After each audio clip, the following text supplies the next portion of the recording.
That's even worse too. Hmm. It's Hey. a spoiler for the end, kind of. Well, then Don't say it then. Don't say it. I do want to watch the Batman thing. When I say a spoiler, I mean one of the last scenes is in the prison, and there's somebody there that I guarantee you, as soon as he starts speaking, you know exactly who it is. Okay. So I don't know if that classes. I don't know if that class is a spoiler, but it's really frustrating because it's clear who they picked to play that person in that scene. Hell, I didn't even know there was prison. So I don't know.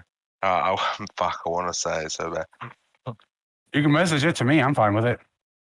Yeah. Shall we? Yeah, I'm good. Cool.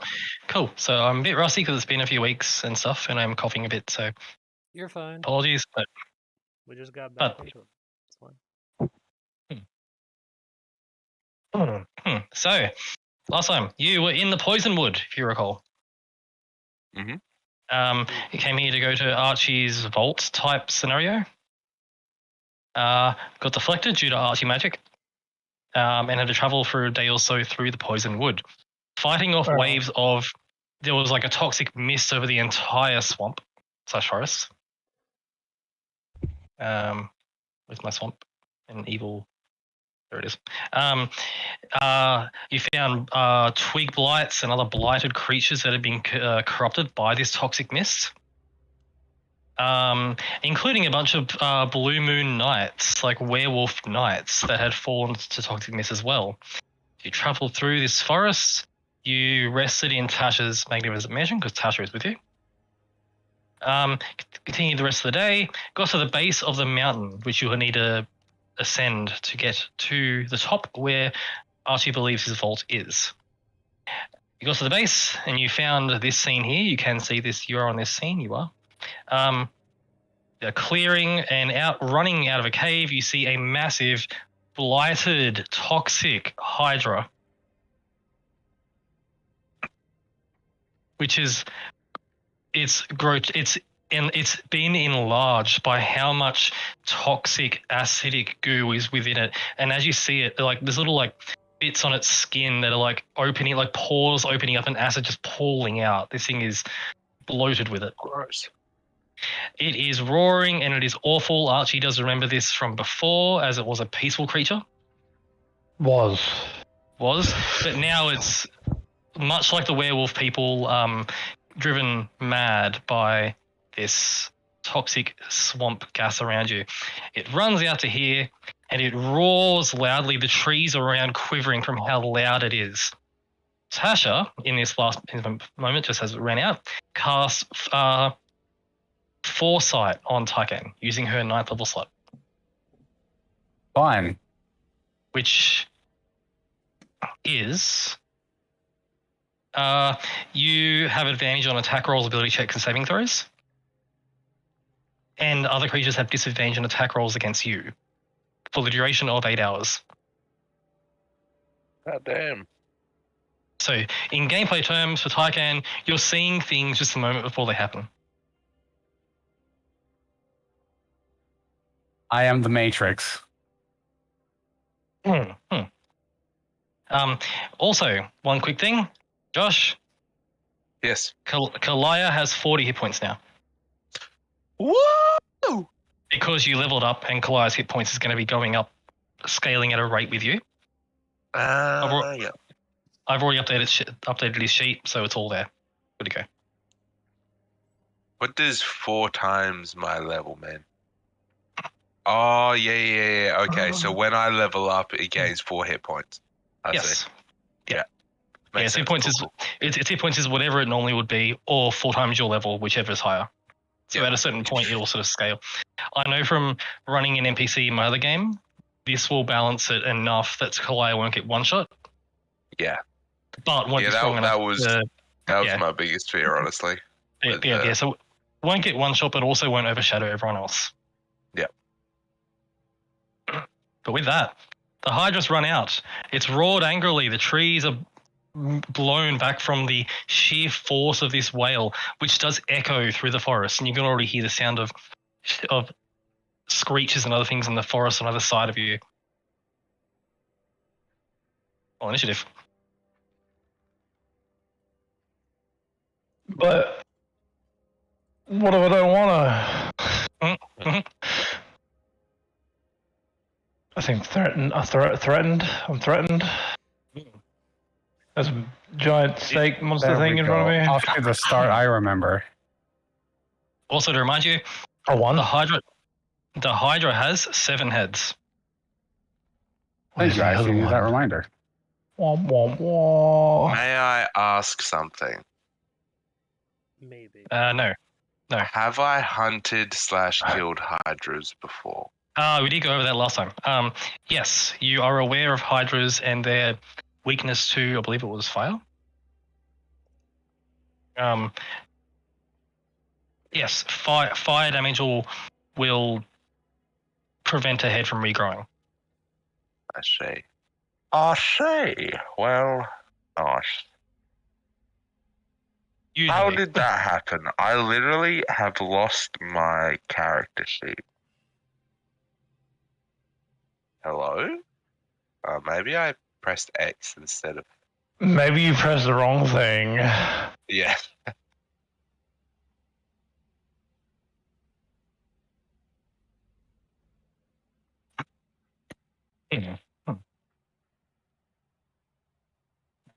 Tasha got a 16. Mr. Blight Hydra got a... Ooh.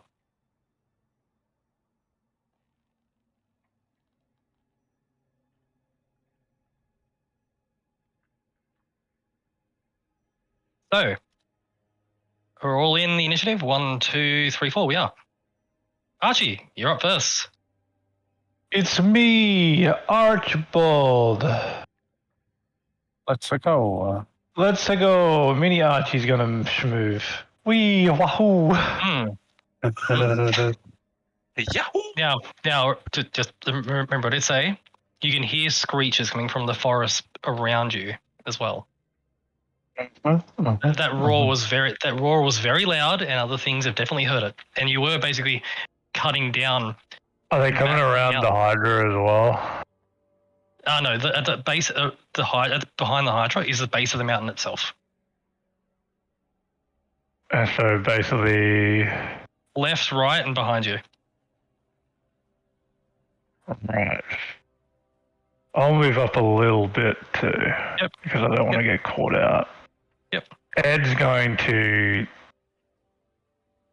move over this way and hold the right, because Ed, as we all know, is the main character of this story. Is. He needs to beat up some chaff first before finally killing the Hydra himself. Yeah. Wait until we're all down, nearly dying, to swoop in and take the kill. And then Ed comes over like Mercy. Just puts out a hand and raises you up. Heroes never die.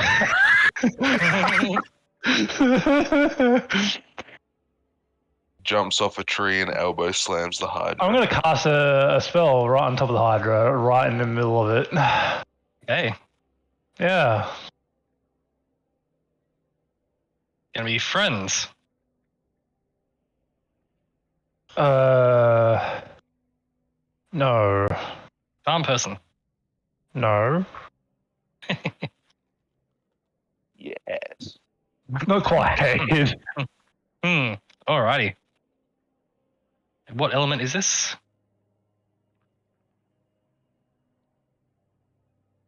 Psychic? Psychic. If I remember Okay. correctly. If it has an intelligence of below 2 or below, then it doesn't work. Okay, as the spell goes off, now Archie would remember that this Hydra was intelligent enough, not to speak, but enough to reason. The spell goes off, Archie. I'm trying to figure something out here, so yeah. The spell goes off, and as it does, the Hydra is entirely unaffected. Whoa, very good. it seems whatever toxic goo is within it has corroded its mind. It is animalistic at this point. Sick. I'm trying to think of something real quick. As the blast goes off, it doesn't affect it, but it does make it angrier.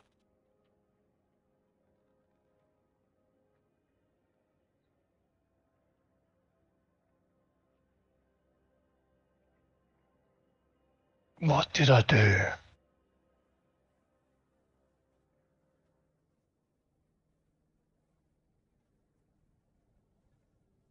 Oh. Oh yeah, I did that. Oh.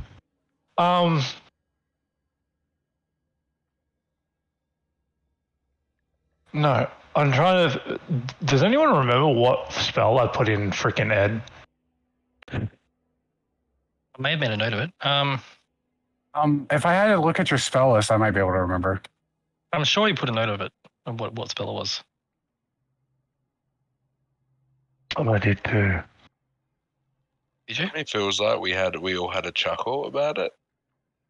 It was something really like funny, and they're not going to expect that, and we're going to kill them hard sort of way. Looking at your sheet for a second, Dinks. I thought I put. I thought I put summon demon in Ed. I think you did. I think that sounds about right. Okay, Ed's going to summon demon. Okay. As I think you already know it was going to come here. Ooh. As a monkey comes out over the other side. we've put the line. We've got the V. Resurrect or return the monkey meme. And points forward menacingly. Yeah. Oh. So as I approach you. So as Ed runs over there, Ed points a massive hand, and a portal of just like pitch darkness appears, and out of it climbs this Bulgura. I think you never thought you would hear in a fucking campaign. A guardian summons a fucking demon. Wait a minute. Oh man, that would be a wild encounter if you went into like a cultist lair and they had like some guardians, some shield guardians, and they summoned demons. Yeah. All right. 5 shield guardians and then 5 demons. As the Bulgura appears, and its gaze is off this way, I presume. Yep. Bulgura looking this way, Eddie looking that way. Okay. Is that your turn? Yeah. I have nothing else really to do. Cool. Tasha probably also saw the fact that my synaptic static didn't work too. So he did. Tasha steps up beside you, Archie, and says, well, that means that I can't do as much to eat either. But I suppose your demon there needs a friend. Yes. You got a friend in me. As Tasha is going to begin muttering her own incantation, which Archie would know is in Abyssal. And she calls for a demon by name. And as she calls this in by name, you watch as the last of the darkness from the portal that Bulgura was summoned from leaks over to here, in this spot right here.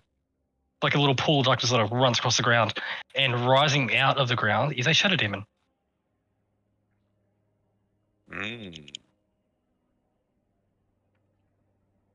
So anyway, a shield guardian, 2 demons, and a hydra walk into a forest.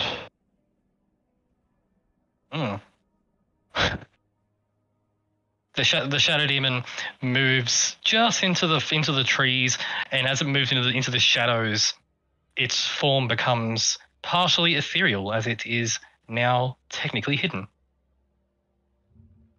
waiting to pounce on anyone who attacks the Bulgura. That is Tasha's turn. Then Rao. question. Hmm? This is a very important question. Hmm. Does each head count as a different target? Yes. Okay. Would green flame blade then work on it, even though it's by itself? Yes, against the heads, yes.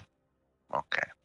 The heads will have a higher AC because you're targeting a specific part rather than the Hydra itself. But yes. Yep. That's fine. It's just I was thinking about what flame thing I possibly have towards the end of it. I am going to mark it. Okay. The shadows wrap around its form. Does it have any immunity? It is immune to acid and poison. Okay. Put on some battle music, shall we? Oh wow, they changed the setting thing. Yeah, it is immune to acid and poison. That is it. So Kalai's gonna, with me on the back, is gonna run to here. Yep. Is gonna jump up. Yep. I'm then going to leap from Kalaya and try and jump stab it. Okay. As you leap down and go to jump stab it, it's going to get a reaction as you enter its threat range. That's fine. It goes to bite at you for a 21 to hit. Can I use my reaction? You may. Let me just resolve its damage first. That one. It's quite loud, actually. Ooh, okay. Okay, it bites you for 9 points of piercing. 1, 2, 3, 4, 5, 6, 7, 8, 9. Yep. And 8 points of acid damage.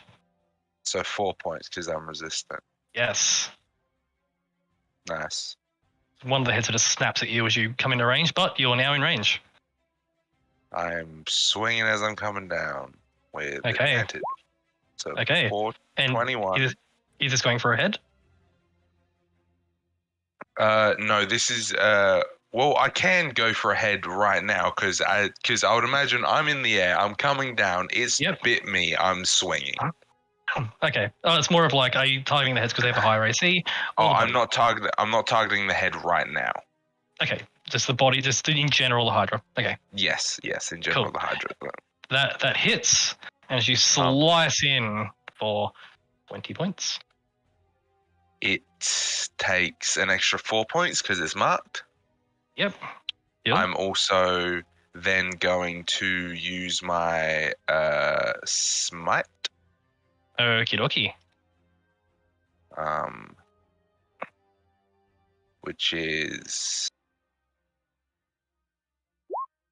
27. Let's go lightning damage. Okie dokie. Full damage. And knocked prone. It does knock it prone. Cool. The Hydra is hit so hard in the body by that, it falls over. As it takes that damage, it is now prone. Right. Just do the thing first. As it hits the ground, one of the heads falls off. Oh. One of the heads falls off. It is now on the ground. The Hydra now has 6 heads. I will then swing at it again while it's on the ground. Yeah. 23. 23 hits for 11 points of damage. It takes an extra 4. Oh, goodio.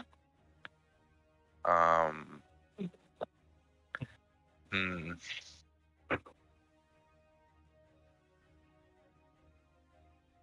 use my bonus action.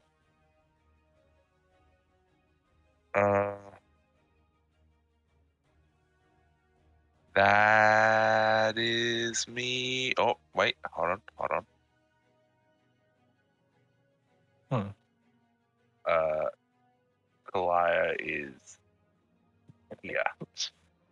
Okay, it's Kalaya moves there. So you hit it twice, correct? Yes. Cool. You take. I just realised this sheet is quite long. You take 7 points of acid from the first hit, half to 3. And 6 points of acid, half to 3 for the second hit. Every hit is causing acid to just spray on you. Fair enough. I was expecting it when Yep. I thought that I wasn't gonna get sprayed. I was like, Yeah. really? Yep. I was a derp and I put the entry in the wrong spot on a sheet. Right. Is that your turn? As you land, Yes. I'll move you back to just here because you're in a space technically. Yep.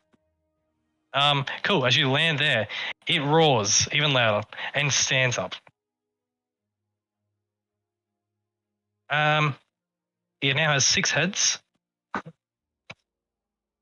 They're all going to focus you. Because you were right in space. You know when you feel like you didn't think things through? Yep. That's where I'm at right now. Cool. So it stands up. It's massive form. Makes you have to step back from it because it's so large and bulky. Okay. It's got 6 heads. Head number 1. That's a 13 to hit. Can I miss? Thank God. Head number 2 is going to hit you for 15 points of piercing damage plus 1 point of acid.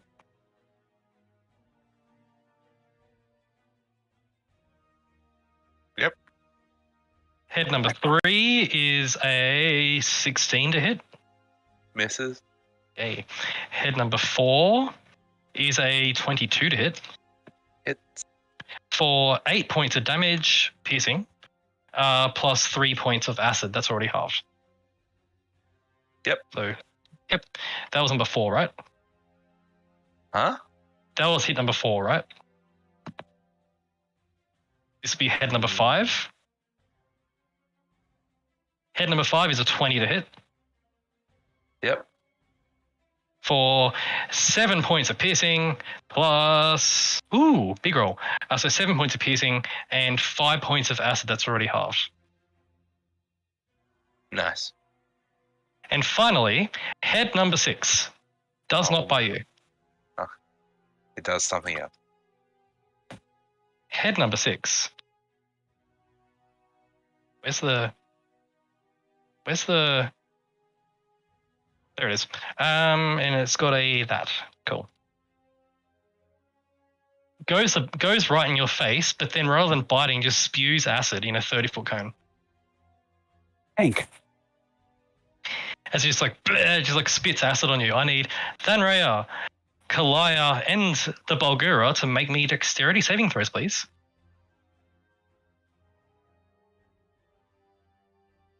Well, shit.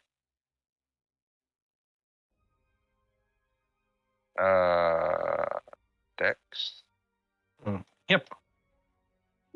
That's not good. That's not good. There's a fail. One for Kalaya, please, and also one for the Bulgura. 15. Kalaya. That's the wrong sachet. Whoops. There he is. Hello. Kalaya is a fail. Dex. 15. Dexterity save, please. Yes. Yeah. Oh. Bulgura also rolled a 15. Cool. So Kalaya and the Bulgura each take 30 points of acid damage. That takes 15. And Thanraya takes 15.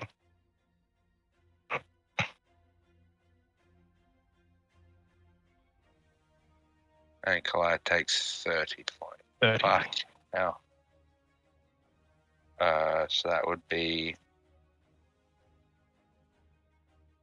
14, 16,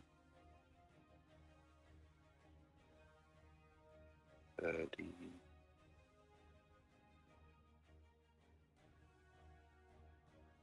With that,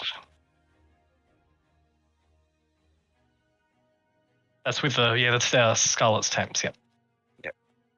Cool. As the acid just sprays around, and the ground here is coated in even more acid. It's not going to do any damage, but it's just flavor, just acid everywhere. That's the Hydra's turn. Tycan. Give me 1 second. Oh, sorry. End of the Hydra's turn. That head that Thanraya knocked off, 2 more sprout out from where it was. It now has 8 heads. That's not good. I think we all know where this is heading. And at the end of the Hydra's turn, that head that you knocked off begins to wriggle.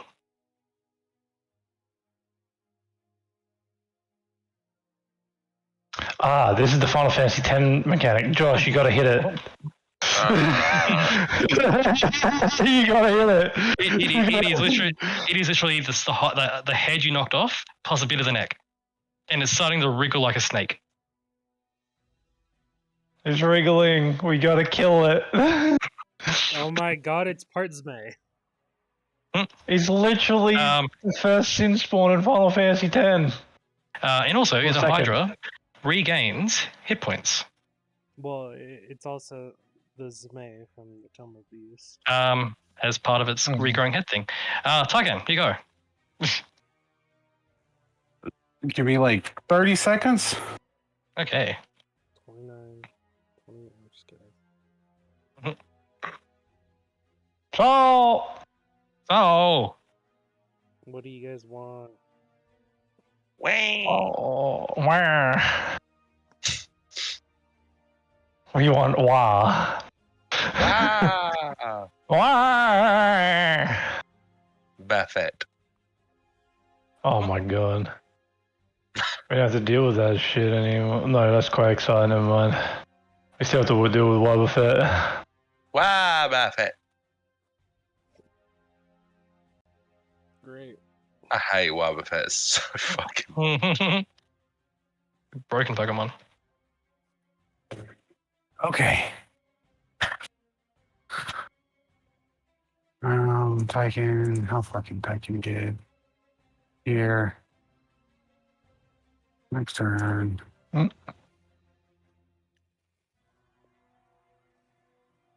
guess it's just the action dash to here.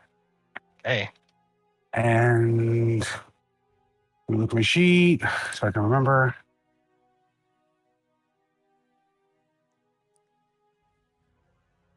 Guess I'll bonus action Shield of Faith. Okay. You cast Shield of Faith on yourself. And is that your turn? Yes. Cool. Before Scarlet's turn, Uh-oh. the Hydra is going to use a legendary action. Fuck. Can someone please roll me a D4? I don't. I'll do it. Do it. Do it. 'Cause I didn't want to. 3. The Hydra's going to make 3 attacks against Thanraya. No! Get shit on, nerd. If the Do I first have one my is reaction back? No, you use your reaction during your turn. You get your reaction at the start of your turn. Reaction. So the first attack was a 12 to hit, which is going to miss. The second attack is going to be a 24 to hit, Yeah. as it bites you for 14 points of physical, and what is that? 4 points of acid. Halved already? Halved already, yes. I'm in a bad way, guys. And the final hit is a 15 to hit, which is going to miss you. Thank God for that. It's just a flurry of bites coming your way. Flurry of blows. Scarlet. Yo. Your turn. Let's see. How much movement do I have? 30 still.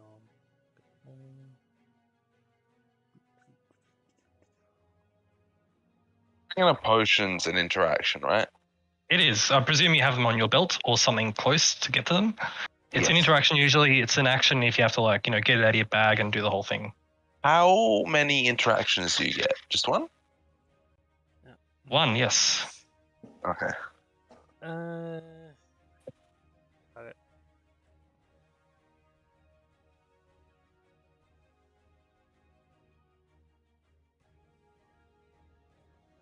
There we go. Dash. Oh. Misty Step, is that it? I can Misty Step, sure. Yeah. Oh, sorry. I thought you. I thought you Misty Step there so you could do things on your turn, but that's fine. You do you. Either way, I am going to be next to Fenrir.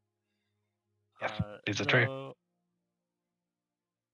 You're technically in base contact. Technically, like this thing is massive and stuff. So. Actually, you moved within its range, and it's had its turn. It's going to use a reaction to attack you, Scarlet. Cool. It's going to crit you. Natural 20. Woo! So long. Farewell. Scarlet, you are hit for 14 points of piercing. Plus 16 points of acid.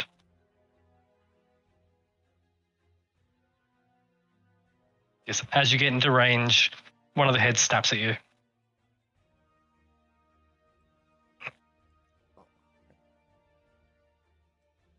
Oh wait, no, I have extra movement speed. Never mind.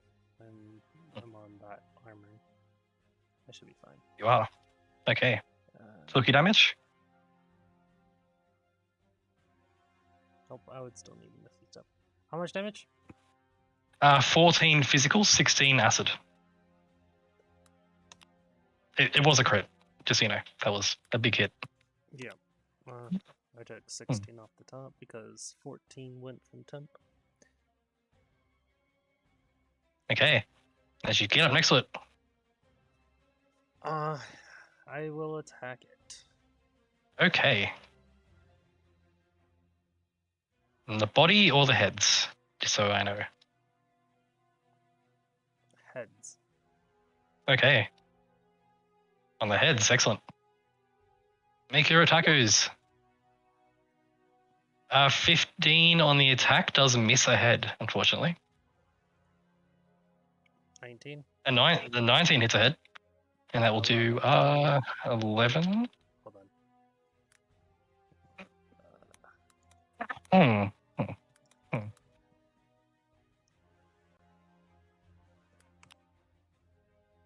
13. 13. Ooh, very good. It is hit. Scarlet, you take 8 points of acid. As the hit you landed sprays you in acid. And then switching armor to defensive mode. Okie dokie. And you are there in front of it. Yep, it is marked. That is the end of... It is marked. Very good. That's going to help it a lot. It'll help you a lot. Because it has... Fenrir a lot. You're welcome. It'll help a lot because it has 8 attacks and now they're disadvantaged on anyone but you. So... Yep. With that, that's your turn. At the end of your turn, it's going to use another legendary action to attack Scarlet. Thank You are a new threat. Roll me a d4. Sure, I'll roll it. It gets 2 attacks on you. The first one is a natural 1. And the second one is a natural 19 plus stuff. That's definitely going to get through your armor. 6 points of piercing plus 4 points of acid to you. So 10 points total. Sorry, how much? Oh, sorry. 6 points of piercing So And reduce four- to and- 3, 'cause it's not Oh, reduce to magical. 3. Yes, you're right. It's not magical. And 3. What did I say? 3. I hit the dice. 3 points of acid. Wasn't it 4? It was. There was 4. Sorry. I bumped my dice and I wasn't sure which way I bumped it. No way. Uh, It was 4 points of acid. because you it said was the 4. total was 10 before. Yeah, it's correct. Yes.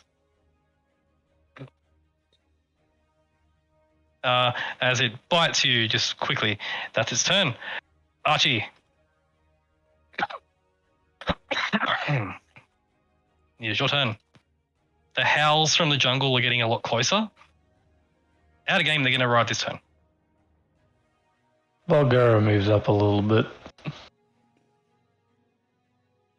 Tilgati moves up a little bit. Okay. I move over a little bit, Okay. spreading out. Okay. Archie is going to go back to Old Faithful, I think. Okay. I'm going to target its head above Sanraya and just hit it with a good old fiery ball of fire. Okay. It'll roll Boom. dexterity save. Ooh. That is a fail on its dex save. Oh, nice. So it takes 28 points of fire damage. hmm That does blow a head clean off. The Wrigley one. The really one's on the ground. Okay. But the one, Mother. the rest of the heads are wailing about. One of the heads that were attached to the body is blown away and turned to ash from the blast. Good. And it looks like that one ain't regenerating. Mini Archie's going to move over here. And it shrieks, by the way. Good. That definitely hurt it a lot. I don't want to hurt it. It was. Hmm. It's changed. It's different. Mm. Yep. Baby. Mini Archie go back. Cool. Is that your turn?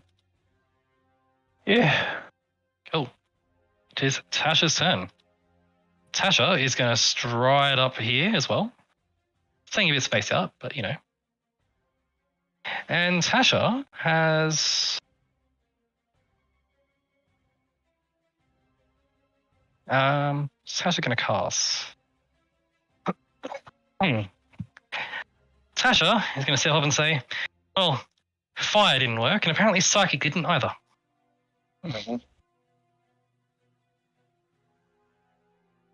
I didn't know. I think this might sort it out a bit. And she mutters an incantation and moves her fingers, like moves her fingers around. And as she does, lightning is arcing off her fingers. And then she points her fingers at one of the heads that are wailing about. And a bolt of lightning shoots to the head. Let me guess. There's more lightning that shoots to more heads.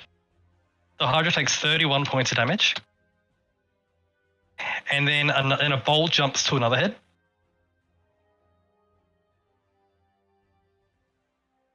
Love chain lightning. This is chain lightning.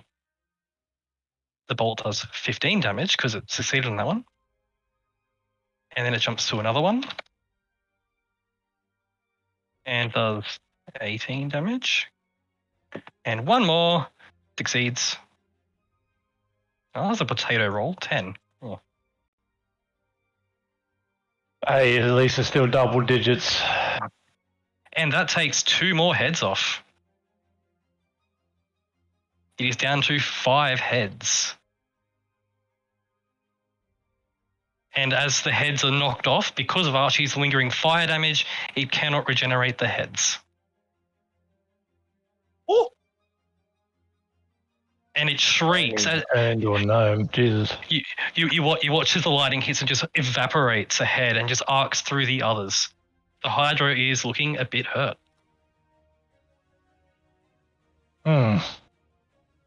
That proved effective. According to my thingy, Hmm. my mark, Yes. is it vulnerable to fire? No, fire just prevents the regeneration. Okay. Is it Which is vulnerable to good. anything? No. Okay. He's vulnerable to being dead, hopefully. It's vulnerable to Tyke. It's vulnerable to Tyke's sword. The blade. You watch as the Shadow Demon moves through the shadows, positioning itself over here. That's Tash's turn. The Hydra No, please. Goodbye. is... No, I Take can't a use it. nut. That's fine. That's fine. Hydra can't do that right now. Thank There we God. are. I'm gonna chug a greater potion. Okay. What's a greater potion again? 44 plus 4. That 10 HP. Nice. oof. That's fucking shite. Oh. This thing's still alive, yeah? The head. This thing. Yep, it's wiggling and it's going to move on its turn. Just at the end of its turn, it starts to move. I am going to swing. It is the lingering fire still there? It is starting You know, to fade. actually, it doesn't matter. I'm gonna swing it ahead. Okay. I'm going to use green flame blade when I swing. Okie dokie. 23. 23 hits. Okay, so one of the heads takes. Give me 1 second. Hmm. Do I just submit that? Yeah, so I can read it. Okay. Yep. So You do an extra 1d8 because you're casting I at 5th level. yeah, I do an extra Oh, sorry. 1d8. Yep. Yeah. And then the snake head on the ground Yep. So it does 8 takes more damage. 5 plus 5, so 10 fire damage, Okay. I believe. That sounds about right to me. 5th level deals an extra fire damage to the target, and the fire damage on the second creature increases by 1d8. Yeah. Yep. So the thing on the ground takes that, and Yep. don't forget the extra 4 damage on the big Hydra from my Cool. mark. Also, does the little thing count as marked as well, or is it now a completely separate entity? It is wiggling on its own. It is a separate creature. Okay.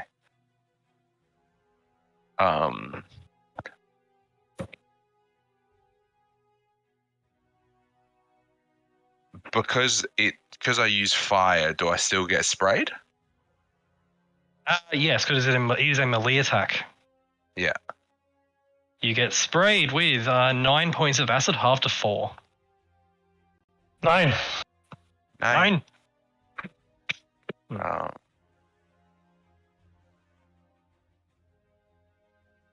uh, 1 second.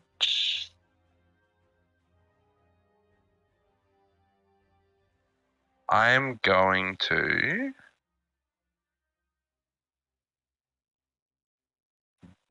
bonus action Oh. Misty Step. Hey.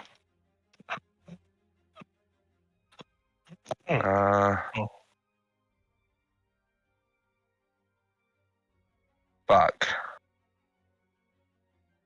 I guess here, and I'll just put my tippy toe in Tyken's aura. Okay, yep. That is fine.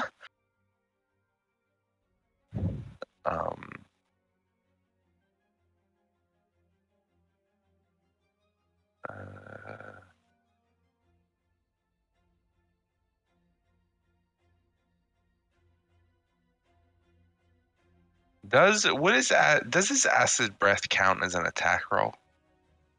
No. I don't know what the classification would be. Oh, the acid breath. It counts as an ability. Okay. Think of it like a dragon's breath. Yeah. Okay. That's me done. Cool. It is the Hydra's turn.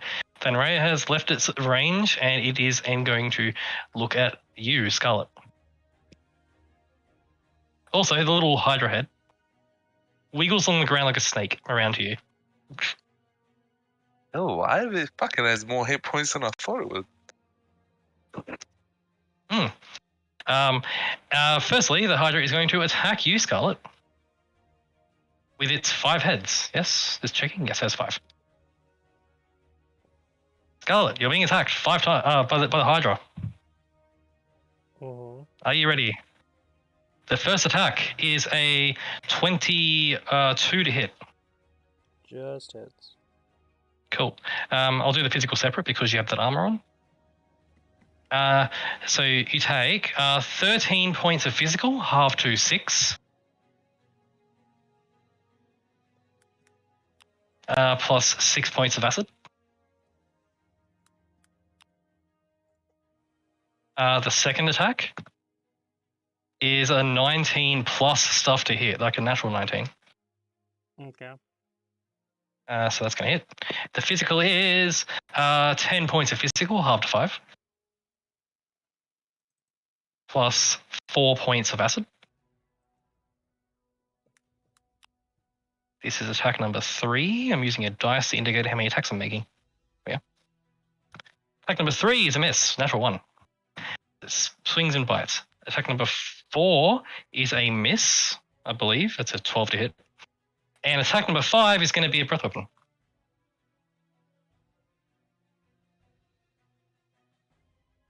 Where's the measurement tool?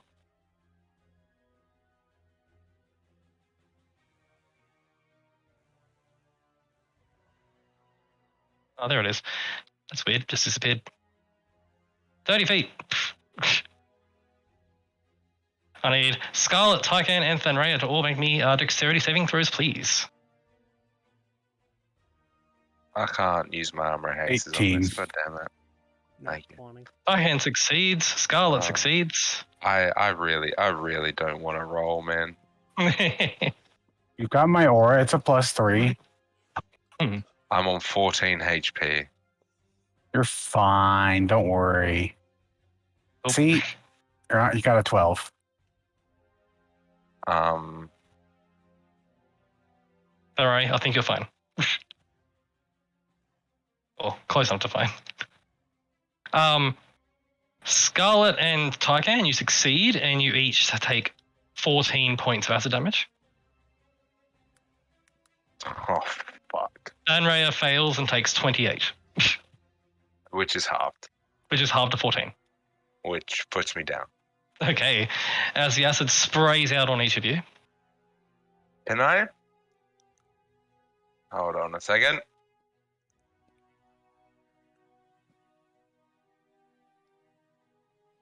$14, you said?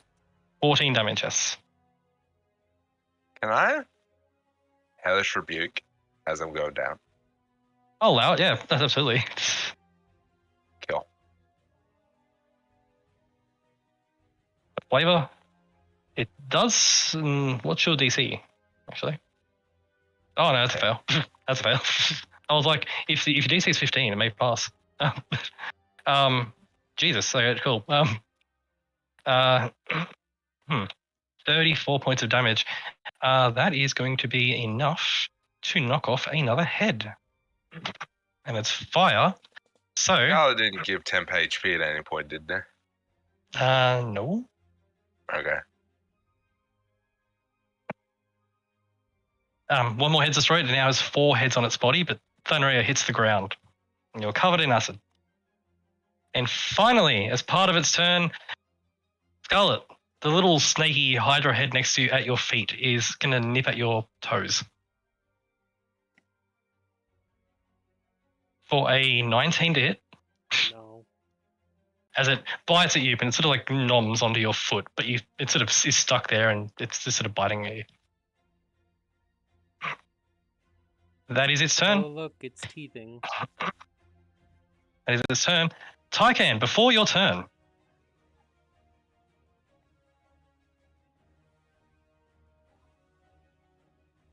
They rolled a 10 on their initiative.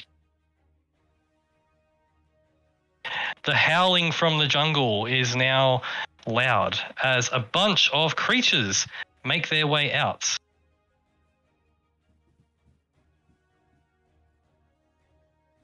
As they emerge from the jungle, you see what they are. Oh, They boy. are the blighted version of lizard folk, Ew. Oh boy. which would make sense for Archie because there was tribal lizard folk that once lived here worshipping the Hydra. Trudeau. As the lizard folk run out, they don't have their tools, they don't have their armor, their forms are bloated and full of acid. They run out like an angry horde. Ed is going to be swarmed by a bunch of them. Oh.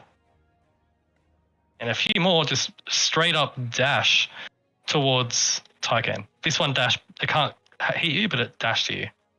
As it is one. No. These ones all here can attack Ed, and the ones on the left can all attack whoever they attack. Attacking Ed first. These are just hitting with their bites, and that is it, because that's all they have. Stop nipping at me. No. Oh.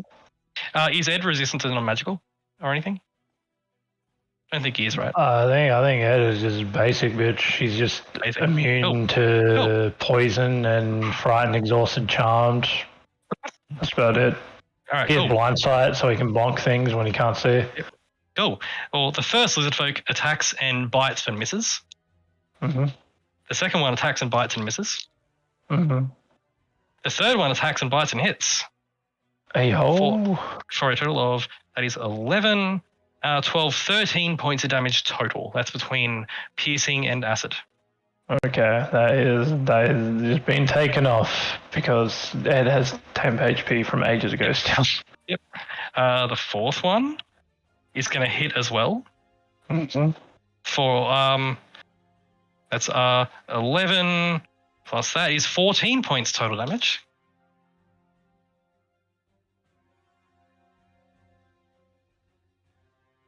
And the fifth and final one on Ed is a gigantic roll, nearly max. 13 plus that is 22 points of damage. As these are rabid, blight lizard folk, just swarming over Ed on this side. The Great Wall of Ed does not fall. Tycan, these two dash you, so they can't hit you, but they are next to you. Right. This one is going to attack Kalaya and miss entirely, as it just swings and misses. The other two are going to attack the Shadow Demon. One does hit, doing a little bit of damage to the Shadow Demon. It is resistant to their physical, which is good. And three are going on the Bulgura.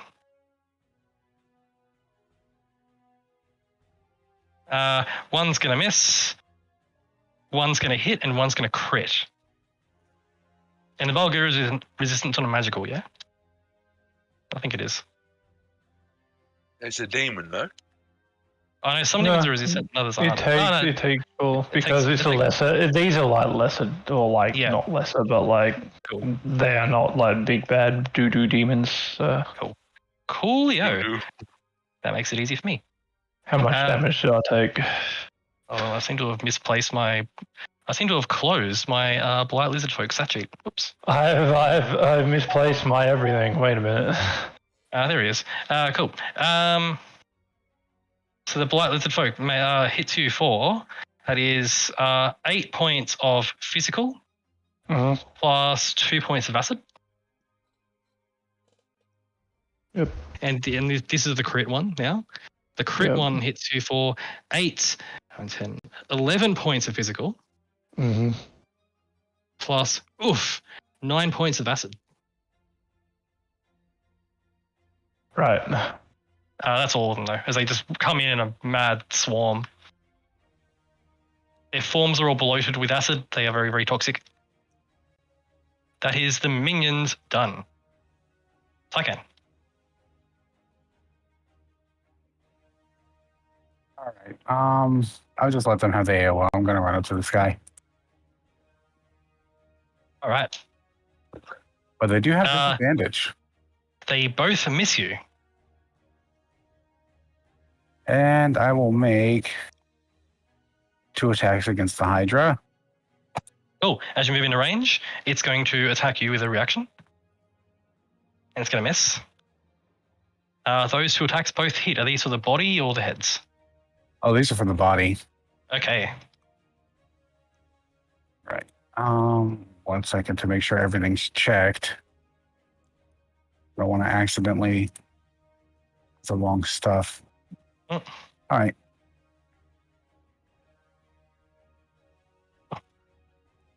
I just Okay. really cast, by the way. No cursed. Oh yes, the curse lifts as the thing. So what's that? These are both hits, yeah? Yeah. Cool. As you smack it for 53 points worth of total damage, that is going to knock a head off. He's down to 3 heads.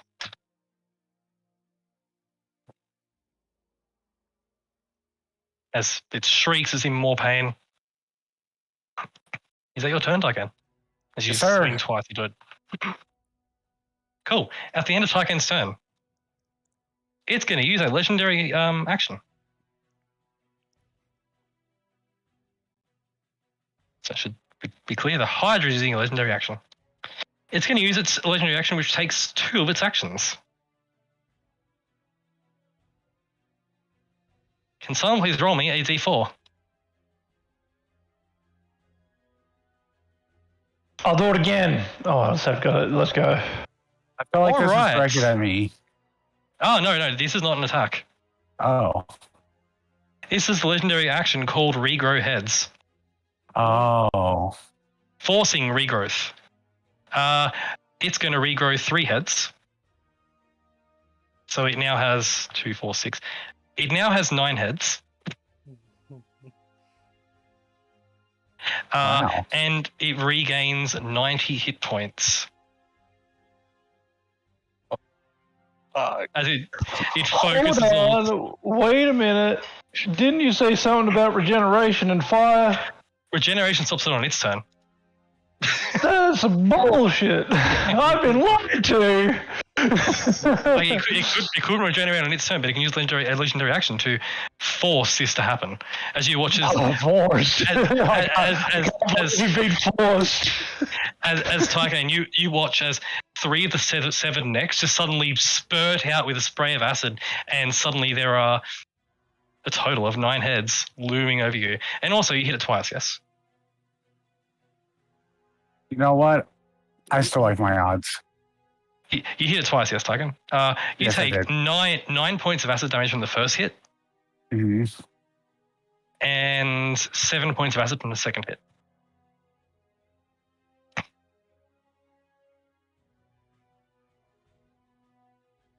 Every single melee hit does the acid spray. Oh, that's fine. I'm taking. Cool. Scarlet, you just watch as 9 heads. Sorry, yeah, it now has 9 heads. Significantly more. And it is your turn. First up, Okay.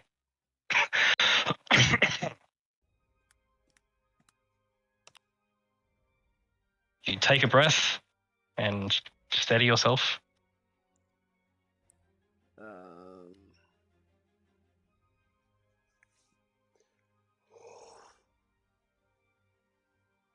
Hmm.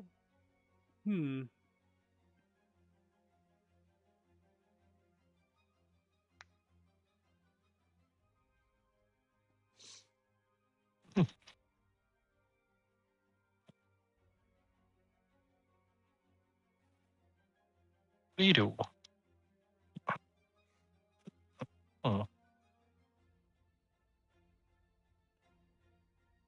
One sec. Oh, Scarlet, Yep. isn't it? It's Or Scarlet's is turn. it? Oh, I thought it was Scarlet's me, turn. sorry.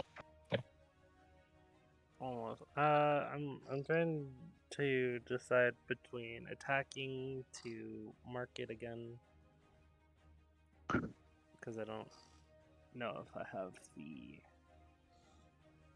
You don't have Enduring Mark yet because you were training for that. Yeah. But it is marked. The last thing you attacked was it, so it's marked.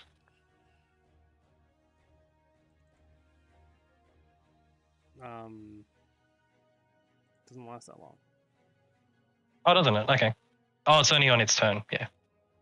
And here's the mark is lifted.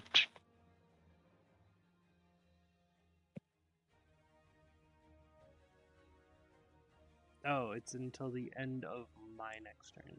So. Oh, well, it is still marked. But I would need to mark it again anyway. To keep the mark going. Yep.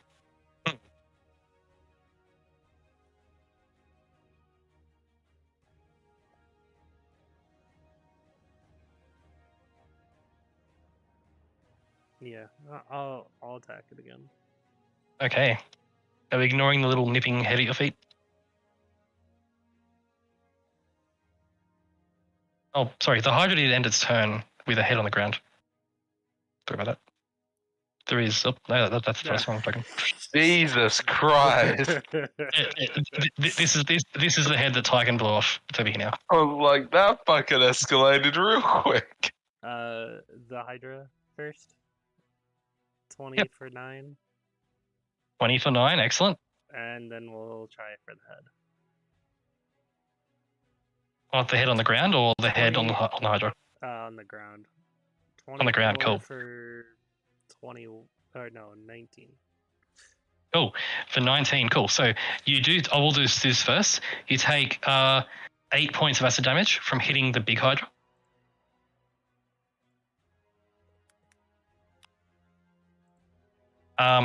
As you hit it for that much damage, the little Hydra, little head, as you hit it, it is now badly, badly wounded, and you notice there's no acid spraying out of it. It is badly hurt, but still nibbling at your feet. Yep. It is my turn, and they're both marked. And they're both marked. Cool. As you are stabbing away at it, Scarlet. Archie, you just saw it do that massive amount of regrowth. It's gotta go. It's gotta go. Oh. And you can also see, by the way, Archie, from your position, you can see the Balgura desperately fighting off these 3 rabid lizard folk that are just crawling on it and biting it.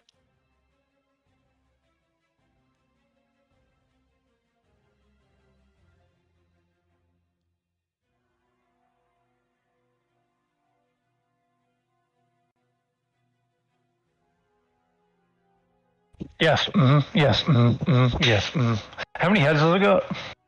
Currently has 9.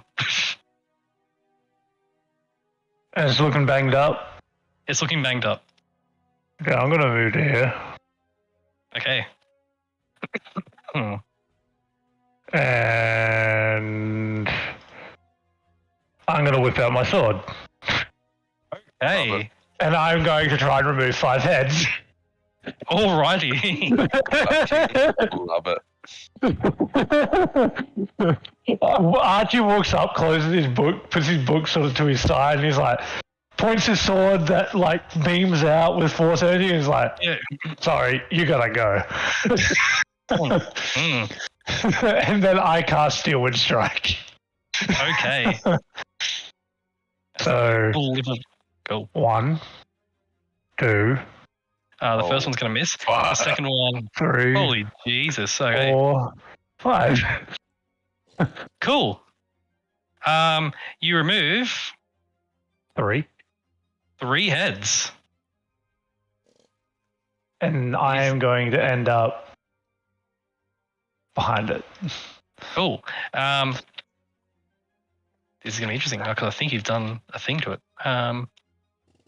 I hope so. That would be fun. Cool.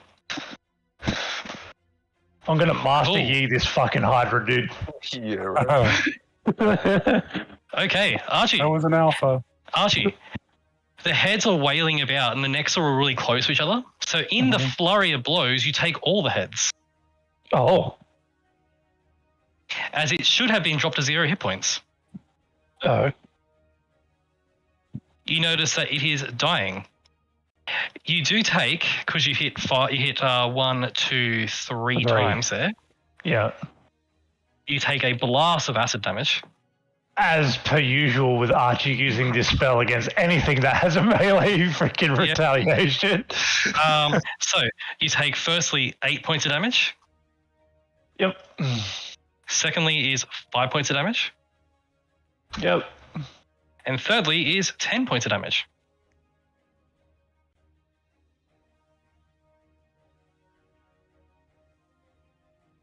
Yes. I've been Okay. killed. Okay. And as you land behind it, Archie, all the heads have been severed. There are no more heads. It's just like flailing necks now, spewing acid everywhere. It should be dead, but it is not.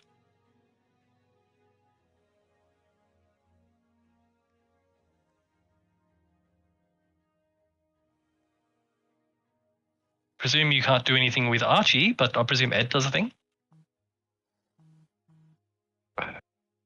I'm so tempted to just run Ed at the hydrant and punch it. Yeah. I'm so tempted. But I can't just leave Thanraya in the fucking dirt unprotected. You stay. I go. As I'm dead on the ground.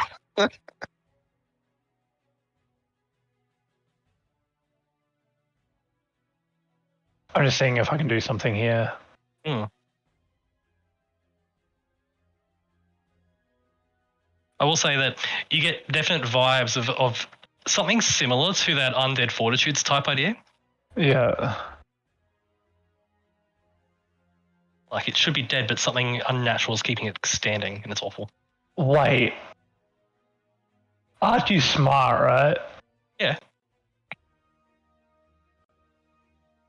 It just used its regeneration thing off of its turn, right? Yes. So instead of using force, Archie probably would have used fire.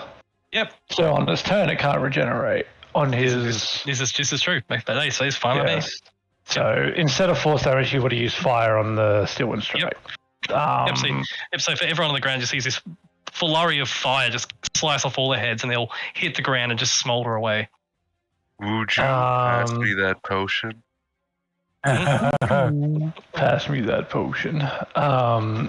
First of all, the Bulgara is going to start pummeling these dudes before it disappears. Is he going to reckless? Yes, because it doesn't matter. He's probably going to die. Be gone next turn. So it does 2 fists and a bite, and he's just going to go down the line from top to bottom, depending if they are alive or not. So I'm just going to go bang, bang, bang. Cool. These things are unnaturally hardy for lizard folk. But the Bulgura, the AC is very low. Yeah.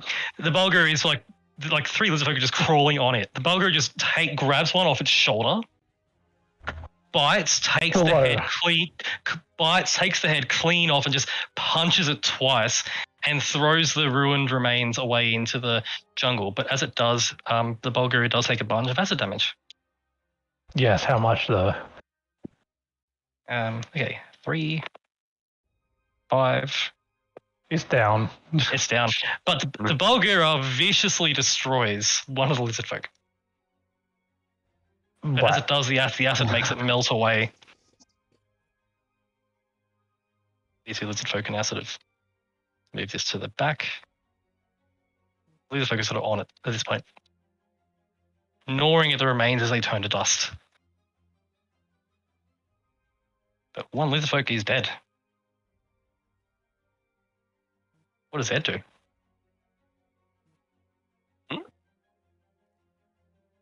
That's the golden question, isn't it? The golden question to Golden Ed.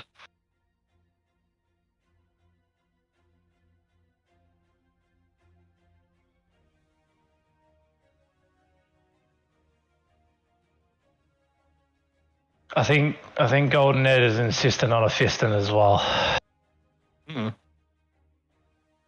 So Golden Ed is going to fist. From top down? Yeah. Cool. Boom boom. Cool. Golden Ed punches twice for 19 points of damage. This folk is looking badly injured. He just His literally just like slams both of his fists together against his head. Yeah. The head is destroyed. It is still standing because it is. Yes. As Ed takes a total of 9 points total worth of acid damage. 9. 9. So these little folk are all screeching. This one's gurgling because it hasn't got a head anymore. And I believe that's me. That's you. And I look over the Hydra at Tasha. Tasha nods and then looks at Taikan and can see that Taikan is definitely in position to do the finishing blow. Mm-hmm. Tasha is going to run this way. And Tasha is going to pour a potion down your gullet.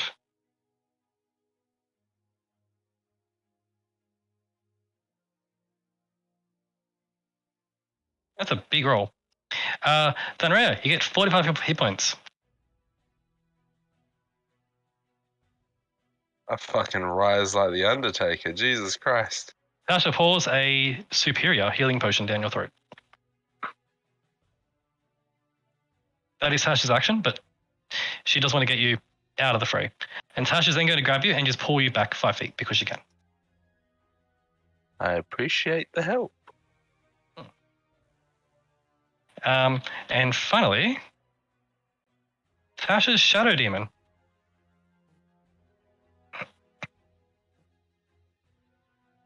Is going to go for this one here that's next to Kalaya.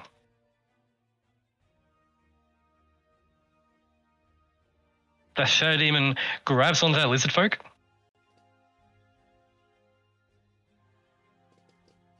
And as it grabs on the lizard folk, you watch as the lizard folk shrieks as it is physically withered into nothing by the Shadow Demon.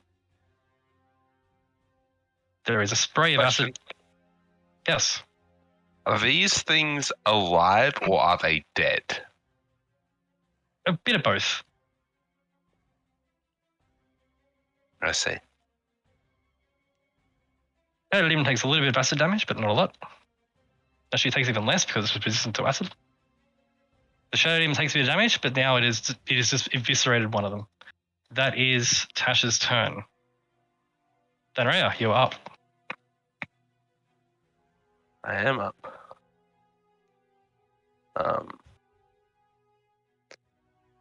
Sorry, actually, before your turn.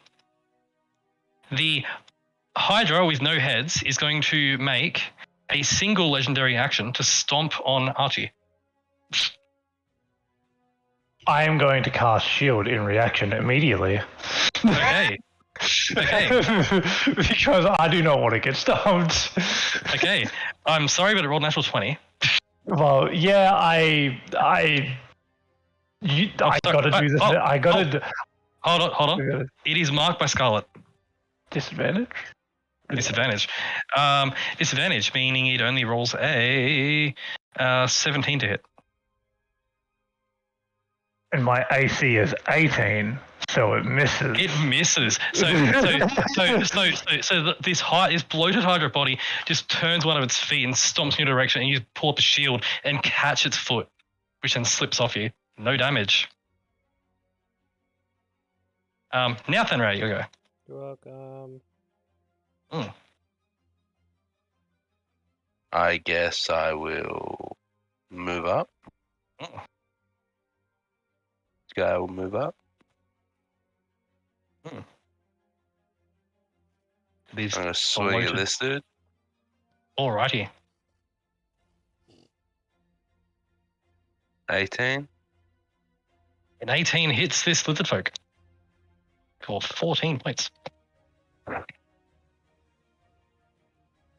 Then Rhea takes 2 points of acid damage from that hit. And then 30. And then you crit. As you hit it, and you take a further 2 points of acid damage. I'm already halving it for you. Yep. And you eviscerate this thing entirely, and it just drops. Does it have a soul? Yes. Then I would like a spectre. You get a spectre. Facial spectre. There it is. Boop. Boop. And It should have. Hold on, I'll fix the 2 points. There you go. Thank you. Spectre rises. These roll 20's taking a hot second to open up its shit.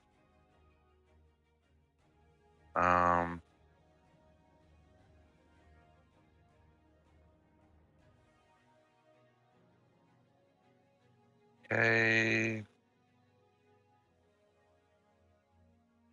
It gains a special bonus to attack roll equal to my Riz.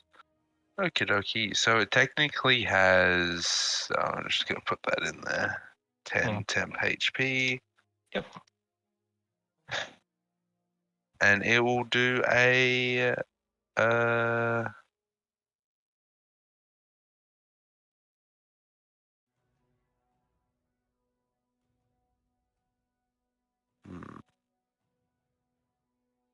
A life drain. Ooh.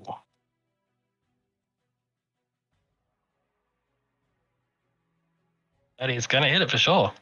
It takes 4 points of necrotic, and we need to make a con save. That's a fail. Its hit point maximum is reduced. Excellent. It is now weaker.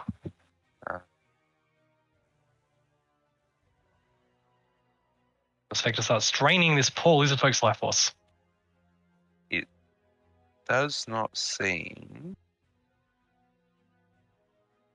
to be able to attack twice. It is not. It only has one, but that ability is quite nasty. Kalai is also going to move up a little bit more and attack it. Yep. It says bite, not gonna bite, gonna swipe, because that's nasty. Yep, indeed. I like it. A 10 does miss, unfortunately. Its AC is 11. That's fine. That's my the lizard folk is shrieking away. Cool. It is the Blight Hydra's turn. So, the Blight Hydra has no heads, and it cannot regenerate on this turn because of Archie's fire damage. So, firstly, this little head is going to wiggle its way to its closest target, which is Archie. Cease. And the big Hydra is going to attempt to stomp twice. It has disadvantage to attack because it is blind. It's going to attack Tycan first. That's really good. I rolled a pair of 18s. Tycan, it is going to stomp on you and get you. It beats Are you 25? Yes, it rolled natural 18s with disadvantage. All right. So it hits you, Tycan, for a lot. That is 22 points of damage, physical.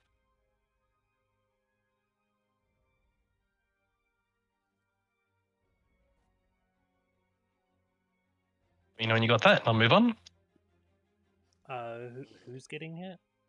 That was Tycan.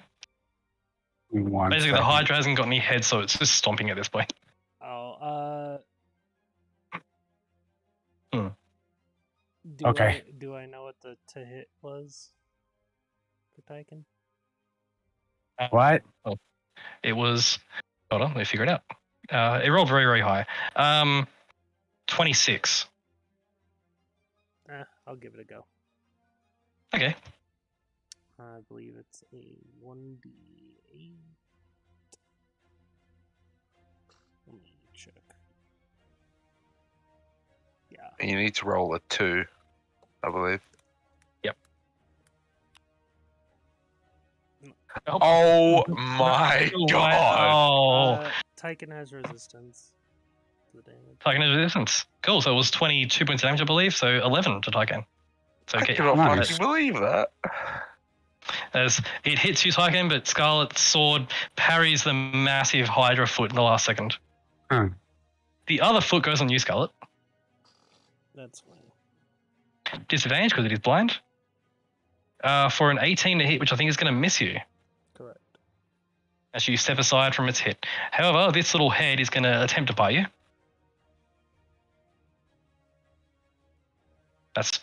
That may actually hit you. 22 to hit. Yeah, just barely. Cool. Scarlet, it hits you for a total of 10 points of damage. As the head finally finds...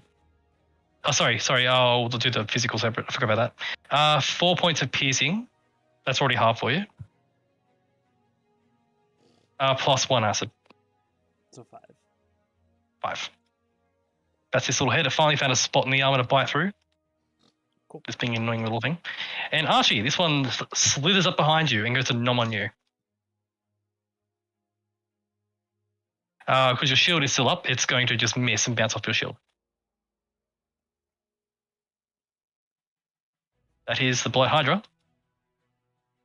It is the minions. These two minions realize the Bulgura is turning to ash and they run at Tasha.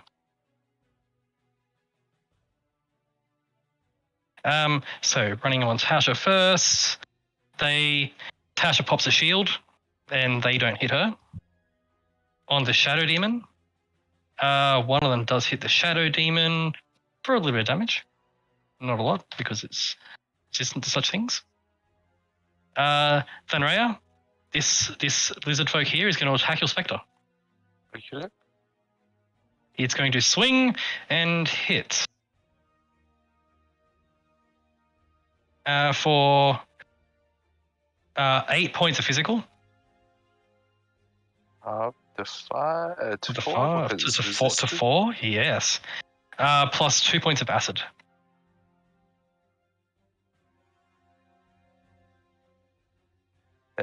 Also resistant to acid, so it takes 1. I believe so, yes. As it's gnawing on your Spectre. So take all that. And finally over here, Ed is getting ganged up on by a bunch of lizard folk. I think Ed will be fine, but we'll see. Are you ready, Archie? I am ready. Attack number 1 is a miss. Attack number 2 is a hit on Ed. Dear God. That is 7, 8, 9 points of damage. 9 points of damage. The next lizard folk is going to miss. The next one is going to hit. Natural 19. Ooh. For 7 points of damage total.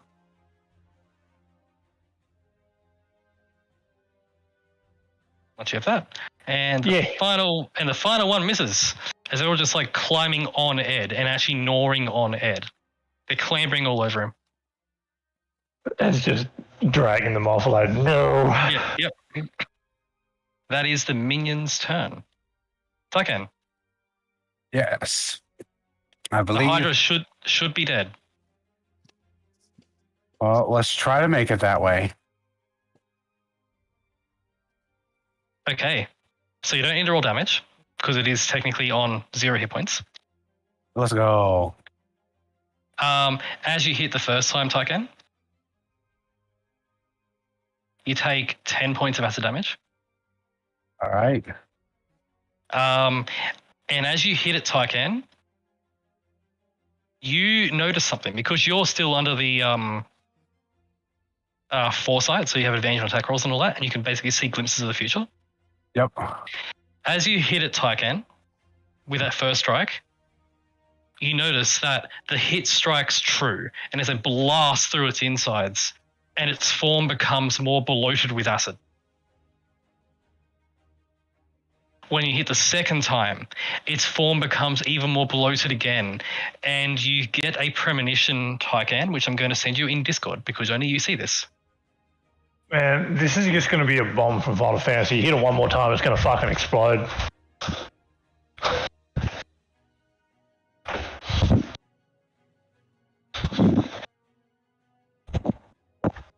You see that, Tycan. Oh. You realize with those 2 strikes. And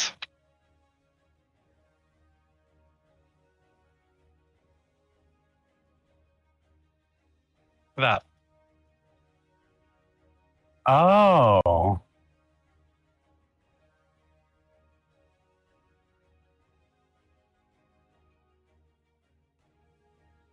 Can I do anything right now? You can. As you hit it these 2 times, you're sort of getting, it's sort of a bit disorienting because you're sort of seeing the present, but also seeing flashes of the future around you. You sort of realize this as you hit it twice. You still have your interaction and do whatever you want to do. He'll say, it's gonna explode with acid. One more, any sort of hit next will make it go pop.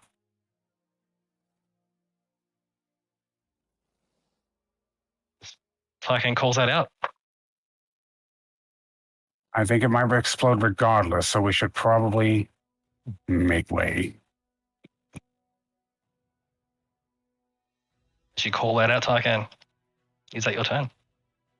Mm. Right. Scarlet.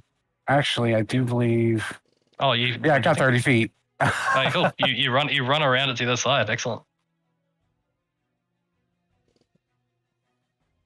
Behind Archie.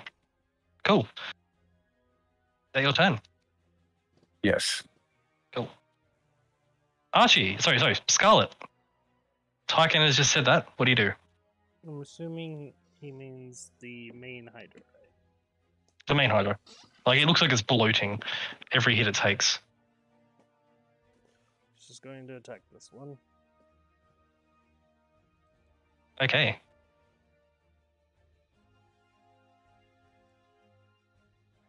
So you hit for 14 points of damage. She's still going.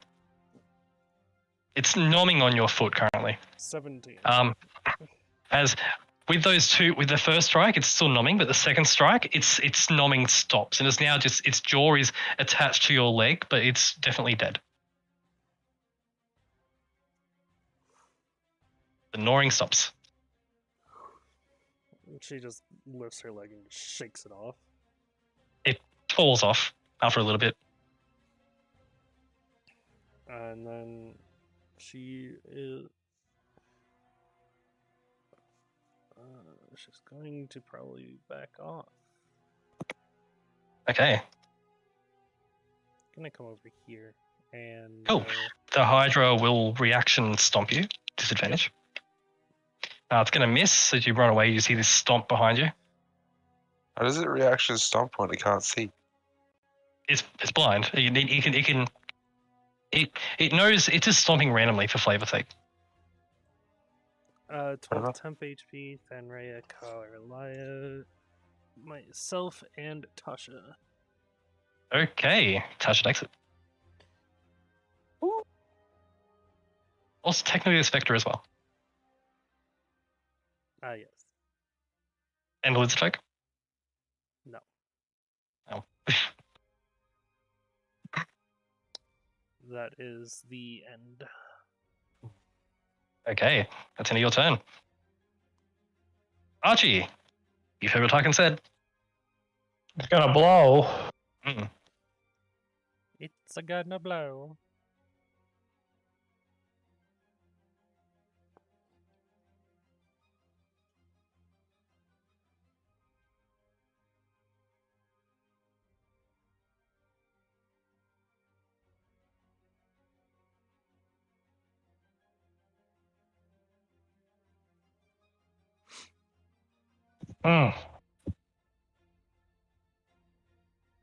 You're gonna be really cool right about now. Wall of Force. I do not have that.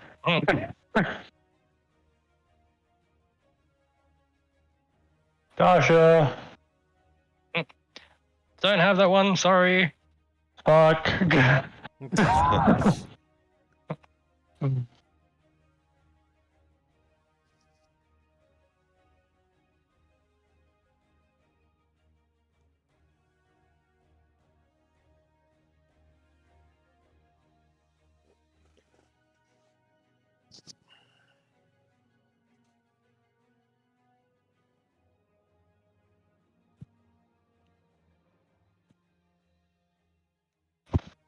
Hey, Tyken. Yes.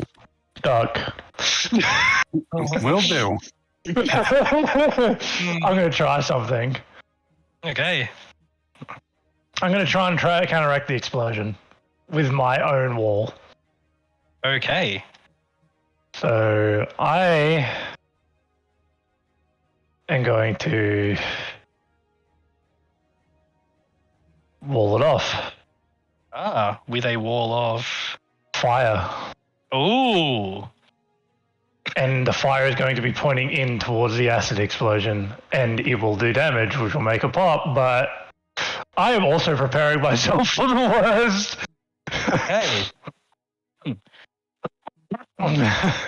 Alrighty, as you cast your spell, Archie, and cast literally is in a dome around it, pretty much, just burning towards it. Cool. It doesn't have a roof; it's sort of a wall around it. Yeah. So, as the wall of fire goes erupts around it in a ring, you hear the sound of sizzling flesh, and you notice that the edges of the Hydra do bloat just outside of the wall. Before you hear a loud pop and then spray. Because the wall is made of fire, it won't block the acid entirely, but it will melt away some of it before it gets to you. Yeah, that's basically, I'm just trying to, I'm not trying to completely negate it, I'm just trying to deter it. Yeah.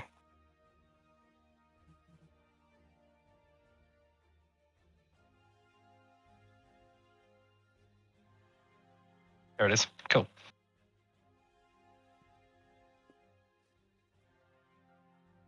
"30 feet is there. So I need Scarlet, Thanraya's Spectre, Kalaya, Tykan, Archie, and the Shadow Demon to all make me dexterity saving throws, please. Everyone. And you have advantage on these rolls because of Archie's Wall of Fire.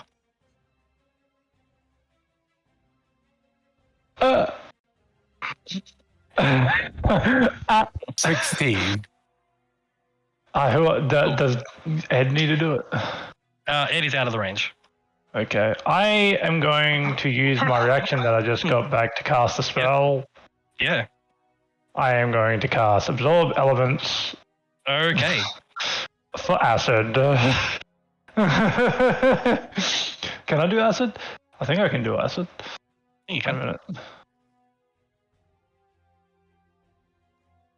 You can. Yeah. Cool. So the DC is 16.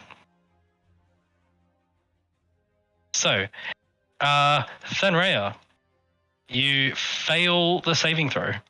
I pass. Kalaya pass. Oh, I'm sorry. Yes, yes, correct. Kalaya got 14, Spectre got 20, I got 19. Cool. So despite the diminished amount of acid that gets sprayed out, Kalaya is still unconscious. As a spray of acid just hits Kalaya and melts through parts of the armor. And the armor is going to... How much damage just take? Fuck. You'll find out. Kalaya, I know, I can see Kalaya's hit points. Kalaya is down, but not killed outright. But you can see there are holes in Kalaya's armor from the sheer amount of acid that have hit it. That armor's going to need to get a Tyken to fix. Next up is your Spectre. Your Spectre succeeds, Thanraya, and takes 24 points of acid. It's resistant, right? Yes. Okay, so it takes 12. Ooh.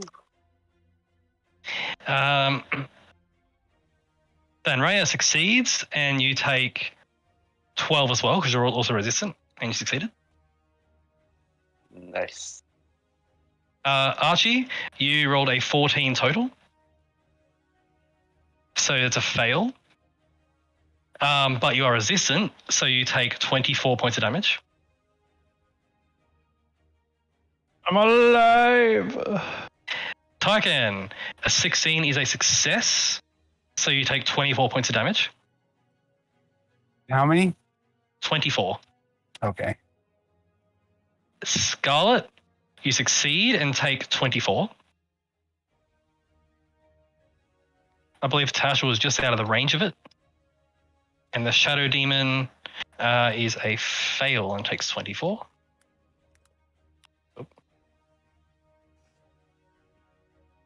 Still alive.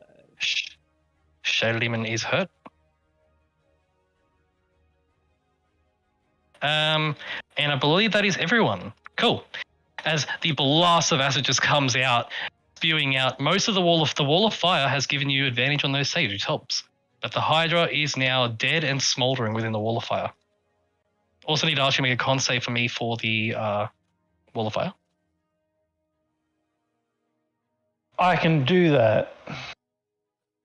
Constitution save. I'm a god. Yeah. Look at that. Easy. Wall of fire is still up, burning whatever's left of the I Hydra. saved by 1. Yeah. And just so you all know, the lizard folk and the Hydra heads that are still wiggling, the Hydra heads are still wiggling. They're on their own now, but they are immune to acid, so they obviously will not take any damage from the acid explosion. But the Hydra is out of the picture. Yay. And just for flavor, most of the acid got launched upwards because of the wall of fire. So just That makes sense. this little jet of fire going up. This sort of jet of acid going up. That's your turn, Archie? Yeah. You still have Ed. Oh, wait, Ed. Ed does the bonk thing. Okay. Wing wonk. Cool. The first one is going to miss. The second one is going to hit and See, kill. when Ed misses, he comes back with a vengeance. Yeah. The first strike was just to lure her into a false sense of security. Ed does take Okay, 5 Matt, you've created it. Okay, I'm going to teach Ed how to faint. Yeah.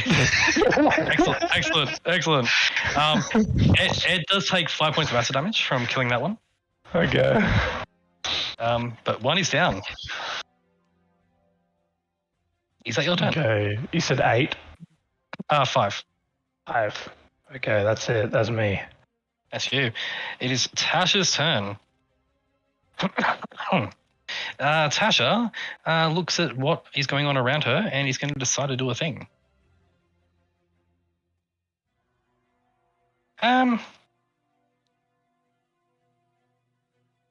Tasha is going to. Oh, she doesn't want to do that just now. Tasha is. Oh. Yeah, screw it. Tasha is going to directly in front of her cast Scorching Ray on. Oh, Scarlet's got that one. This one here. 1, 2, and 3. Cool. This lizard folk is reduced to ash as Tasha just fires 3 point-blank Scorching Rays into it. Perish. Her Shadow Demon does its job and kills one of these. Just withering one away. And as the Shadow Demon withers that away, Tasha looks in its direction and says, "Good job," and then says its name in demonic. Good job. Yeah. Nice sound. Yeah. As Archie would know, the Summon Greater Demon thing works a lot better if you have a demon that you know by name. Who Tasha definitely does. Thanraya. Oh, sorry, one more thing. Tasha, on her turn, will use an interaction, turn to you, Thanraya, and say, for him and tosses you a potion. It's a greater potion. I will grab the greater potion. Catch it, I guess. Yep.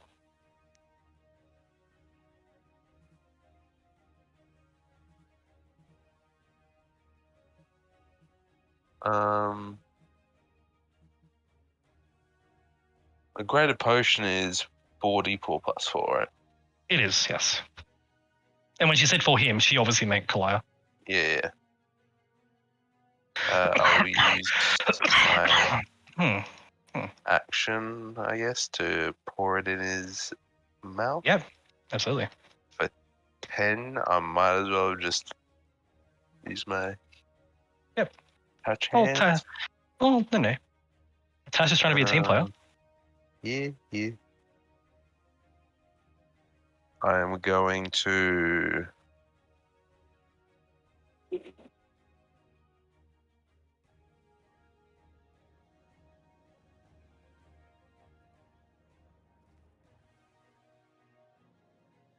The Valkyrie is gone. Boop. My Spectre's gonna give him a good old suck. Ooh, that's going to hit, and that's going to do a bunch of damage. Cool. Technically, this guy is not bloodied because his hit max hit points has been reduced entirely by the damage your Spectre's been doing. Your Spectre is draining his life. What is a Spectre's normal to hit, by the way? Yours is higher than what the normal Spectre is. Yeah. Has a +5, but I wasn't sure. Oh yeah, no, that makes sense. 2 plus. Yeah. Is it still alive? It is still alive. Its max hit points is reduced by 14. Kalaya is gonna slap it. Okay. Slap. Oh. Kalaya hits it, and it pops. Kalaya takes 3 points of acid damage. But as Kalaya slaps it, this thing is dead. It crumples.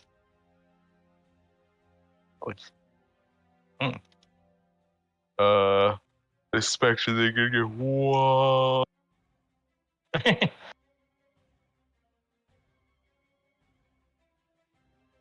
Is that your turn? Yeah. Cool. The Blight Hydra's turn. While it's dead, the head over here is not.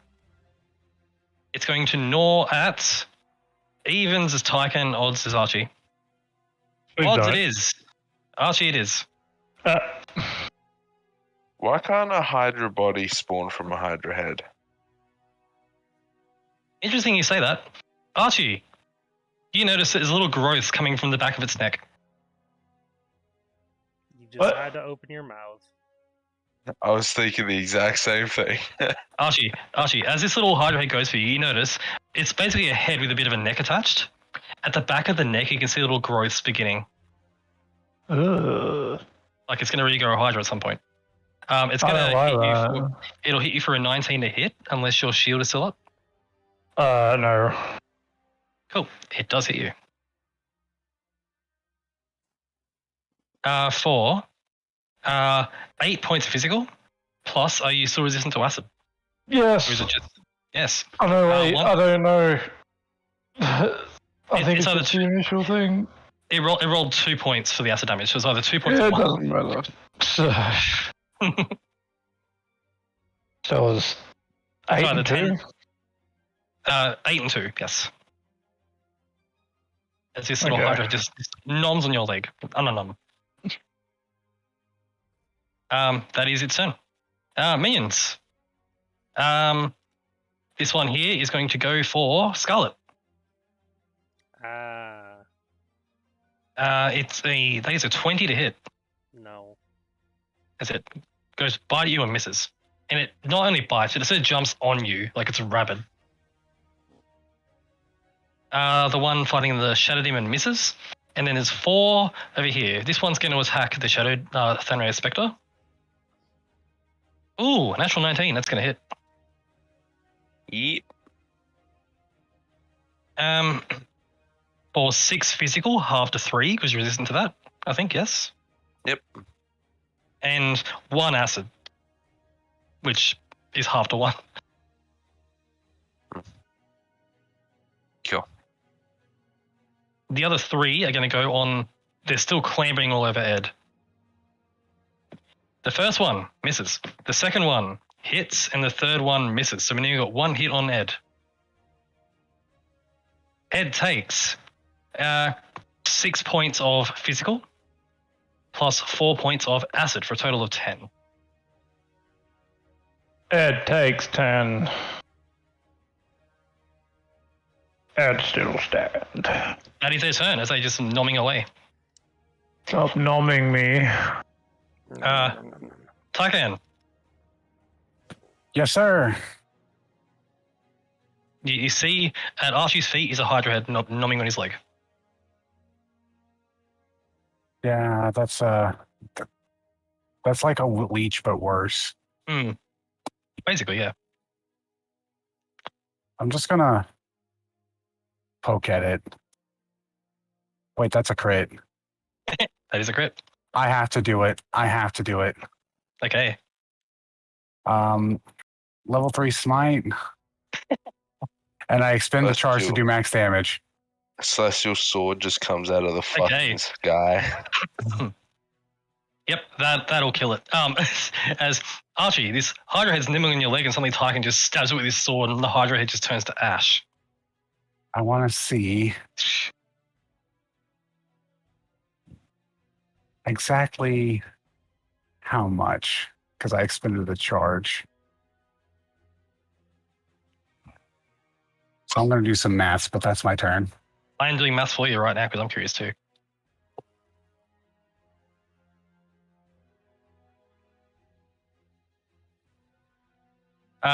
Plus 5. 105 points of damage.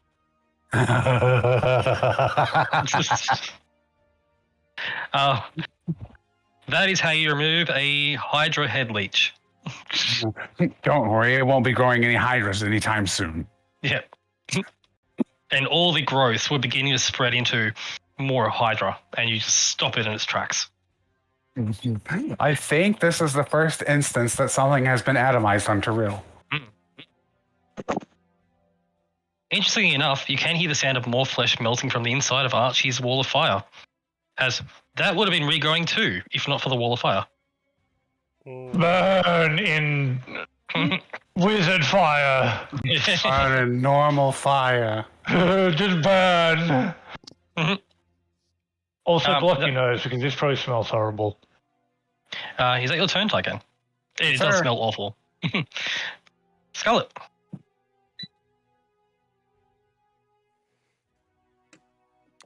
Hydra officially. Hydra is off the initiative. Oop. Well, I'm gonna try and finish this guy off. Okay. I'm also gonna do temp HP to everyone around me. Okay. 12. Hmm. No, the lizard does not get it. How about this one? It doesn't work on dead creatures. Well, you know. You try. Technically, the DMG says the rules are just a guideline and not actually set in stone. Yeah. Yeah. Like the pirate's code. 18 for As- 13. Yep. You hit it, and as you hit it, Scarlet, you take 2 points of acid damage. Woo. Is he dead? No. Okay. 14 hit That's it. Their armor class is 11. for 15. And with that hit, it dies. You cut it down, Scarlet. How much damage? 3 points of acid. As cutting down another rabid lizard folk. Is that your turn? Do you want to move anywhere? Give me a few minutes. I think everyone else is basically covered, but how hurt is this guy over here? He's at full health, but he's fighting a Shadow Demon, which has already mashed 2 of them.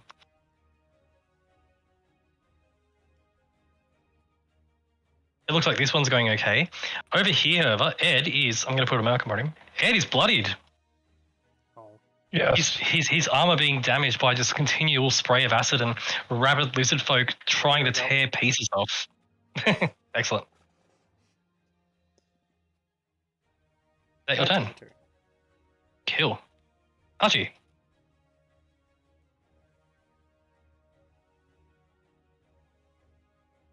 That's me.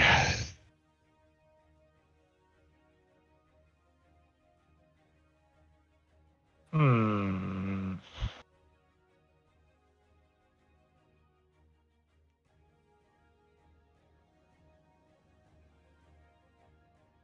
I'm gonna move around the Hydra that I'm still burning near this tree. Yep. And I'm gonna move a little bit more. Yep.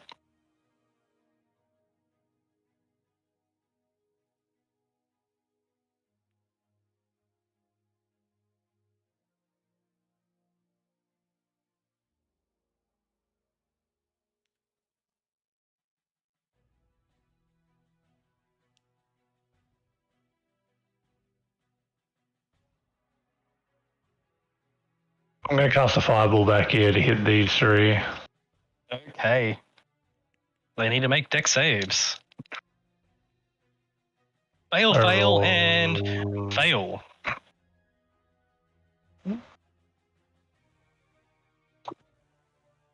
Those 3 fail. And so fireball goes off, they are badly, badly hurt. Good. Now it's time for Ed to knock him down.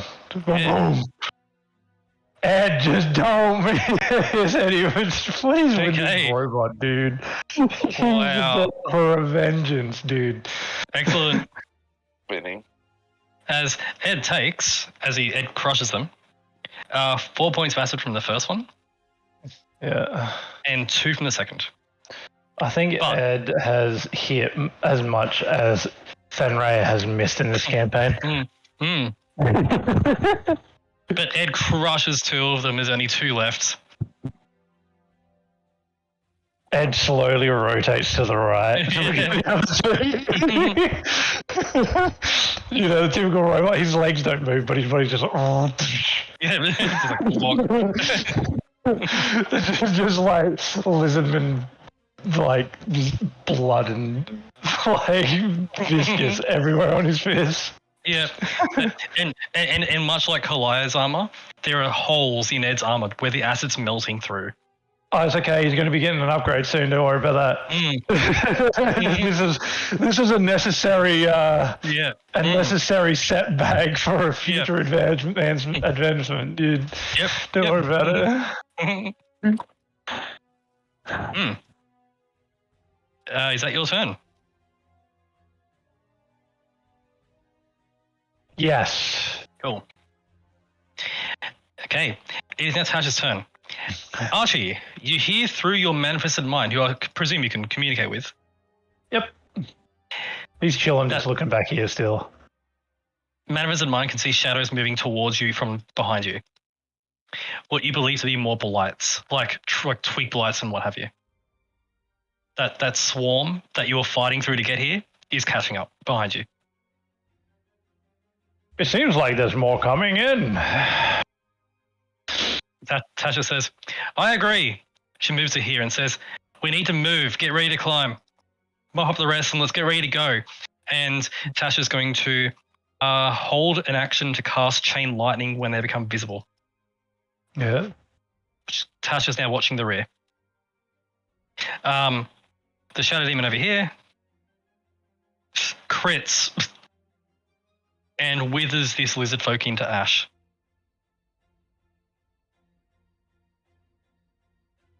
Takes a little bit of acid damage. Good.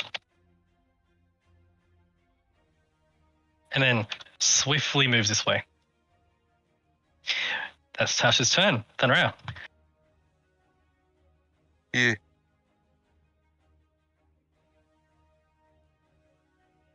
What do you do? Suck.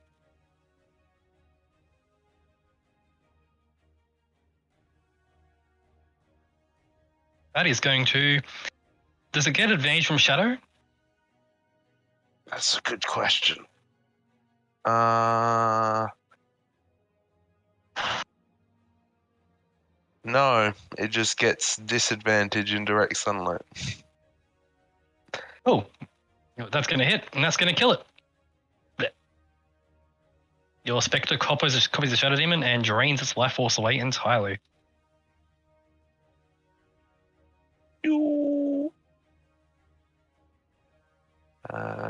Leaving but one.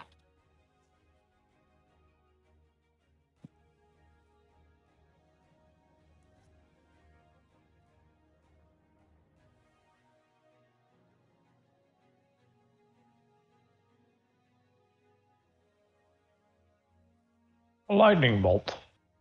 On one guy. Fuck that guy. Natural one. It's pummeled by lightning. It is badly injured. Its arm is gone from the lightning. It's just freaking and awful.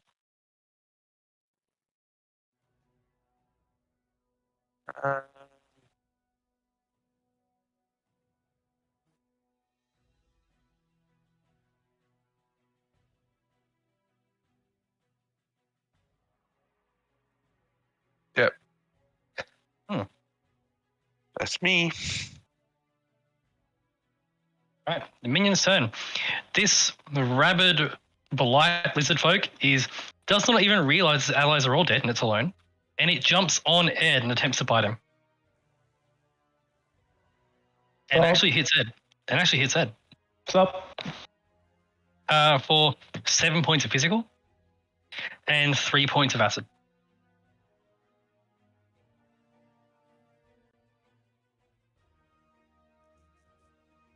How much was that, sorry?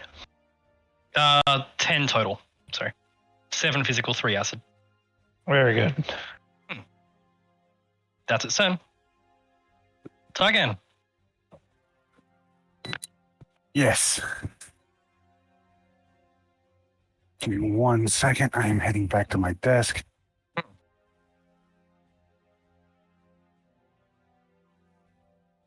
Okay. So we got one thing left, right? One thing left. More coming from bottom of screen. Like blights, like twig blights and stuff. Tash has moved to the back to watch your exit. And Tasha has called out, we need to climb. Climb?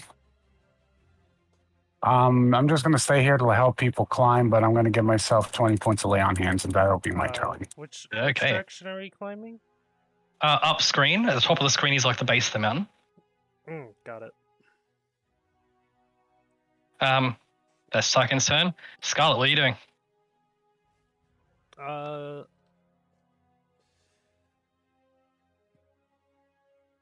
So they have this lizard guy covered? You've seen Ed just crush 2 in a moment. And Eddie's now looking down at the last one.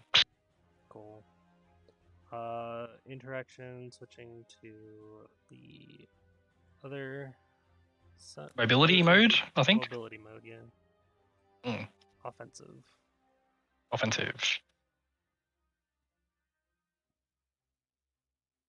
How high is the wall? It is several hundred feet high. It is at the base of a mountain. No, well, that's 40 feet. Yep. Did you begin to move towards the base of the mountain as well?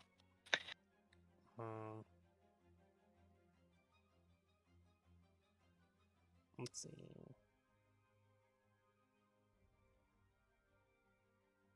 Dash, banner for Tyken and Archie.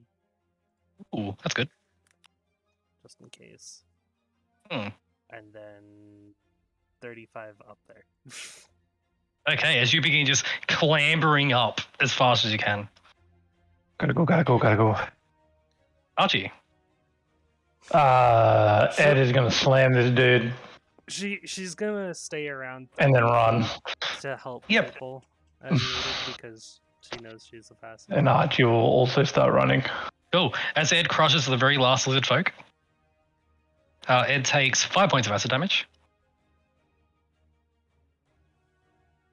But the lizard folk is turned into a pile of paste. It's Mr. Gilmore's jacket. He starts running. Okay. Ed starts running. We are technically out of combat at this point. So, we'll end the initiative order. But you're by no means out of danger, as you hear the sounds of dozens of screeches of various blights running through the forest here. So the rest of you make your way to the base of the mountain? I'm already there.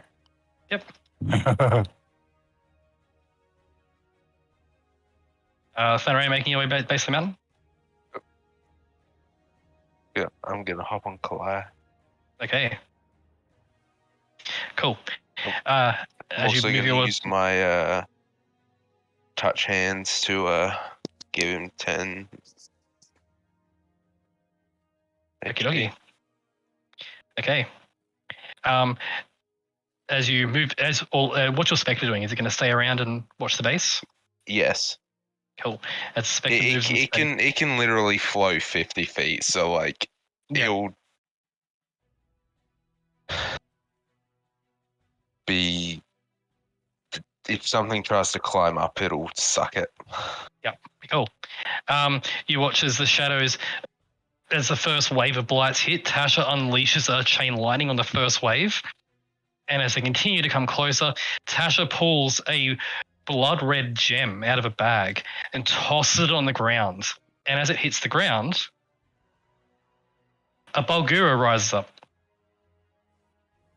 Love it. Another. Damn. And just pocket demons. And the Bulgura and the Shadow Demon stand side by side as Tasha makes her way to the wall as well.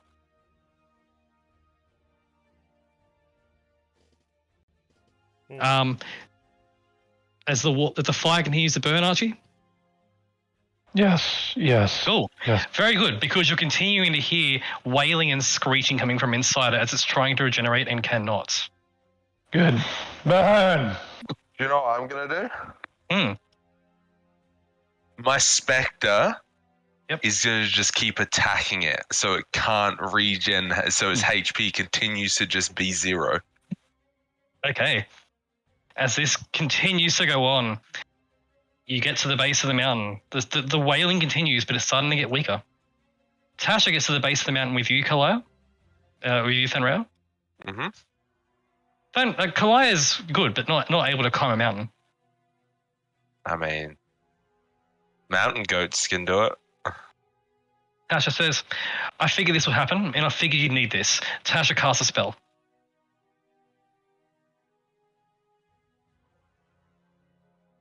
You watch as a partially ethereal circular platform made of force appears. About 3 feet across, so pretty small, big enough for Kalaya to stand on. Nice. And Tasha just moves a finger and the disc beams floating upwards.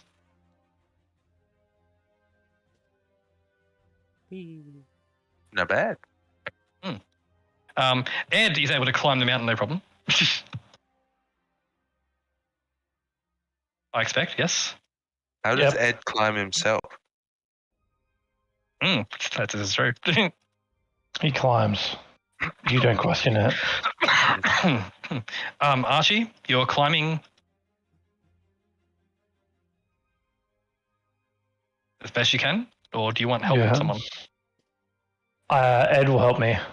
Okay, you can hop on Ed if you like, and Ed can just climb for you. Sure. Let's do that. Taikan is so strong, doesn't need a roll. Taikan, you've climbed mountains before. That's what I did when I was bored. Yeah. Scarlet, you're just nimbly, just free climbing straight up. You watch as Tasha doesn't climb. She gets to the base of the mountain, clicks her boots together and puts a boot on the wall and just stands on the wall and begins walking upwards. Sounds about right. Just strolling upwards as the rest of you are clambering up. As you clamber up, you notice behind you. You are, yes, you are. You notice the Bulgura and the Shadow Demon are just fighting off waves and waves of blights and things, keeping the tide at bay for you to get out of range. You now are climbing upwards. You do notice behind you, the Bulgura and the Shadow Demon are eventually overwhelmed, but by that point, you're more than 150 feet up the mountain. And you're out of range of the blights. As you climb, do you say or do anything? Don't look down. As you look down, it is almost a sheer drop. There are a little like in the ledges and stuff to stop on and things. You can see, Archie, your spell's about to end, but you can see the wailing of the Hydra is gone. Good. It took a good minute or two for the Hydra to burn away entirely. But you begin to climb. By the way, Fenrir? while I'm climbing, since I'm gonna be ahead of the pack, I'm going to like make sure that they have like footholds and hand to get good. while I'm ahead of them. Ooh, are you making a perception check or investigation? Your choice.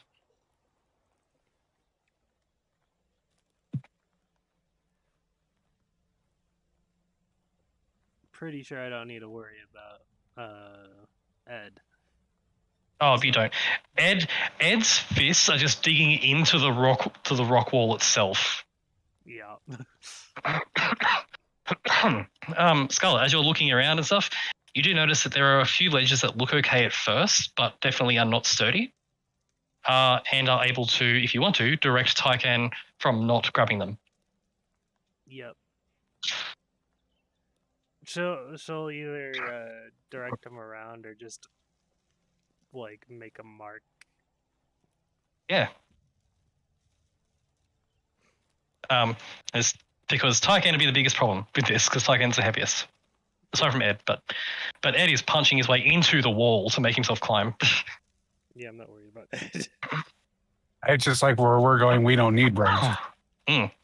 I'll create my own pittance with my hands. Yeah. You climb up. Fenrir, you have no problem climbing at all because you're being lifted up by a floating disc.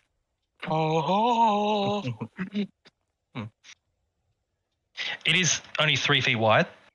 Sorry, 6 feet wide. So Calliope has to get a bit crunched up to not fall off it, but it is balanced and just steadily going up. Well, he would just sit. Yeah. Calliope sits like a good boy. Yes. As you climb, you get to about the 300-foot mark before there is a good ledge for you to stop at. And at this point, you notice the greenish fog that perpetuates the entire forest. You are now above it.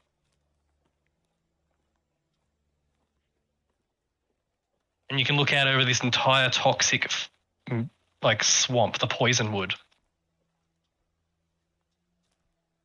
All of your armor that is not magical is damaged by acid. Your skin is damaged by acid. Not few. Definitely gonna need a rest at some point. But do you want to continue climbing? I mean, might as well till we reach the top. What's the worst that can happen? Can we get much higher? While we climb, I'm gonna go to the toilet. Okay. As you continue to climb, without much issue. There's no enemies on this side of the mountain. All the enemies were in the forest itself.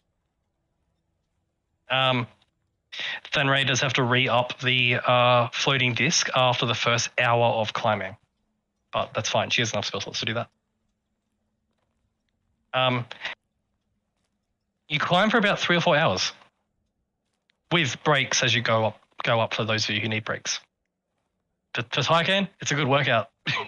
I haven't had this much of a workout since I played ball in college. Nanomachine, son. Ed isn't slowing down at all. He doesn't get exhaustion, so he's fine. Tasha's just walking vertically. And Scarlet, you've trained in this. Yup. You could do this for probably 12 hours before stopping.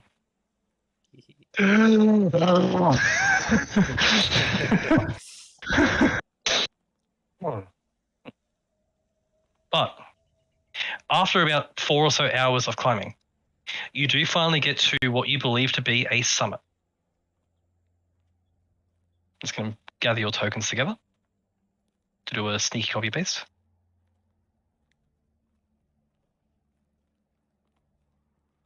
Not sneaky if you tell us.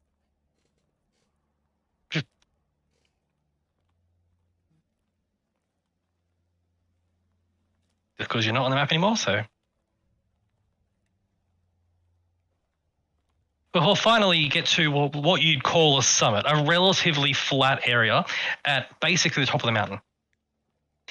You're almost 1,000 feet up. You've climbed for almost 4 hours to get up this high. But as you get to the summit, you are now at the top. There's a little bit of a peak that goes further up, but it's just a smallish, maybe 40, 50 feet peak.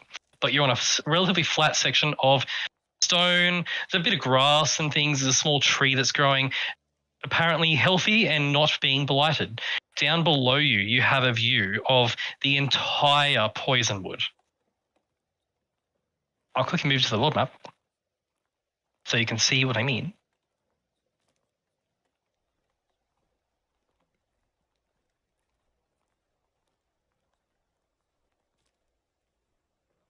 Once it all loads in for me, and it'll load in for you, you guys are basically here. You're right here. Oh. As you look north, you can see more Poisonwood and another mountain.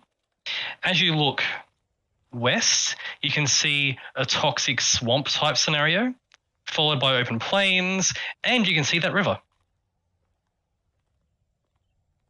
As you look south, you can see more of the Poisonwood. You can see the path you took to get in. And in particular... Can we see to the east?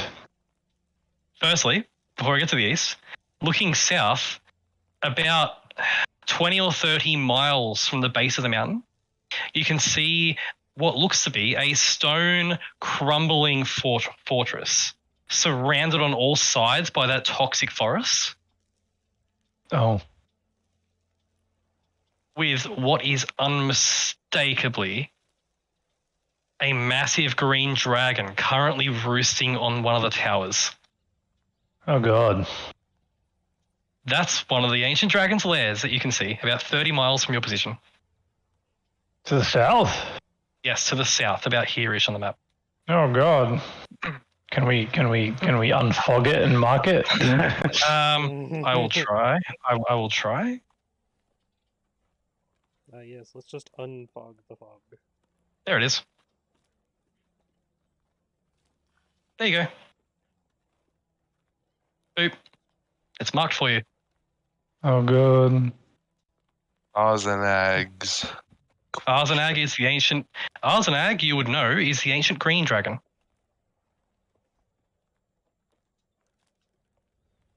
Ooh, spooky dot down here even further. Yep. I would have like a really hard-hitting spell with infinite range. But you can see what is clearly, based on its size, ancient green dragon of Arzenag, currently roosting on one of the old watchtowers of this old fort. You get a sense, based on the appearance of it and the fact that it's dead center of the Poisonwood, that's its lair. That is the ancient green dragon's lair. And you can see there are a few smaller shapes in the sky. There are smaller green dragons flying about. Nowhere near you, but you get a sense you wandered pretty close to its lair. Which does track because when you fought those werewolf people, they were hunting the lair. Mm-hmm. When you look to the east, I'm not going to unblock it just yet because I need to get a better map, a map that doesn't have all the all the markers on it, because the one I have has some markers that I don't want on there. Looking to the east, you can see. Actually, no, I can unblock it. Sorry, my bad.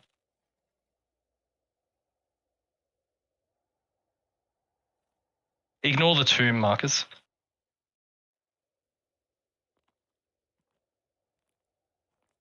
They shall be ignored.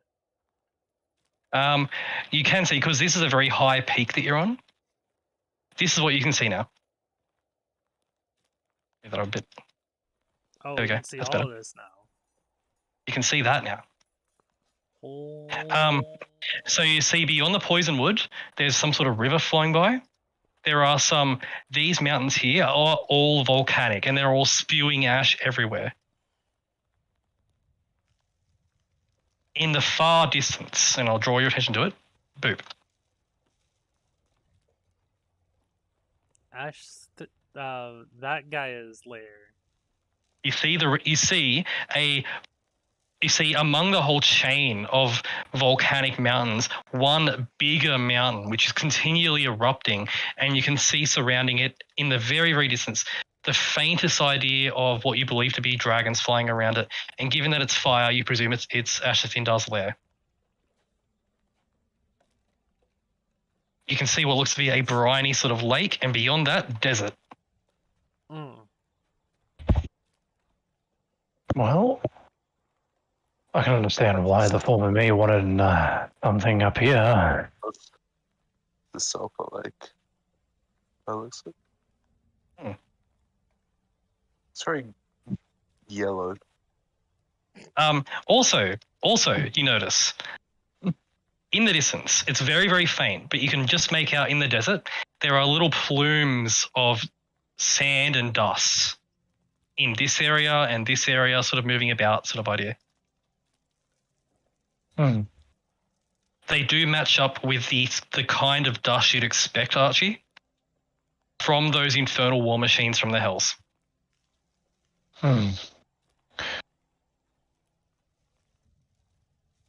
Interesting. And based on the camp that you scried, if you recall, the one with William and all that, it was in a desert type environment. Further over here. They're over in this general vicinity to the right, past the poison wood. So you get a sense that's where your enemies are gathering.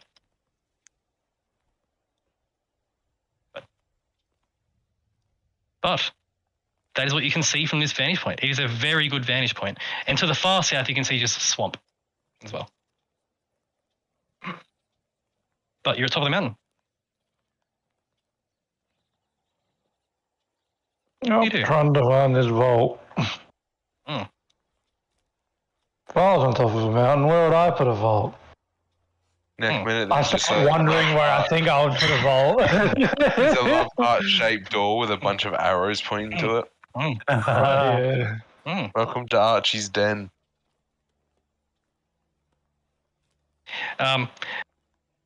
Would you like to make some sort of investigation check to look for your entrance, or? Yes, I'm going to investigate.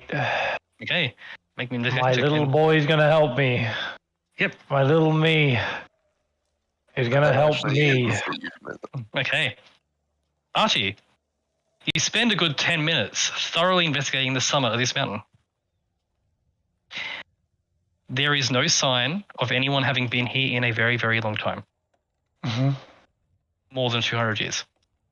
Yes. Like, there's no sign at all. You were the last one to be here. Correct. Like you don't think that anyone's been here for 300 years, maybe. Fuck, I'm old. Man, you haven't been here for a while either. The ground looks untouched. In particular, Archie, after searching for these 10 minutes, you do notice a few claw marks on top of the mountain. As if a dragon has stopped here for a second, had a look around, and then moved on.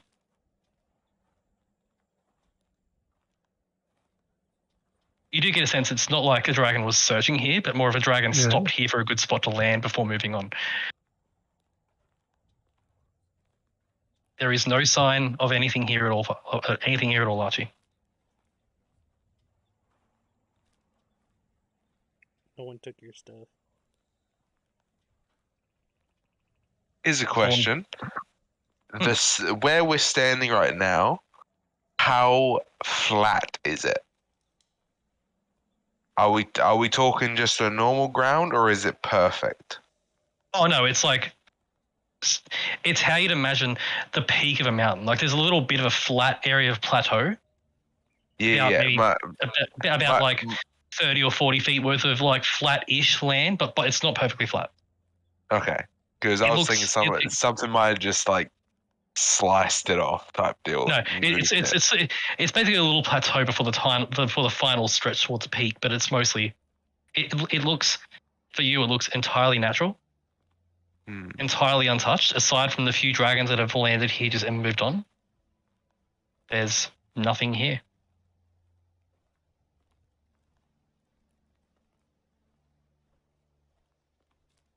Tasha does cast Detect Magic.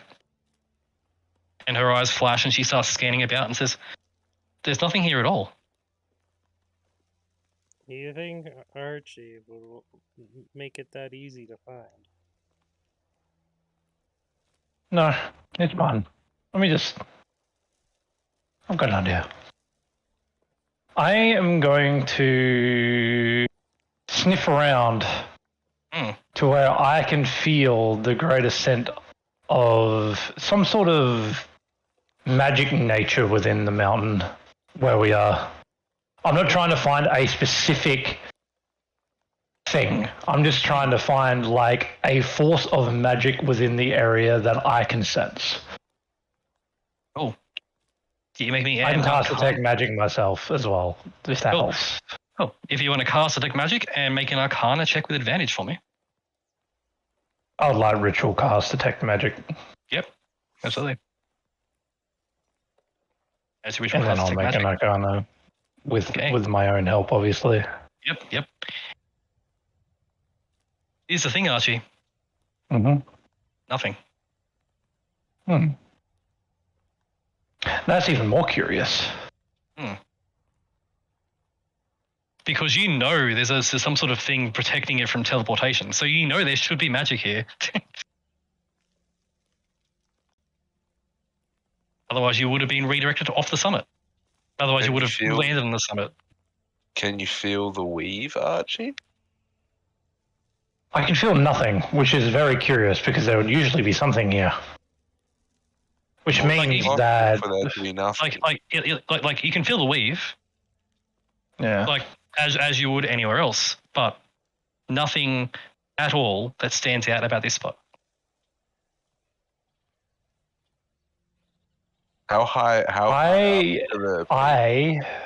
am going to try and do something. The rest, so there is a little bit of a peak that goes further up, about 30 or 40 feet. I'm going to climb up. Okay, you climb up, it's 30 or 40 feet. It's a little rocky bit. You get to a final summit. There is one lonesome little twig of a tree standing at the very top. A tree? One lonesome little tree sort of standing defiantly at the very top of the mountain. I'm going to go to the tree and I'm going to poke it. Okay, it is poked and it is made of wood. It is a tree. Next minute I get force pushed like off of the front. Do I see Fenraya touch the tree? You do. I'm going to walk up. Well, climb up. Yep, it's only 30, 40 feet, so you get up there pretty easily. Yep. I'm going to look at the tree. Is it unnatural compared to the poison wood? It looks like the way the forest and the poison wood would have been before. You get a sense that it's entirely natural, and the only reason it's here and normal is because it's above the fog that's down below.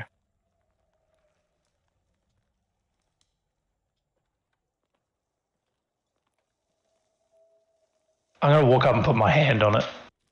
Yep. It feels like a tree. I'm going to lick the tree. Don't lick the tree. It tastes like tastes tree. like a tree. Okay. I'm out of ideas. What?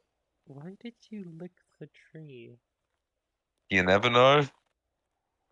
Hey man, like Archie's fucking lock can be some abstract shit. You never know. I'm gonna lean against a tree and sit with my book out. Yep. And just think to myself, what did I want myself to see up here? And I'm just gonna look around slowly. I'm literally gonna try and like invoke some sort of memory within myself by looking around. Trying to think of what I used to think.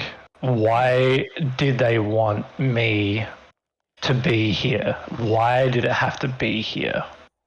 In particular, out of everywhere on Faerun, why here? I'll do the same thing, but ask my patron the same question. Yeah. Cool. As you I was ask also gonna. That was my next step. I was gonna pray to Ayun. Cool. I'll get Sanraya to make me a charisma check because you're with charisma. And I get Archie to make me a religion check, I'll say. Fuck's sake.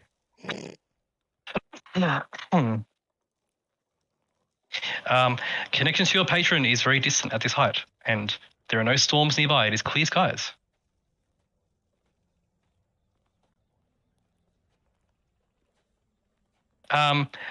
You are unable to make a connection, Tharia. Archie, reading your book. Well, firstly, is Scarlet or Tyken going to do anything to... Do you want to do anything here, or do you just want to sit and wait for them to figure it out? Tyken is just gonna sit here for a little while because he's just gonna watch. I am not magical savvy. Okay. I'm sorta am, but in a different way than what is needed. Yep. So Tyken's just taking in the view, I imagine, then? Mm-hmm. Cool. It's a good view as well. It's good to be able to see so far without snow impeding the way. Like, you've climbed big mountains before, but never with a clear sky. Actually, now that you point at that, he would be distracted with that view. Any particular, Tyken, you've never seen a desert before. For some reason, Tyken gives off the vibe of gets naked and stands on the top of a mountain to feel the breeze. I imagine Tyken in his younger years would have done that. climbed an icy mountain.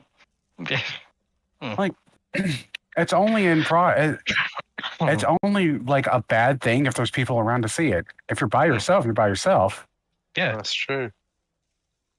But Tyken, I will say, it's the first time you've seen a desert to that scale, to the far east. What's that strange looking shadow?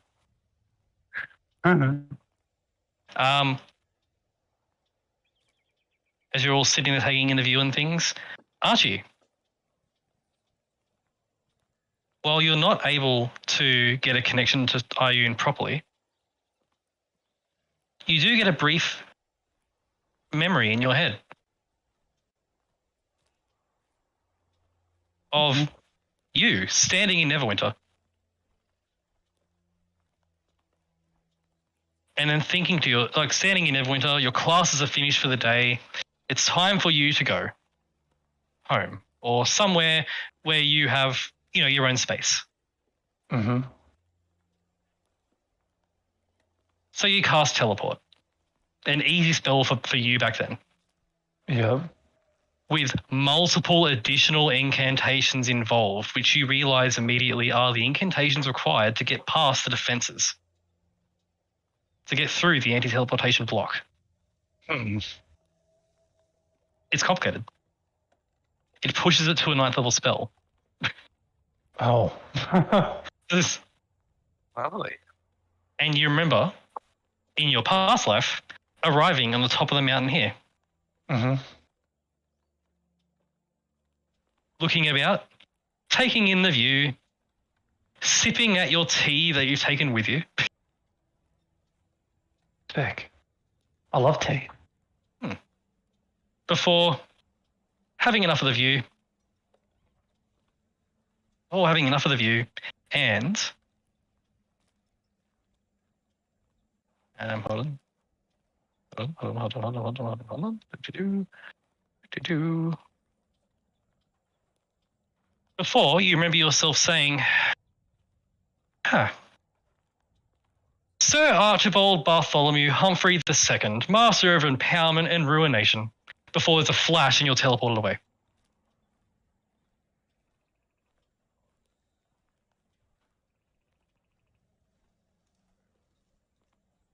I wake up from my fever dream.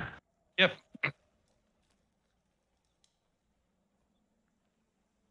You guys watch as Archie wakes up suddenly from reading his book and thinking. I look at Thenraya. Any luck? Man, that was a good nap. I mean, what?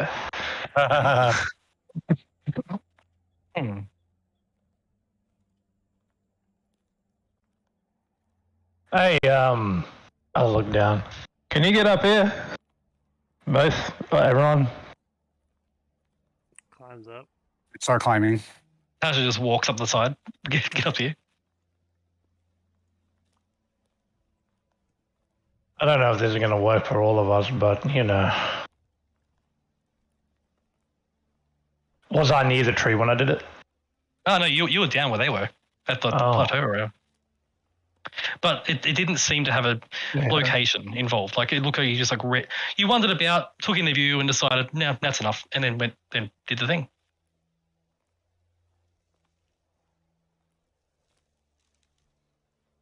I don't know if this is going to work, but can you just place a hand on me, like on my back or my shoulder or something? Place his hand on. I place my hand on his butt. Yep. Oh. So do I. I'm kidding. I put a hand on his shoulder. Tasha puts a hand on you as well, on your shoulder. Ed stands watch and just sits down near the tree. Yep. Well, I will do the same. Okay. I look towards where Archibald was looking in my dream, and I just say, Sir Archibald Bartholomew Humphrey II, Master of Empowerment and Ruination. Suddenly, because your detect magic is still up, suddenly the weave warps and shapes around you before suddenly all of you that are touching Archie, which I believe is everyone but Kalaya and Ed. And Ed. Yep. Suddenly, a purple energy warps around you, grabs you, and rips you through a portal. What? What? You appear in what looks to be... I'll change the music, but this is interesting. Oh, please tell me this is my mansion. You appear in a very large, about 80 feet across, circular stone room. On the ground is a engraved, what you recognize to be an alteration on the gate spell. Oh. In the ground. Oh boy. The room is made out of smooth stone with runes carved into it and made out of adamantine. Oh god, that's expensive. Remarkable craftsmanship. Remarkable craftsmanship. I can just imagine hitting this floor and Tiger just being like, dear God. So like the room is made out of like a dark, almost like slate grey sort of a stone, with the runic carvings having been carved out of the slate grey stone and then filled in with adamantine. As you appear in this dark chamber, suddenly lights appear, what you recognize to be the dancing light cantrip, sort of flicker on with a faint blue light all around the room, lighting you up. You can see there is one main doorway. Mm-hmm. All around you feel, because Archie feels intense magical energy running through the walls, almost like circuitry. Amazing. Oh well, let's keep going. there is then a flash of magic. Never mind. I'm going to put you here. There is then a flash of magic. As I'm going to use your tokens.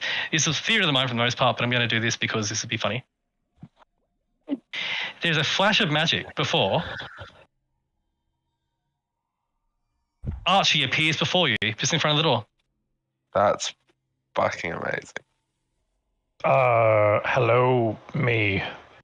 It says, welcome. It has been some time. Can you give me a general analysis of exactly how much time it's been since I've been here? It thinks for just a few seconds and says, in years. 202 years, 8 months, 14 days, 6 hours, and 12 minutes. That's a long time. It is indeed, but it is indeed, but it is within the parameters that were expected. Welcome home.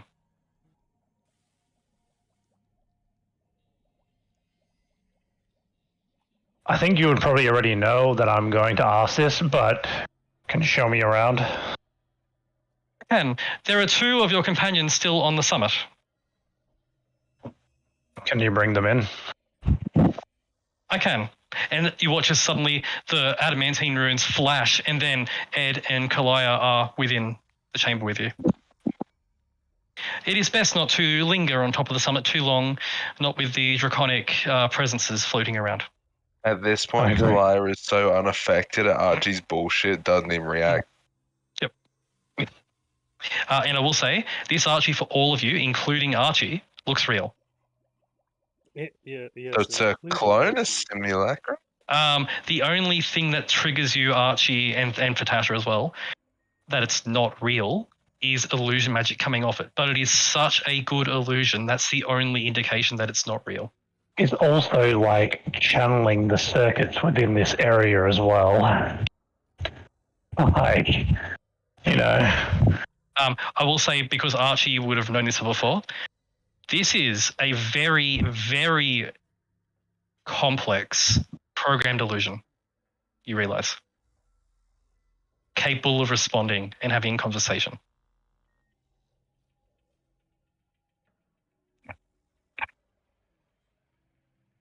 We're here to initiate what? The plan, yes. Mm-hmm. The plan. Yes, please follow me. All the preparations have been made since your departure. Well, if you could take me through them as well as my comrades here, that would be most fruitful. Indeed. You seem to all be damaged. Yeah, we will require a rest. Of course. I'll take you to the rejuvenation chambers first. Please follow me. As it turns and walks, and as it walks, it just fades through the doors. I look at Thad Raya and I do like the Shrek face, like, not bad. I'm pretty good. Normally, I feel like I'd be surprised, but at this point, this is to be expected. Fucking rejuvenation chamber?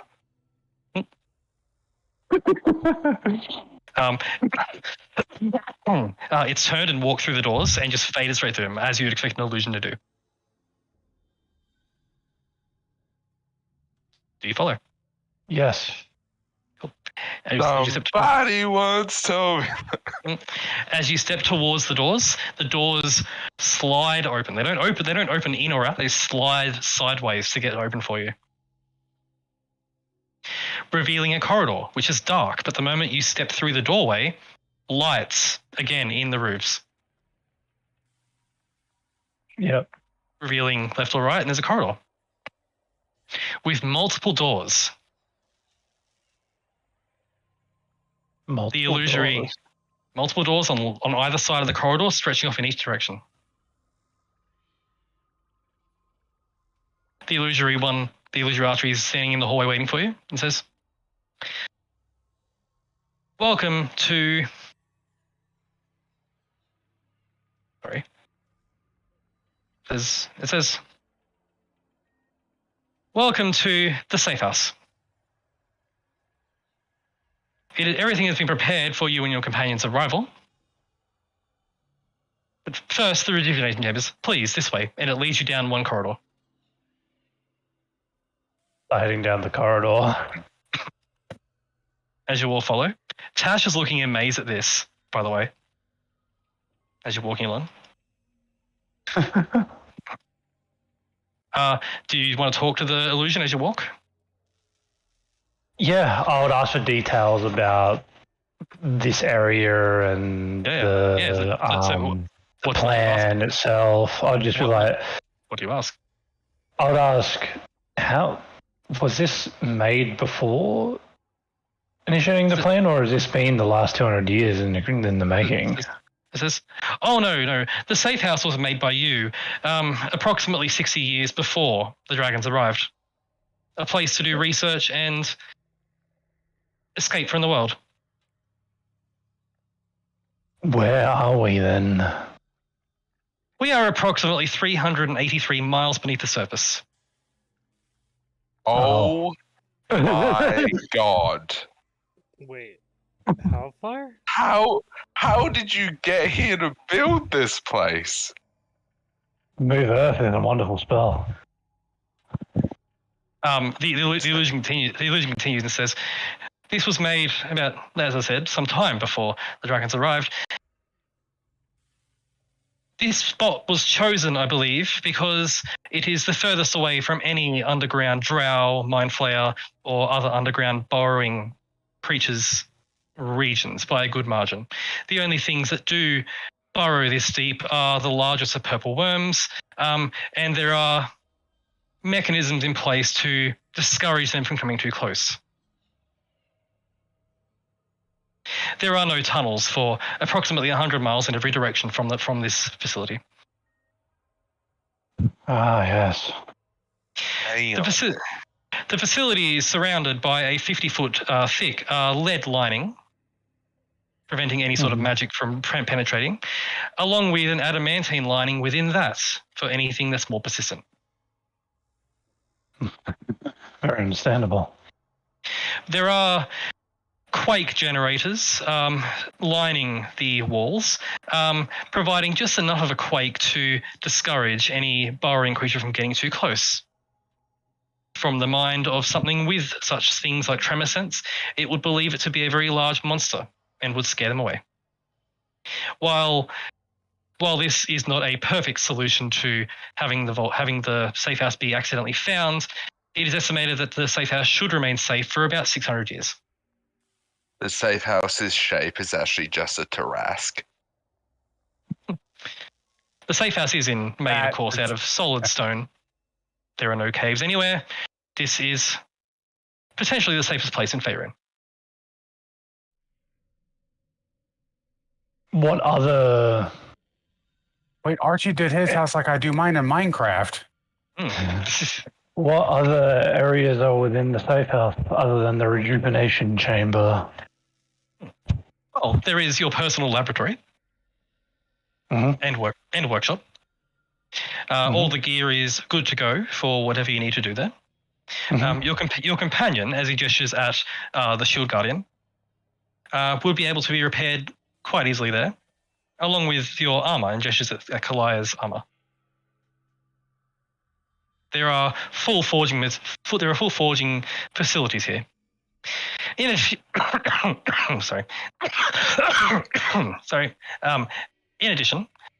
In addition, you did foresee, well, part of the plan was for 4 to come back. I do see 5 here, but I presume you 3, and it points at Scarlet, Fenrir, and Tychon, are the other 3 that came back, yes? Yes. Yes. It says yes. Plans are put in place for those of your particular abilities. There is a temple set up. Is it a unified temple? It is ready to be. It is ready to be accommodated to whatever god you worship. Oh, perfect. Because of the nature of the plan, we weren't entirely sure of who would be brought back exactly. We'll figure that out. There is also a training facility for all sorts of martial combat. I'm just like, every time there's something that caters to one of us, I just look at like Tycan and then Scarlet. I was like, Tycan's having a good time. He's silent because he's just taking everything in. There is also an illusory training facility. Yeah. As he points at one door. one can create an illusory battlefield and train. Is there any limitations to the training? I'm going to show you. As he just moves it to a door, the door opens and you see a large, about 100 feet by 100 feet room. The illusion simply waves a hand, and suddenly a full-on battle between some orcs and some humans begin to battle, and it looks ultra real. Wait, Archie invented Ultimate Epic Battle Simulator. It's basically, if you've seen Star Trek, like a holodeck sort of idea. What about a dragon? I was gonna say, can it create Ashthathinda? Personal question. Specifics are more difficult to render, but an ancient red dragon can be produced, and you watch suddenly an ancient red dragon is filling the back of the room. Well, I know what I'm going to be doing while I'm staying here. Red Great Worm? Unfortunately, there are limits based on the size of the room. That's fair. I was going to say, it's only 100 by 100. We're not even going to get the real experience against a dragon, considering how small the room is in theory. But knowing the ins and outs of different enemies is, half the battle. Is this based off of data or what? Like, how are things rendered in here? This is based off of data that has been collected. Do you know what Ashthathinda's human form looks like? I believe there are records, and the illusion waves a hand, and you watch as there are about a dozen humanoid individuals, which you do recognize about 2 of them to be Ashthathinda's human forms. As dragons take whatever they want, so. He has multiple. Well, I know what I'm gonna be doing. The illusion says, of course, this facility will be available at any point. But to the rejuvenation chamber, and it takes you along to another doorway. It says, I will take you to the warehouse shortly, and to your personal chambers, Archibald, as I believe there are belongings you wish to collect. Oh, yes, definitely. But first, as it moves to one door, the door's open, and you see a chamber with 4 greenish looking vats sitting in the back of the chamber, full of a greenish liquid. Yep. The illusion says, if you could please step inside. And there's no clear way to step inside these vats, they're just made out of glass.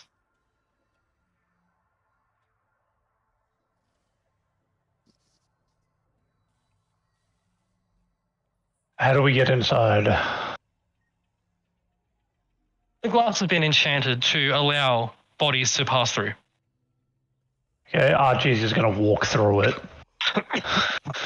Okay, you walk through it and suddenly you're engulfed in the thing, and in an instant, Archie, you just feel yourself fall asleep. For 6 seconds. I fall asleep for 6 seconds. As the rest of you just watch, Archie? Yeah? Yep. Mm-hmm. Okay. Archie closes his eyes for 6 seconds, begins to snore, and suddenly wakes up. Archie, you get a short rest. 6 seconds short rest. Yep. You just got faster than a catnap. Yep. Hell yeah, dives in. As you jump in, you get a short rest. I'm going to roll some hit dice. Yeah. Walks in. Oh, I really needed this. 27. That's my full health. There we go. Cool.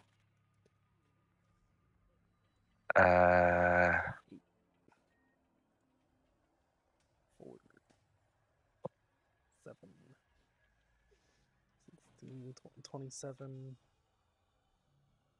How long would a full rest be in there?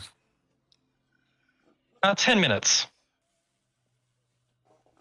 Like it's gonna step in and be like, "I'll see you guys in 10 minutes." Same. Yeah. I'm just gonna do the full long rest. Okay, cool. Are you going to stop in this room? What's 10 minutes? You know what I mean? Yeah. Fine, I'll do the 10 minutes too. Cool. Dude, What's up, Ben? we're gonna literally this place is gonna be so efficient. As I you think all that's step the in, idea. that's the idea. Yeah. As you all step in, Tasha sits down and just starts reading a book waiting for you because there's only 4 chambers and she's not really that hurt. I got room in mine. I'm kidding. As you all rest, Trying to hit it off with another. I got room in mine. I'm not kidding. your clothes are all getting drenched, by the way, while being in here. That's fine. But you all get a long rest, get all your hit points back and everything, Tyken, you included. Yay!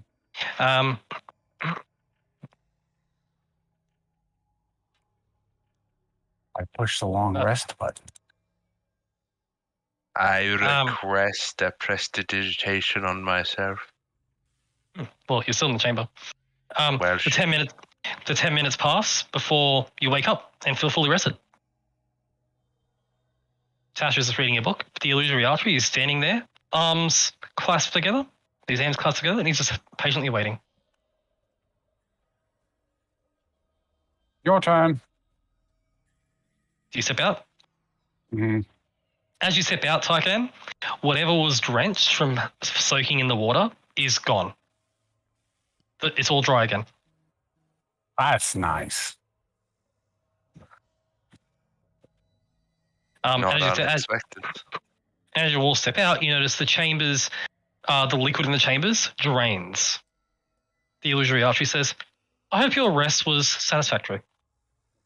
The chambers will need to refill. Based on research, I believe that only once per day using these chambers is safe. Any more, and you begin to run into consequences. Good to know. Still, I'm 23 hours of activity with 10 minutes for full rest. That's good. Archie had his shit down packed. And Archie, in particular, the design on these chambers. You recognize something, Archie? What do I recognize? It's your make. Like, you built these. Mm-hmm. But it's unmistakably Netherese technology.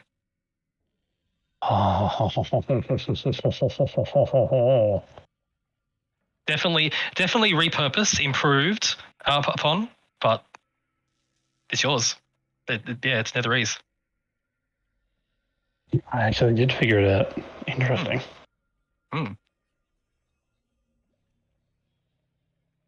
As the illusory Archie says, "If you'd like to proceed to follow me, I can show you the rest of the facility." Yes. He leads you out to the hallway and around a corner and says, "This is the workshop." The doors open and you see a very large workshop, multiple desks all ready to be used, piles of ingots, adamantine and other materials. In the center is a large platform with about a dozen mechanical arms, all with various connections and grabby bits and tools and other things.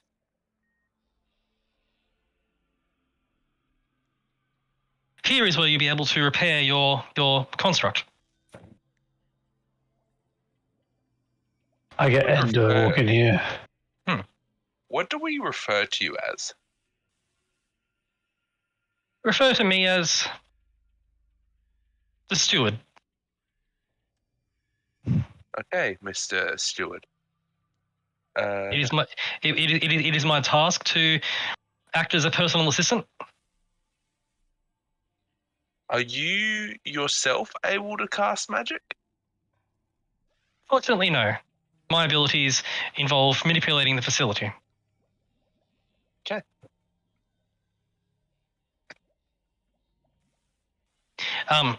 Archie, so Ed steps onto the platform in the center. Yeah. Yes. The steward says, "Please put the helmet on," and gestures towards a metallic sort of helmet that's sitting on one of the desks. I'll walk towards the helmet. Yep. Put it on. As you put the helmet on, suddenly you feel your mind expand, and you almost feel like every single one of those mechanical arms around the room are a part of you. And just by thinking, you can move them.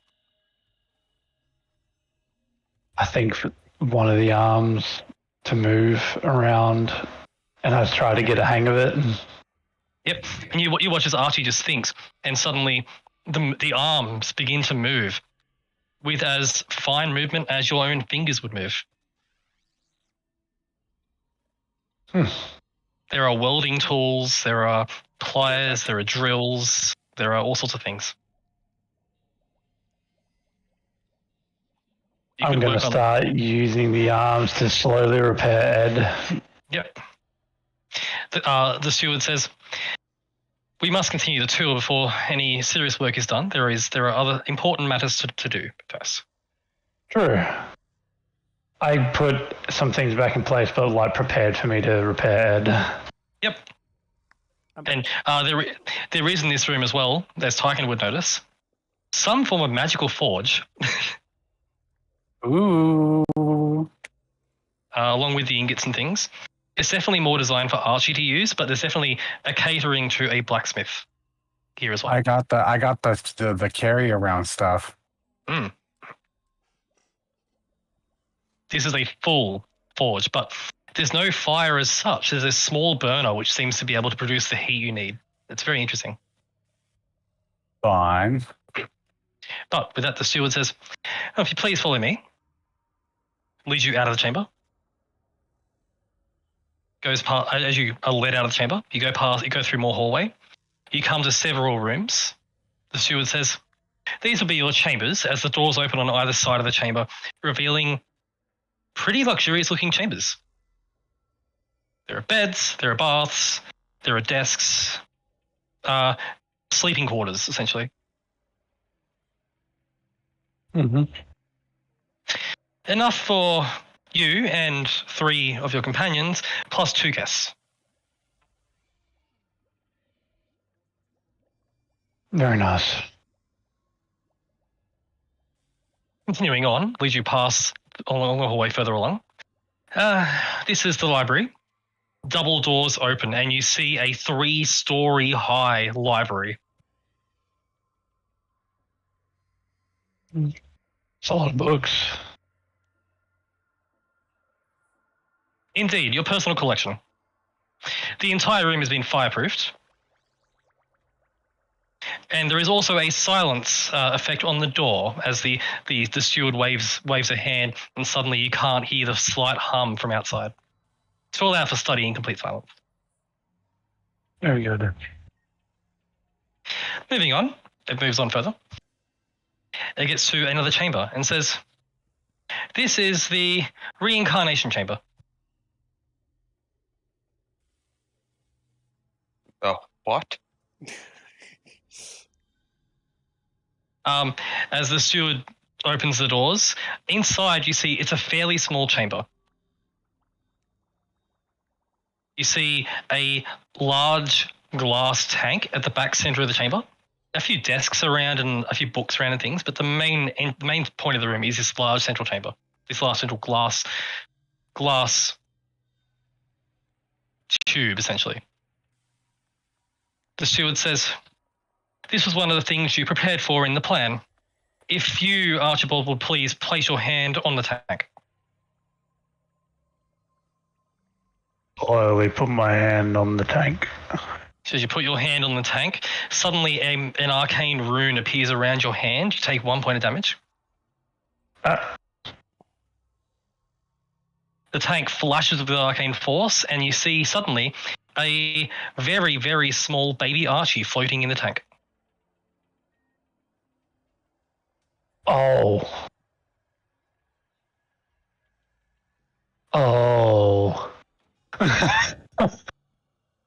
This will take some time to grow, but it is important to get the process started as soon as possible. I agree. I can pass her on the back. Congratulations. I've given birth to another me. Do you think you can handle that? Oh, would you look It's at that? work. My wife and children on the afterlife calling to me. Does this work for I other can't people got other than jokes. Archie? Fortunately not. There were only a few months to prepare for the plan itself. I do apologize. Don't worry about it. With what I'm thinking, if I die and everyone dies, I'll just come and get everyone back. Fair enough. By the time this thing is, well, I am done incubating here. I should Archie's have stuck in a lot of your my body powers getting back. pissed because he can't reach. The best partner for me is another me, so, you know. Yeah, the only one I can rely on, me, with my fellow me. The steward says, "Oh, now that bit of business is taken care of. Your possessions are next," and then moves out of the room. It leads you along the hallway for a bit.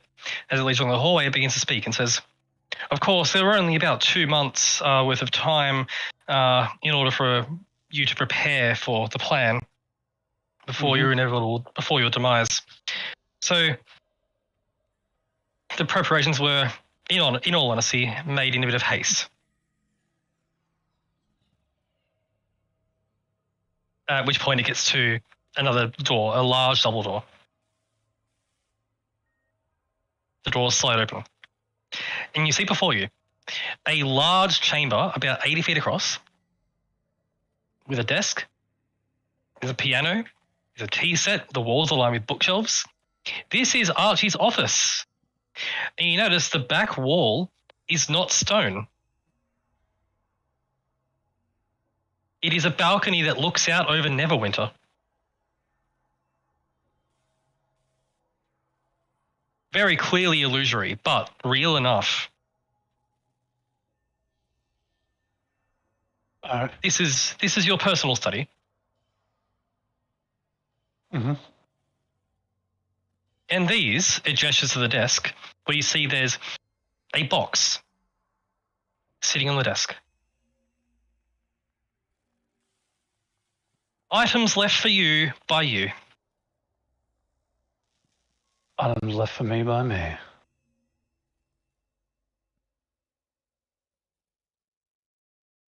The box about 2 feet across, about a few inches tall. A brass latch, which is currently closed. I slowly rub my hand across the chest. There is no dust on it at all. And I flip open the latch. As you flip open the latch, you see firstly a neatly folded suit. You see a pair of glasses. You see a pocket watch. You see a quill. You see an ornate looking circlet that would sit on your head. And you see a spellbook.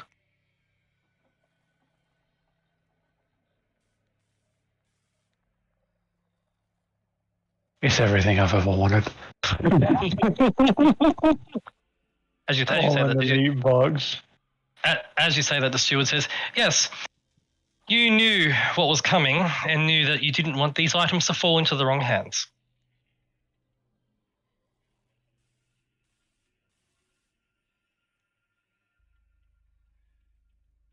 As you pick up the items, I presume, go through them. Yes. I'm going to neatly place them side by side as I look over them. Find it hilarious thinking that Archie's hands are technically good hands, considering he just, destroyed the weave. Cool. As you take the items out, Archie, and take a look at them, You know how they work because they're your items. Mhm. Some of these are attunement, just so you know. But Yes. But you know how they work. Firstly, Correct. the suit. The suit is an elegant suit. It's adorned with silvery runes. You know this is called the suit of the Archmages. Bruh. Bruh. God. That is fucking so good. God dang. God damn.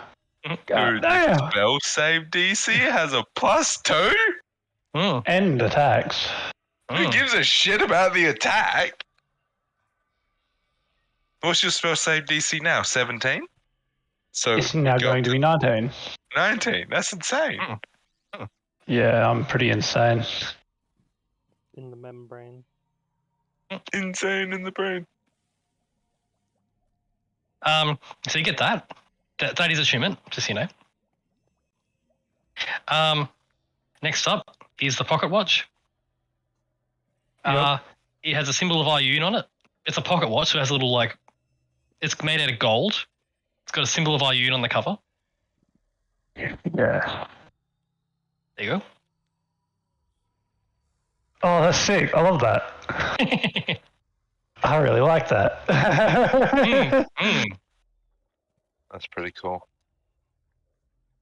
In addition, there is a red feathered quill with a golden tip. You know, it's called the Orator's Quill. There's a picture of it. Basically, it generates its own ink and acts as you speak to it. While holding the quill, you can speak a word, and it will activate and float upright and write words that you speak to it on whatever stationary, non-living surface it's been put on. It'll write whatever you want. If you run out of space on the paper, it'll tap the paper expectantly until you place it. Question. Paper here now. Is it magic? Is it magical ink? It is mundane ink. Damn. That'd be OP. But it is good for writing whatever you want to write without having to write yourself. And the funny thing is that I can get it to write, and then I can use Mini Archie to actually do stuff with it while I'm sleeping. You can. Next up are a set of delicate-looking reading glasses. Oh, yeah.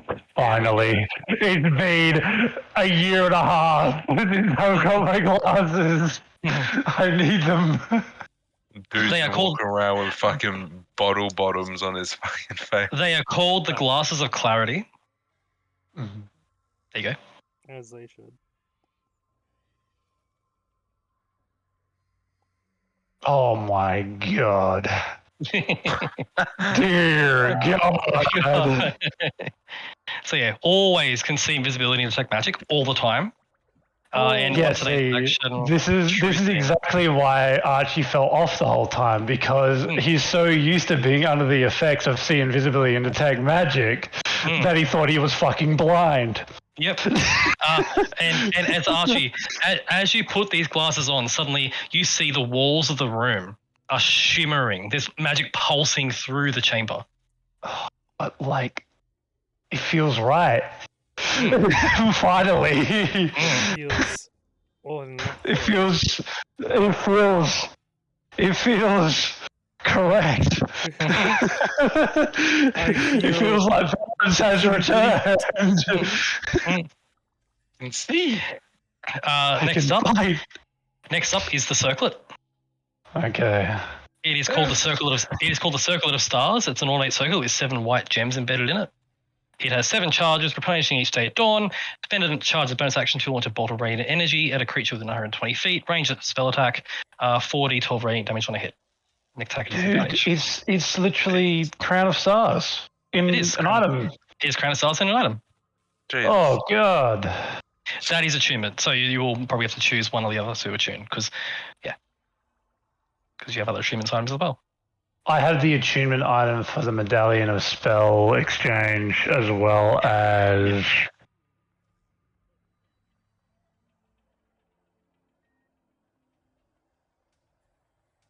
the Nether East Force weapon.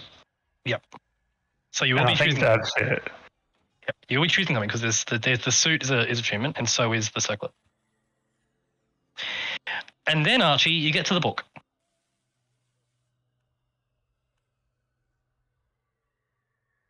It is undoubtedly a spellbook. Yeah. So, firstly, it is undoubtedly yours, and as you open the book, you notice that most of the pages in it are empty. But you know about what the spellbook is. Yeah. Firstly, the steward says, your spellbook. In order to prevent it from being found, you had to remove many of the spells from the book. Only ones of your own making are within the book. Yeah. Firstly, it's an attunement item. So that's the thing. So this is what it can do, right? You can replace the damage for any spell you cast for any other damage type, regardless of whether you have that type in your spell list or not. Oh my god. Secondly, when you see a spell cast by a creature within 60 feet of you, you can spend a reaction to capture the spell, placing a copy of the spell in your spellbook. It must be of a level that you can cast, and you can store your proficiency bonus worth of spells in the book at any given point. So if you see someone cast Healing Word, you can capture it and cast it as if it's yours. I can catch it? You can catch it. That's insane. Pokemon? Dear God! It's only your proficiency bonus, and storing any more spells will cause one of the others to be deleted, so it's only a certain small pool that you can get, but if there's any spell you see someone casting, or if you wanted to replicate one of the party's spells, you totally could. Oh, dear God! Important note, it must be a spell cast, not an item. Yeah, I was just about to say, I can't steal Step Smite. Yep. Actually, can I steal Step Smite? Smite's an ability. Yeah. It must be a spell. I was going to say, it's not classified as a spell cast, it's a spell-like ability, so... Question. Proper question here. Is this a spell at any level? He can capture any spell. It must be a spell of a level that he can cast. Okay. So I was about to say, Tasha, get casting. Yep. So that's... Smite, there you go. Also, it has a series of spells, Archie, for you. There are only 1, 2, 3. There are 5 spells in the book. Okay. That's it. These spells are always auto-prepared by you. They're always they can as auto-prepared, but you can only cast ones that are that you can cast, obviously. Firstly, there is Archie's Arcane Ward. Action, self, 1 hour duration, magical ward that nullifies 35 points worth of damage. When you receive that damage, any elemental damage, reduce the damage to 0, if you wish. Up to 35. Up to 35. That's cool. So you have that, and that's an hour, not concentration. The next one is a 4th level. The next one's a 4th level spell called Archie's Blade of Blasting. Bonus action to cast, range self, duration 10 minutes, not concentration. Make a Blade of Force, takes whatever shape you wish, deals the same damage regardless, however. It's your usual action to make 2 melee spell attacks. On a hit, target takes 3d6 plus your intelligence mod in force damage.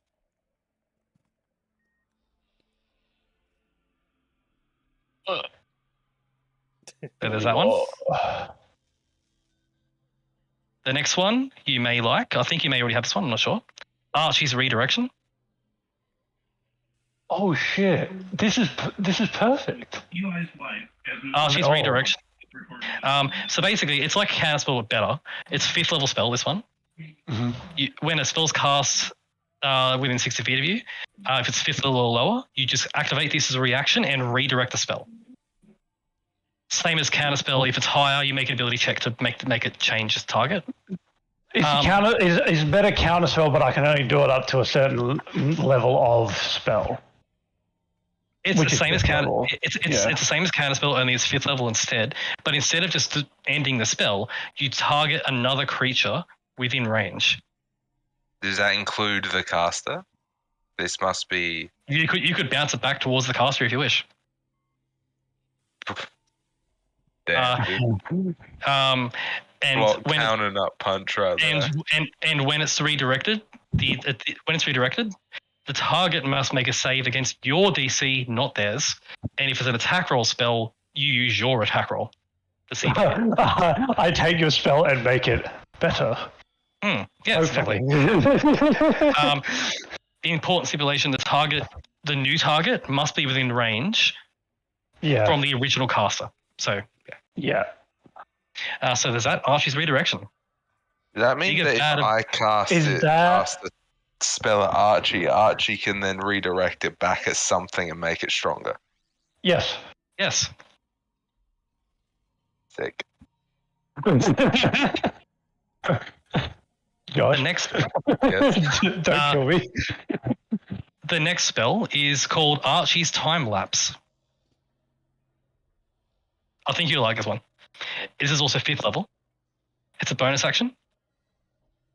It's range yourself. You cast this spell and alter your position in time and space. Bonus action to activate. You and all your equipment you previously possessed immediately appear in the location you were 6 seconds prior, at the start of the previous turn. Does not provoke opportunity attacks. You revert to your previous state, gaining or losing hit points, conditions, or other effects as necessary. All your items and equipment you possess at the time are back, although you do not regain used spell slots. So basically, if you get... I get everything back but spell slots, pretty much. Yes. So Also, if you move somewhere and nearly get like 100 to 0, you can just bonus action. You can bonus action, bamf back, get the hit points back and everything. In addition, you regain concentration for spells that were held at the time if you lost concentration. I can bring them back. Wait. That's so funny with banishment.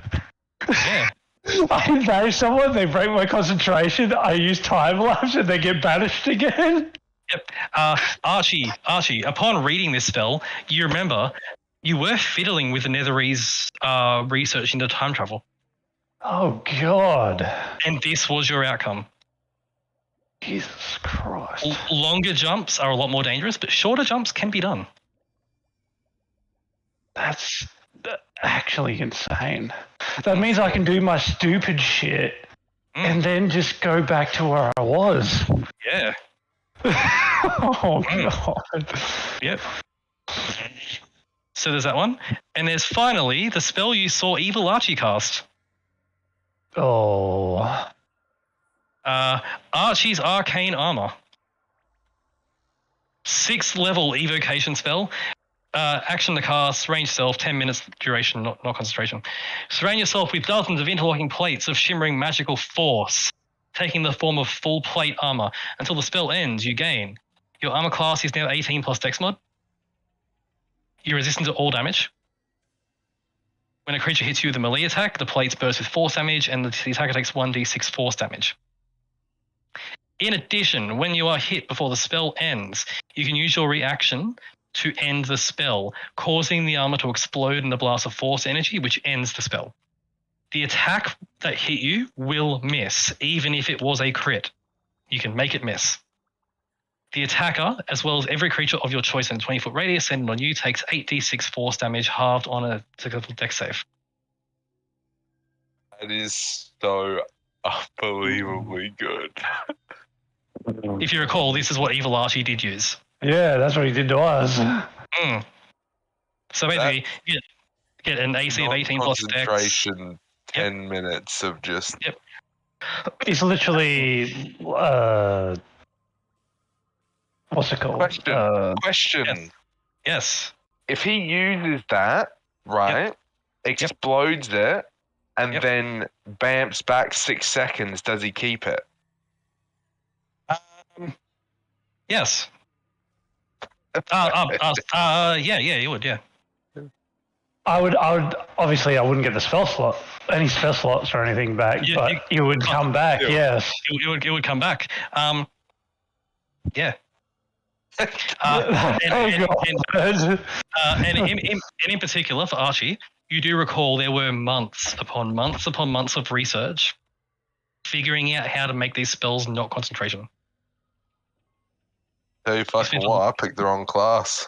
You spent a very long time researching this in order to make that so. That's really well. good. This is like also a thing that I talked to Matt about a lot of like.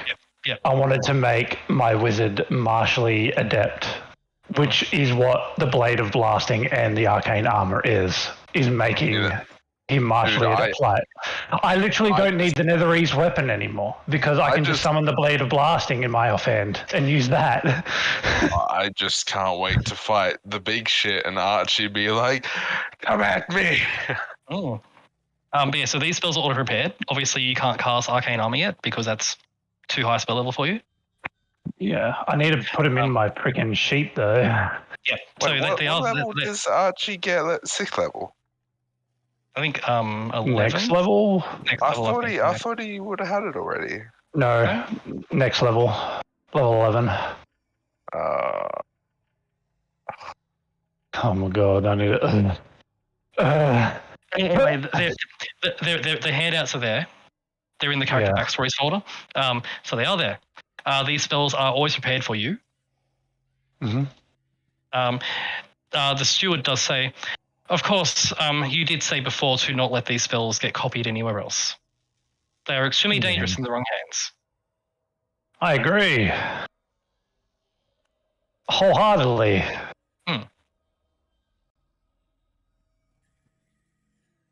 The steward says, but with your collections gathered, it is time for you to see the warehouse.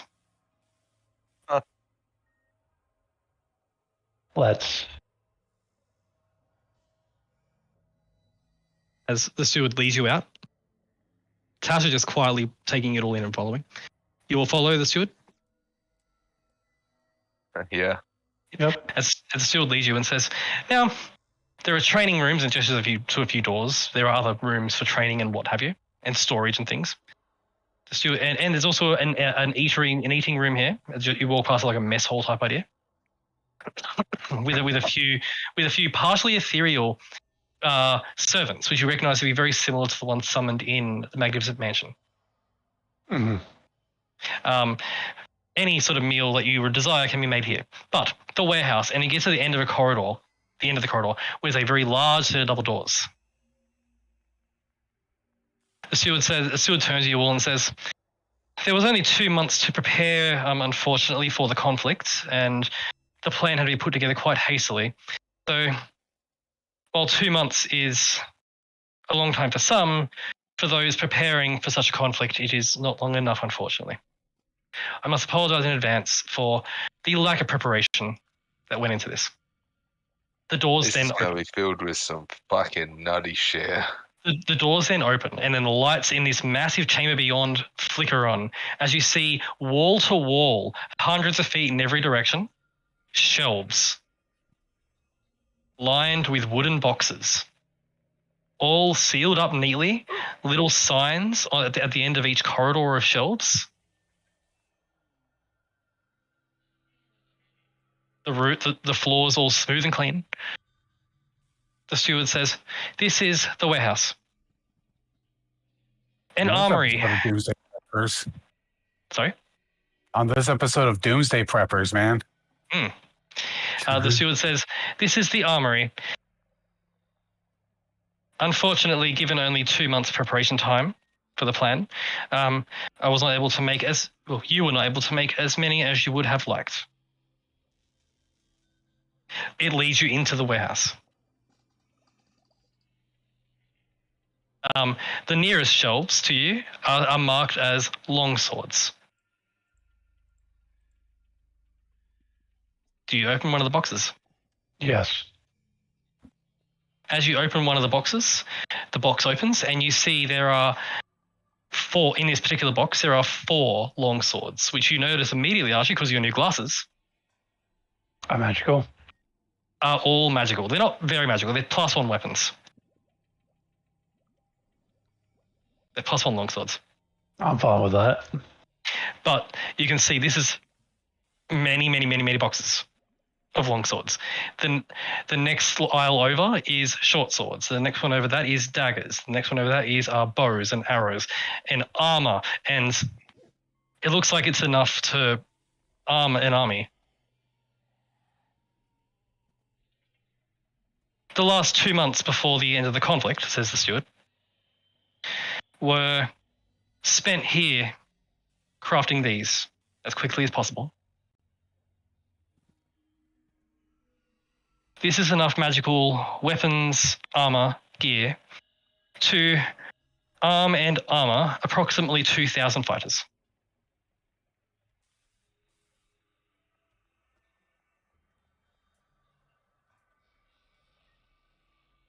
While 200? this 2,000. 2,000. Okay. While this sort of number would not have been enough to turn the tide back then, it was part of the plan to let the enemy be defeated by victory. Let them grow soft in their victory. I agree. It was your hope that this would be enough now. It's leading you, as the steward leads you through these lines of boxes, you can see there's shields, you can see there's wands, you can see there are spell books with basic spells in them. Tycan, you notice a section of boxes marked with various holy symbols. Oh, Opening one up, yeah? yes. You notice the one with helm symbol on it, and you open it up and see there is a box full of enchanted amulets of helm. Oh, that's nice. And then next to that is a box full of enchanted amulets of Bahamut, and then other religions as well.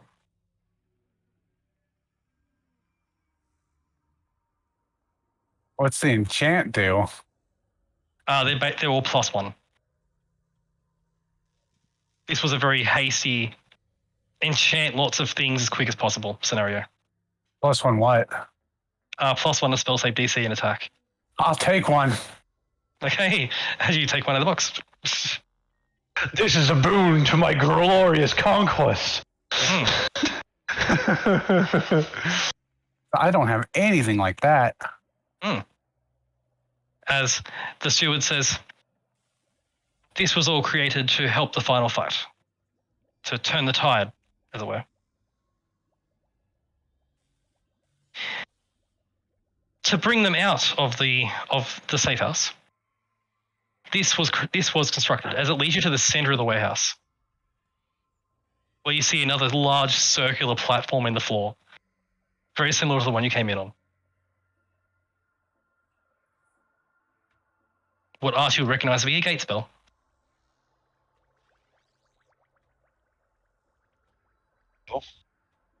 This platform can connect to anywhere you wish, in order to send this armory to those who need it.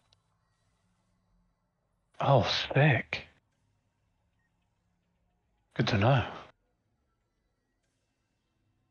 Wow. And thus concludes the tour of the safe house. If you wish, I can show you the maintenance corridors that line the facility. I'll have a look at them later. I think we should just do our own thing for a little bit and get the preparations that we need to do started right now. Of course. I have a few things that I wish to talk to my comrades about, and within the different rooms, I'm sure they're keen to use the facilities. Of course, there is a war room. I'll show you it, and it leads you out of the warehouse to another chamber, where you go in, and there is indeed a large circular table with an illusory 3D layout in the center of the table of the entirety of Faerun. Glorious. The steward simply stands at the door waiting for your next command.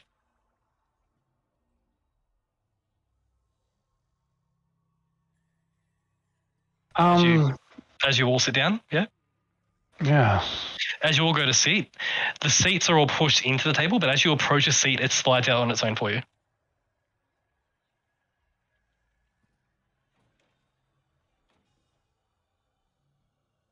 Is there any points of interest on the map yet? Or will I need to add them? There are no points of interest on the map currently. The only one that's on the map is Waterdeep. Basically, you see this. Boop.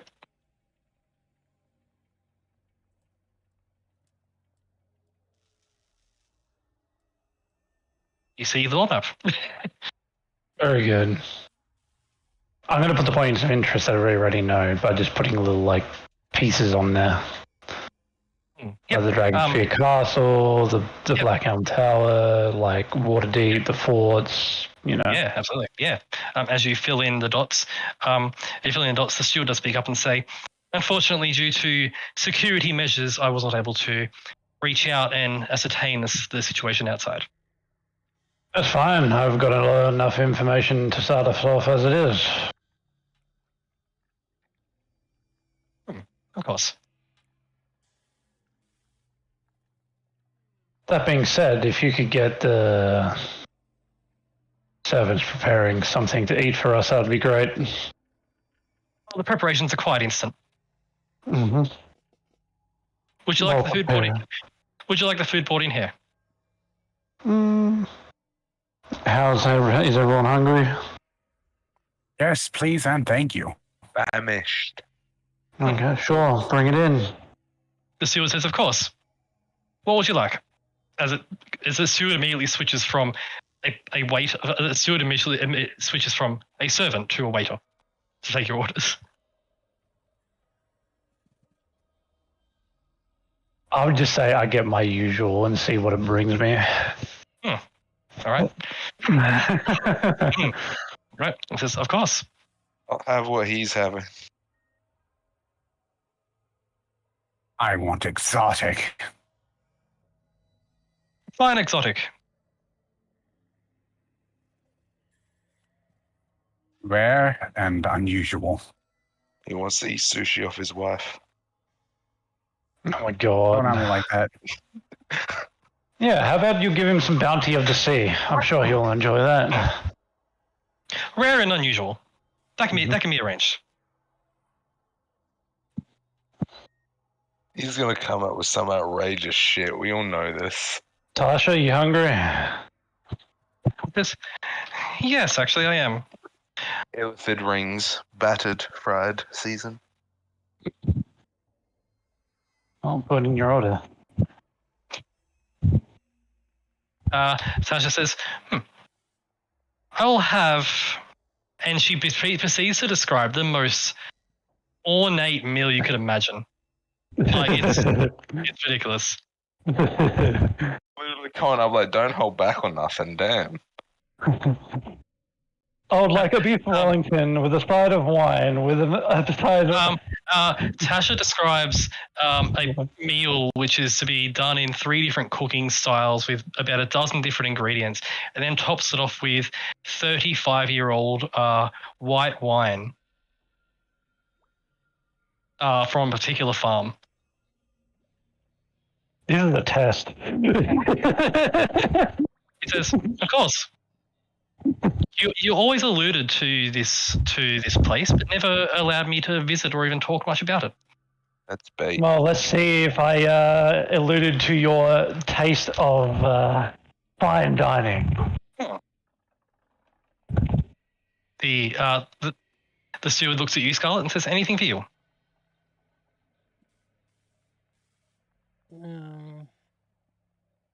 Surprise me. I'm not too picky. Of course. He puts his hand in her face and just like confetti comes out. Surprise!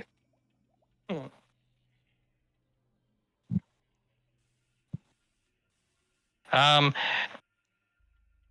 think that's everyone, right? And you, as the steward looks at Kalaya.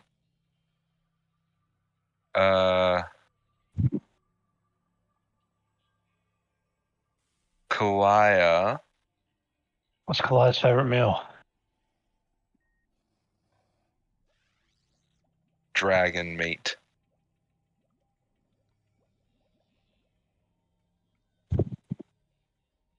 Oh, weird. Oh. The steward says, of course. And then it simply nods and doesn't move, just remains there.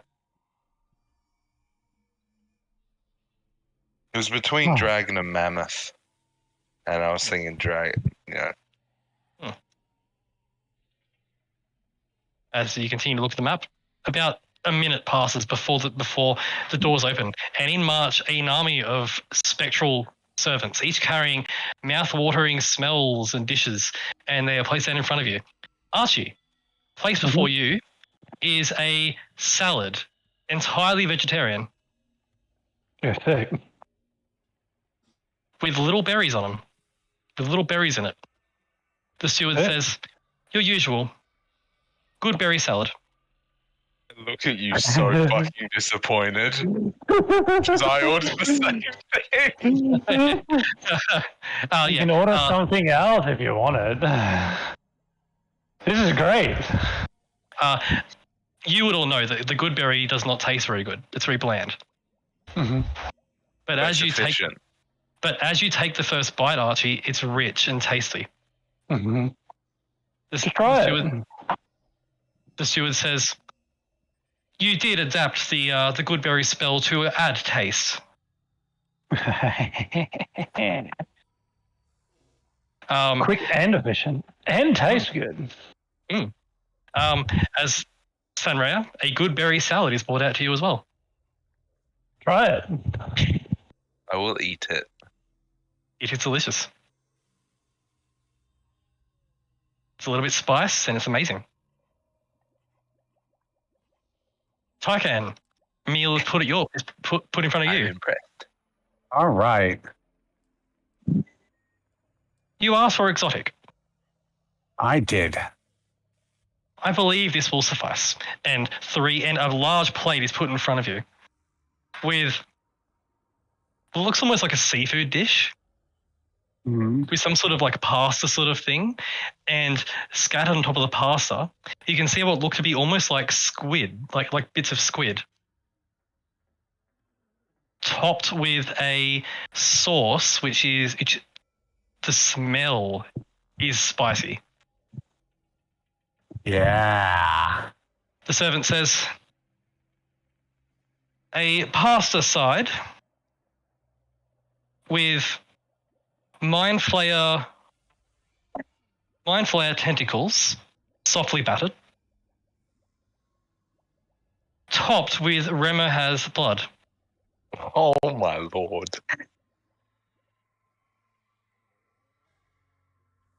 You see, like, you gotta see expressions on Tyken's face. Like, he's having a conversation with himself for about a minute. Yeah. Then he just kind of shrugs and takes a bite. Is this kind of cannibalism? They are sentient. Is this evil? Oh, my As evil as eating dragon. We've been eating dragon and fucking shit like that too, so you know.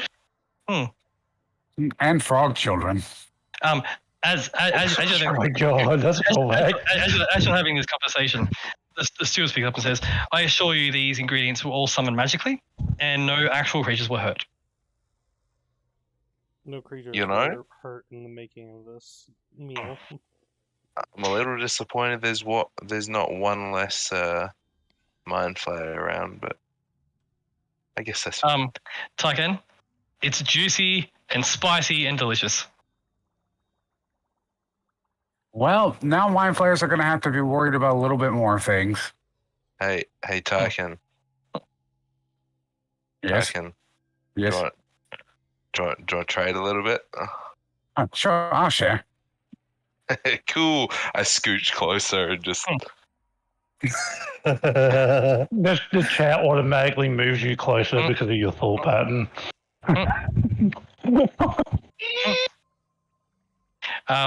Finally, Scarlet, our meal's brought out to you. As there are 3 plates. There is some rice with some very nice sort of spicy-ish sauce. There is some meat. Looks to be some sort of a beef sort of idea. Topped with some nice creamy sauce. And finally, there are some baked vegetables. It's a very nice all-round meal, but it's ornate and fancy. Man, all these meals actually sound. Tasha's meal. Is it correct? That's the real question. Sorry, yep, Scarlet. Scarlet question. Oh, you asked a question? I did not ask a question. Oh, I thought you said something. I said no, she definitely eats. It is very good and very, very, very hearty and a good meal.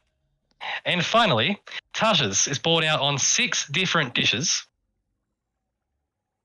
You see a variety of exotic seafoods, foods you've never seen before. One plate has food that Archie is pretty sure comes from the abyss. Some of it doesn't even look edible. That's how exotic it is. And finally, we're talking about. It is. And finally comes a bottle of wine from a farm which you know has been wiped out 200 years prior. It doesn't exist anymore, but here it is. Here's a bottle of wine. And as it's placed down, the steward says, and the wine aged precisely to the year you requested. Glides glass over slowly. Tasha happily pours you a glass, has a sip and says, it's good. And she just chows down. I'm, after seeing all that, I forgot whose house it was for a second. I like finally, luxury, but I also like efficiency. And finally, very catering to both of our needs, as you can see. As I might just point out, Tasha probably just going to town on the food. And finally, the door opens once more, and 6 servants move in, carrying between them a large platter with what is very clearly a hunk of raw red dragon meat. Oh, look at that! Now Kalaya gets to have what they want. And they place it down on the floor, and Kalaya just goes to town, ripping the meat apart. I smells it before he sees it. He goes to town and just enjoys it. He says thank you in Goblin before eating it. Excellent. Yep. Cool. Yep. Absolutely. He is a polite gentleman. Look at this distinguished gentleman. Yep. As meals are provided. As you continue your meals, those of you who get thirsty, water appears on the table, just teleports into the table. Meals are had. It is a proper meal. It's not a hero's feast, as that it's a bit extreme to have all the time, but yeah. But it is a solid meal. It might not be a hero's feast, but it sure does feel like one. But the meal is there as you eat away. Do you want to discuss anything? Plans? Do anything? How long are we staying here? What are we thinking? I think we'll be able to come back whenever we want now. The servant says, yes, now the facility has been activated for you. The entire facility, of course, was under the effect of a sequester spell until you return. Mm-hmm. Which is why there was no dust. You would know, Archie, that sequester basically pauses it in time. Mm-hmm. Now that the facility is activated for you to return, you merely need to, if you are aware of the teleportation circle spell, yep, you may return to the chamber you arrived in. Very well. And to exit, you may use the chamber you arrived in to gate to wherever you wish. Wherever we wish. Wherever you wish. I would be inclined to warn you about going into hostile areas or areas that were not scouted out by yourself. Mm-hmm. That can come with some complications. Basically, out of game, he's saying it can gate to areas that you know, not past Archie, but you. Well, yep. But areas that you in person have not been, it will be the same as rolling a teleportation dice. Mm-hmm. So, are we able to come here without Archie? Or only in Archie's presence? The current security settings are for to be in Archie's presence, but if he wishes to alter the security settings, that could certainly be arranged. Puppy dog eyes. I look at Fenrir with a smile on my face of like, what do I get out of this transaction?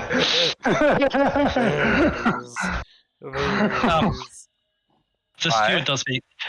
I will literally, hold on, I will pull open my shirt a little bit, I'll reach in, pull out, put my hand on the table and open it, and it'll be the sparkly rock cup like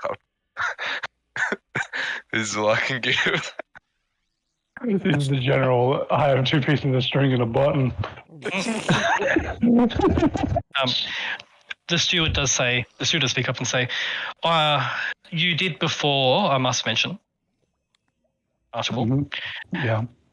You did before mention that you should minimize, you wanted to minimize the amount of people who knew where this place was and knew of this place. The more eyes upon it do risk its finding by those of undesirable nature. Exactly. And this is why I'm going to keep it very close. When you say that, my chair just slowly moves closer to you. However, that's not double you got there.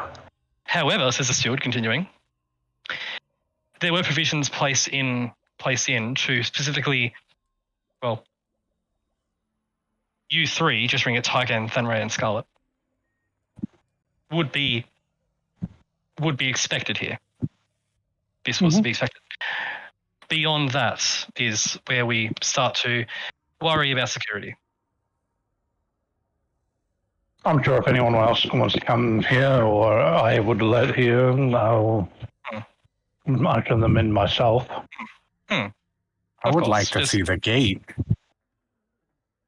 That being said, I should probably open it up to my companions. As one is looking at me with very, very needy eyes. Of course. At which point the steward sort of looks at you for a second, tilts its head, and says, "Security has been altered. They are now permitted to come and go as they please. In particular, this one, just ring it Kalaya."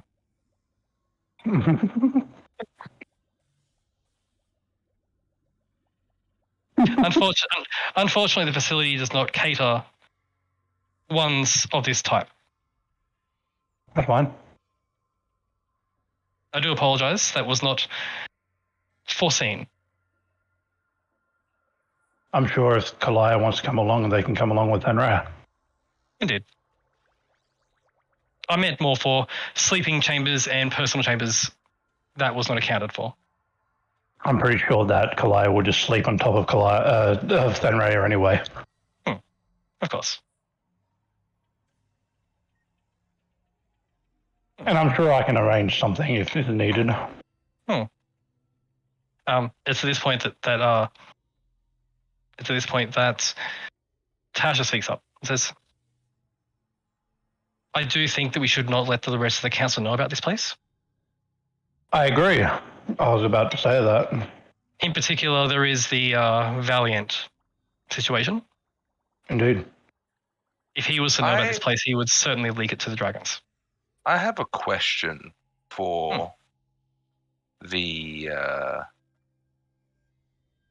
I forgot what he's called. Steward. The steward, that's it. Yep. In order to teleport here by ourselves, we would need a teleportation circle, correct? Indeed, yes. Now,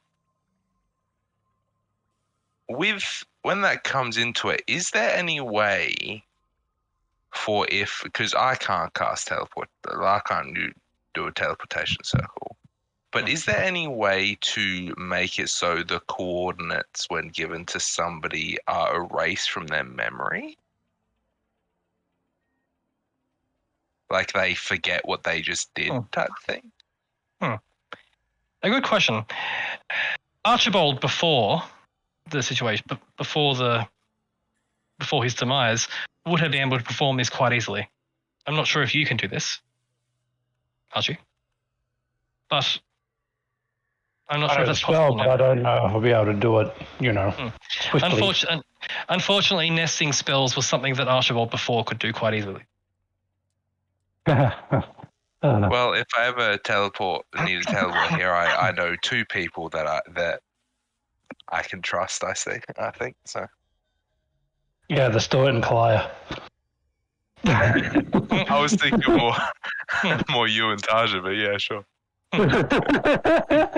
Well, I can fucking cast teleportation. That's news to me. Kalia is the second protagonist in this storyline. He's hiding shit from me. The steward says, if that were to be the case, then Tasha here would also need to be included in the security protocols. I think I'll exclude Tasha from the security protocols for now, as if to the saying of, if anyone from the council needs to come, they can come through me. Of course. Yeah. But the thing is, I've already got stuff through teleportation circles in multiple places.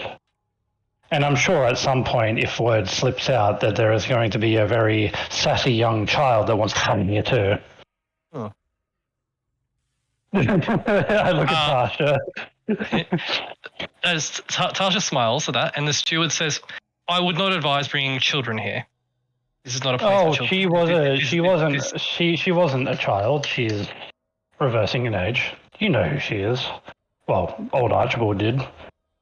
Very old. Oh, Zainala. Yes. I would advise not bringing her here.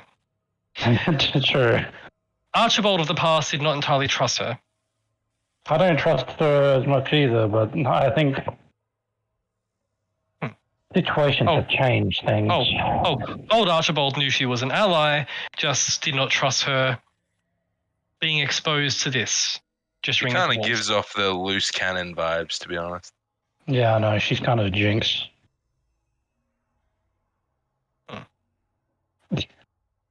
Handshakes with one hand, blows your face off with the other. I'm sure that different terms and conditions will come in the distant future, but for now, we will stay between who it should stay between, which is the four of us. And I'm sure Tasha would agree to that. Yes, of course. And Tasha nods and smiles and says yes. The steward says, I should, of course, warn you of the security measures of the receiving rooms for teleporters. Mm-hmm. You watch as the illusion of the Fey rune on the table fades to reveal an illusion of the room you arrived in. Mm-hmm. I would not like to know these security measures, please. Of course. You may leave the room. Yes, because if anybody happens to read our minds about this sort of thing, I'd prefer it if nobody knows what's awaiting them. So I'm going to leave. Of course. Do you all leave or just Archie? Or I'll stay, but I don't know if anyone else wants to leave and not get their mind read. It's up to them. Tasha gets up and leaves and says, I'll leave you to your privacy. Mm-hmm. Do the rest of you leave? Tyken will stay. Tyken's confident in his abilities not to have his mind read. Okay, Scarlet say. My mind is a fortress. Scarlet leaves. Okay. Cool. So, for Archie and Scarlet, and Tyken, the illusion shows the room that you arrived in. Wait, me too? Oh, you're staying in the room? Oh, you're leaving, sorry. Yeah. Sorry, I thought you said. Okay, so Archie and Tyken, you're the only ones in the room. You watch as the illusion of the arriving chamber appears before you. The steward then begins to speak and says, if on the event of someone arriving unannounced or not entered in the security system, the room locks down, gestures at the doors, and the doors become sealed, welded shut. First, the disintegration cannons fire, and you watch as 6 individual points along 3 on either side of the walls open up and fire the disintegration beam just at a wide arc in the room. As they're firing, a darkness spell is popped onto the room as well, along with a fog cloud. While the disintegration beams go. Very similar to what you saw the Godslayer construct doing in the Netherese ruins, just firing disintegration beams. Finally, anything that remains is burned to ash as you watch as fireballs are just launched and the entire room erupts into fire. Anything left standing is subjected to the psychic defenses as you watch as suddenly the entire room is blasted with psychic energy, which you don't recognize at first. The steward says the psychic bombardment involves a variety of modified memory, feeble mind, and synaptic static. Oh, fucking hell. Anything in the room that is surviving all of the disintegration beams and the fire will have its mind irreversibly destroyed.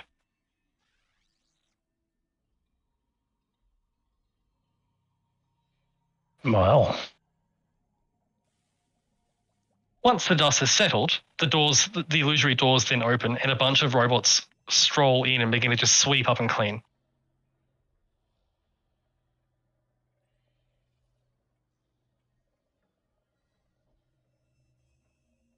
As the illusory robots clean up the room until it is as clean as it was when it started, there are no burn marks on the wall or anything. Once the robots have cleaned, the construct says the room will be ready to activate next time without issue. It was calculated by yourself before that only those of the Archdukes of the Hells and similar powerful creatures could potentially survive with major injuries. Nice. It is upon the security system being set off, a message will be sent immediately to you, and looks at you, Archie, indicating you of the incursion. Very well. If the facility's sensors detect that something has survived this onslaught, you can reply with a single word to the message informing you of the intruder to destroy the entire facility and everything in it.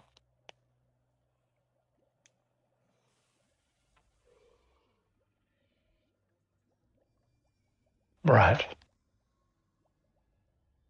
The destruction would be of a natural force of elemental damage, followed by a complete collapse of all the stone, locking whatever is within the facility within hundreds of miles of solid stone. Very well. It is believed that this would allow the facility to not fall into the wrong hands. Very understandable. I agree. With that said, the weakness of the facility is definitely from the outside if something burrowing happened to find its way here. But, as said before, it is not believed that anything should find this place within the next few centuries.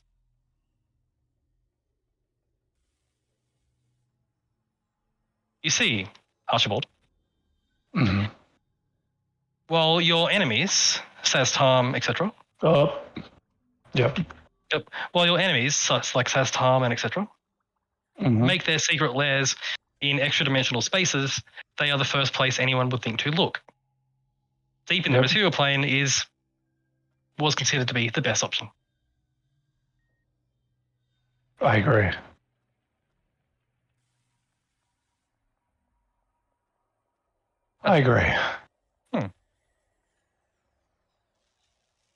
Shall I retrieve your companions again to come back into the room? Yep. And as Tygain, you watching this, You're not sure anything could survive the entry of this chamber, of this place, without being. The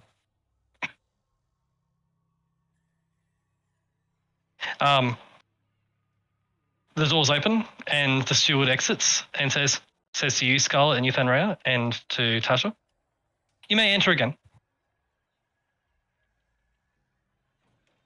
We enter. As you enter, the Faerun display's back on the table. With that, what do you will do? Do you want to spend some time here before we decide our next move? Yes, Probably the best idea. I have some red dragons to fight. What about you? I look at Tasha. Tasha says, "If you don't mind, I'd like to look at the library." I don't mind. I was just thinking the same thing, that you would probably want to look over the library. I have a lot of stuff that I need to do tonight, and I am going to be using the rejuvenation chamber as well as the time that we have to put that to full use. Remember, the rejuvenation chamber is 1 per day. Yes. Yep. So I'm literally going to be using it I'm not going to be resting tonight, and then I'm going to be using it tomorrow, pretty much. Gotcha. So basically, what you're saying is you're spending a few days here. I'm going to spend at least a couple of days here, at the very least, I think, depending on what people want to do. Oh, I did forget to mention, there is also a scrying chamber. Jesus Christ. It can only scry people. It's not like the Nether East one. It can only scry people. Oh, But the thing is, I can use the teleportation circle and the gate here to go to the Nether East place. You can. But there is a scrying place, basically for those spells that, wizards get, like scry and whatever, that have the material components. Mm-hmm. Those essentially are available for use here without you carrying them around. They are here for your use. Right. I agree with this. In particular, the scrying chamber has a focus on it which enhances the DC. So you can more easily scry stronger things. Okay. And you don't need the spell. You just use a chamber and a spell slot. But you don't need to have the scry spell to use it. Cool. I like so that. So with that, a few days of downtime. What do you do? I'll start with everyone else first because, I'm putting these spells in and I have a lot of things that I'm going to want to do. Yeah, absolutely. We'll start with someone else. Who wants to go first? I'm not peeing. I'm just filling up a water bottle. I could finish making those jaw thingies for Carlia that are actually finished. I was literally going to say one of the things that I was going to do was help teach Tyken to use the workshop and the arms and stuff. Yeah. I may be asking for a lot, but can I also request hand blades? That can be done here. There's materials and the facilities to do it. Yeah, I probably can get something worked up with that. Because the whole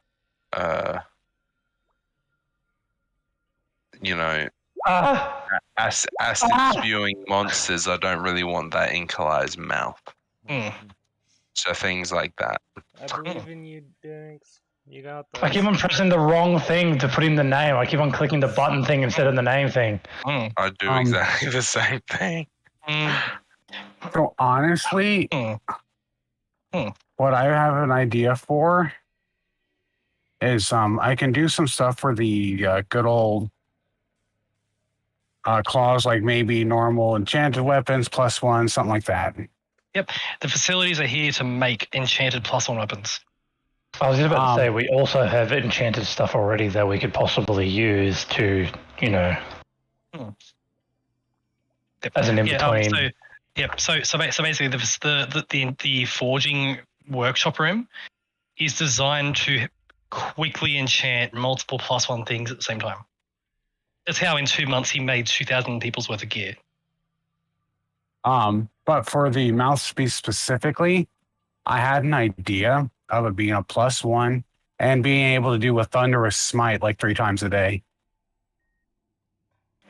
That will be more complicated and probably require Thanraya's help or your help because you can cast that spell. Mm-hmm. I would like to ask a question. Is it outrageous to think the Kalai can hold a sword in its mouth? Or I mean,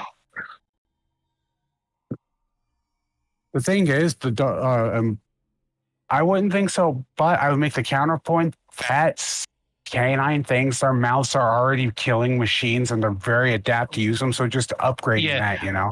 I would honestly say it wouldn't do any more damage because I agree with 2D something 4. 2D with the current teeth, it's 2d6 plus 3 plus 1d4 lightning. Yep, I don't think a sword will do any more damage. It'll do the same damage, but it will be with a sword. Well, I realize that, but I'm just thinking about, as I said before, chewing on things that spew acid, kind of. That's what the feetsies are for. I guess so. That's what the claws are for. Do I roll smithing? No. Your proficiency in smithing alone, along with how intuitive the gear is, basically, when you put the helmet on that's in the room that controls all the arms, it becomes almost an extension of your being, and you can just do it. Oh, let's go. So like the way I'm going to treat like checks for like, smithing or, valuing valuables and things, if you're proficient, that's enough. The fact you're proficient means you don't need a roll. As long as you have the gear, and the gear is here, so. Let's go. I mean, obviously, I'll let you hammer out because, I have some ideas, but my balancing would not fit in your games. So. Yep. But yeah, the gear is here for you. The actual forging, the heat of the forge is produced by a very small. You've seen The Mandalorian, right? Unfortunately, not. Okay. Can I find you a picture of what I mean?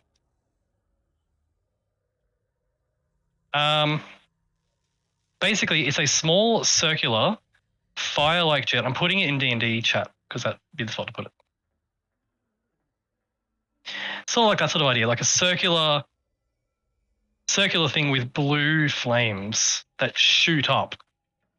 In order, you just stick an item in, and it superheats it, and then allows you to melt it as you wish, and reshape it.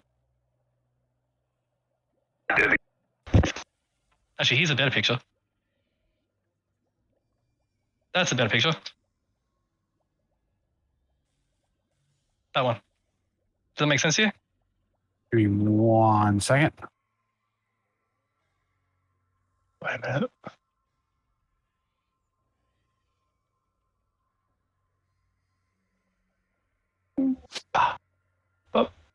That is basically how I envision the forging section to be.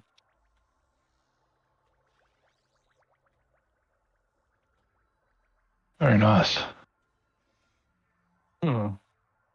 Like tools hanging around the side, everything you need there, but there's like metallic arms that you can do multiple things at the same time. Ah, that's nice.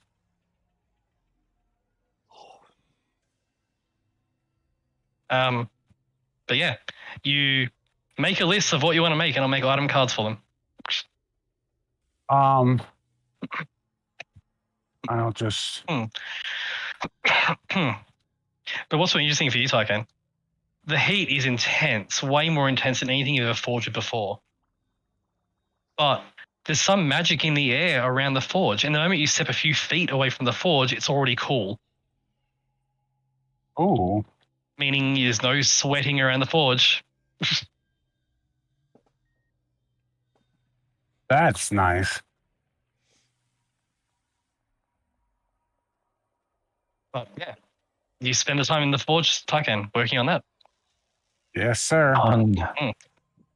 Making whatever you want to make a list. In the meantime, Thanraya or Scarlet, who's next? I would like to go to the training room. Okay, go to the training room. As you step in, it is an empty room. There is a helmet on. There's a helmet on the wall for you to put on. I'm recreate. trying. With the Isle of Archie, can I recreate a dragon ward? Given a few months here, you could. That sort of magic is a lot more intense. It can be done, but it's not something you can make in a few days.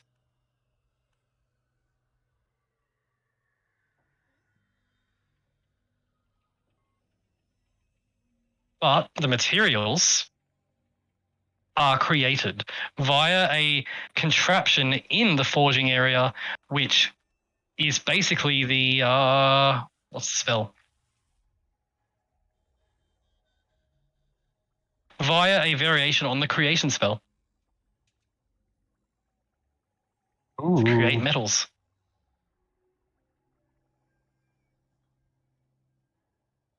So you can create like iron or steel or silver. Adamantine in small amounts as well. Ooh.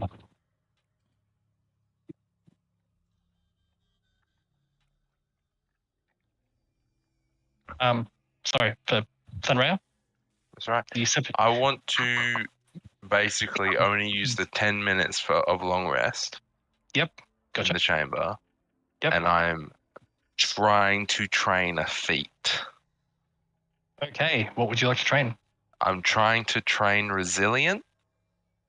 Yep. In order to be proficient in dex saving throws against like breath weapons and shit like that.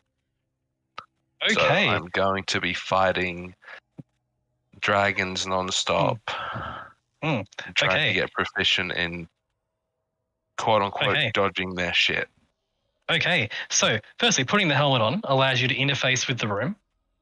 Yeah. And you can make dragons or whatever color you like appear. Part of the illusory nature of the room is it can't actually cause deathly harm. The best it can do is knock you to 1 hit point, but it can't get you below that. Yeah. But it hurts enough that you're able to train things quite effectively. As you put the helmet on and summon a dragon, and the dragon appears and does its breath weapon on you, and you attempt to dodge a few times and fail, and then a few more times and fail, and it's quite difficult training. It's you realize you learn that this system is built upon watching the combat tactics of multiple dragons over a very long period of time. They move like they're real. If you want to make me a dexterity saving throw, please. Or a dexterity saving throw. I'm going to put it in my little thing here. Can I make a Dragon Slayer weapon?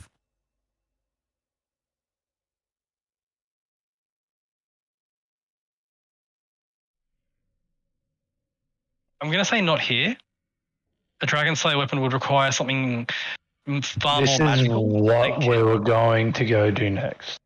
Yes. Remember, we were going to check Thanraya's thing and then head down to Dragonspear Castle to learn about the Dragon Slayer forging. Scarlet's thing, I believe it was. What Scarlet thing? Yeah, sorry. In the Field of Heroes. Whatever it was. Yeah. Further south. To Dragonspear Castle was where you believe the thing would be. And Scarlet's thing would be on the way. That's what our next plan was. So for Tycan, a Dragon Slayer weapon would require something that cannot be just simply summoned. The materials that are made here are the materials that you have before you here. Are materials that can be created from magic. A Dragon Slayer requires a more magical source. Just a theory, a thought even. Yep.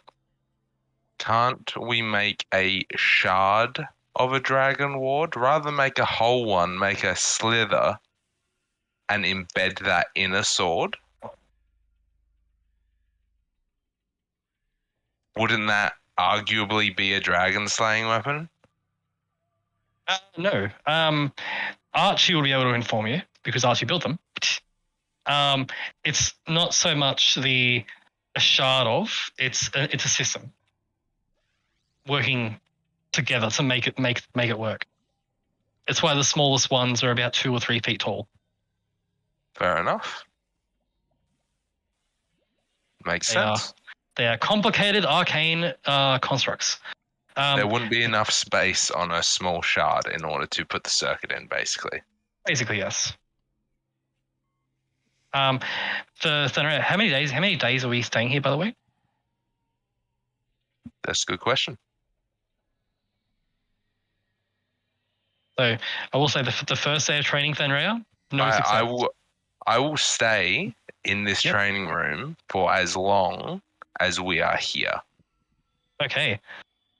So how long I'm in here depends on how long we're staying here. So you're spending X amount of days training in here. We'll come back to you then, as you're just training constantly in this room. Yes. Basically, there'll be one dexterity save per day to see if you get a success.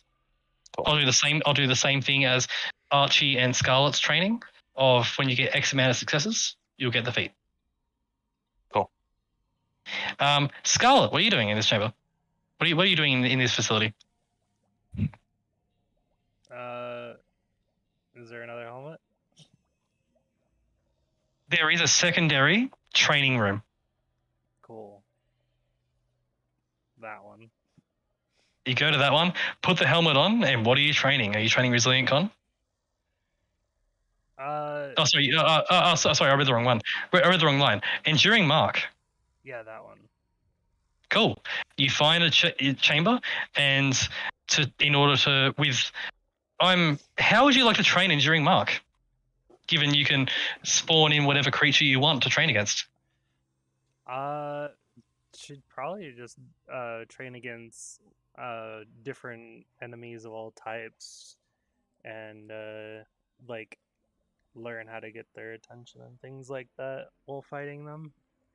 Yeah, so you get like ogres, you get knights like in full plate armor, dragons, various beasts, mind flayers, all sorts of things. Mm-hmm. And begin to train. I'll get you to make an ability check. What check did you use last time for that? Was it strength? Or was it con? Beats me. I forgot. I'm gonna say it's con, just because you're trying to keeping focus on that Enduring Mark. There you go. Cool. As you spend a full day or multiple days of training, and you get another success towards your Enduring Mark. Sweet. And what's interesting for you, Scarlet, as you fight the more humanoid creatures like illusory knights, for example, on the first few sessions of training against them, they fight with particularly standard battle tactics, but as you continue to fight, the system learns how you fight and makes the enemies more difficult. Oh, good. Sort of adapts to your fighting style and things. So it's a serious workout. Because one of the things I was gonna say is if there was a way to turn up the difficulty, she would have already. The difficulty turns up naturally as it learns your abilities, and you are forced to improvise. Good. And during these days of training, the steward does come by and see you training and say, interesting.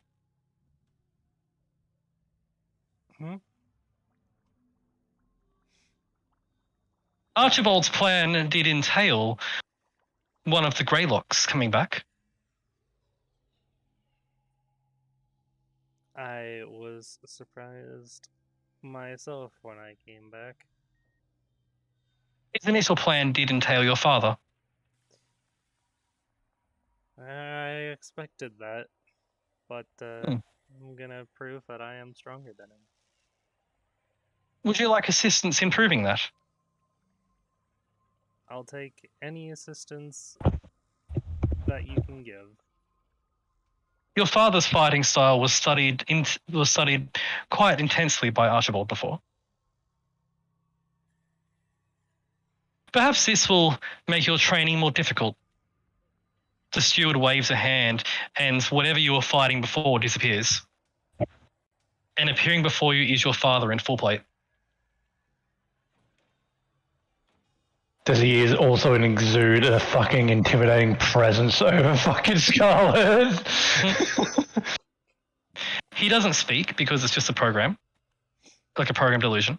But Scarlet, he draws his sword and it's undoubtedly his fighting style.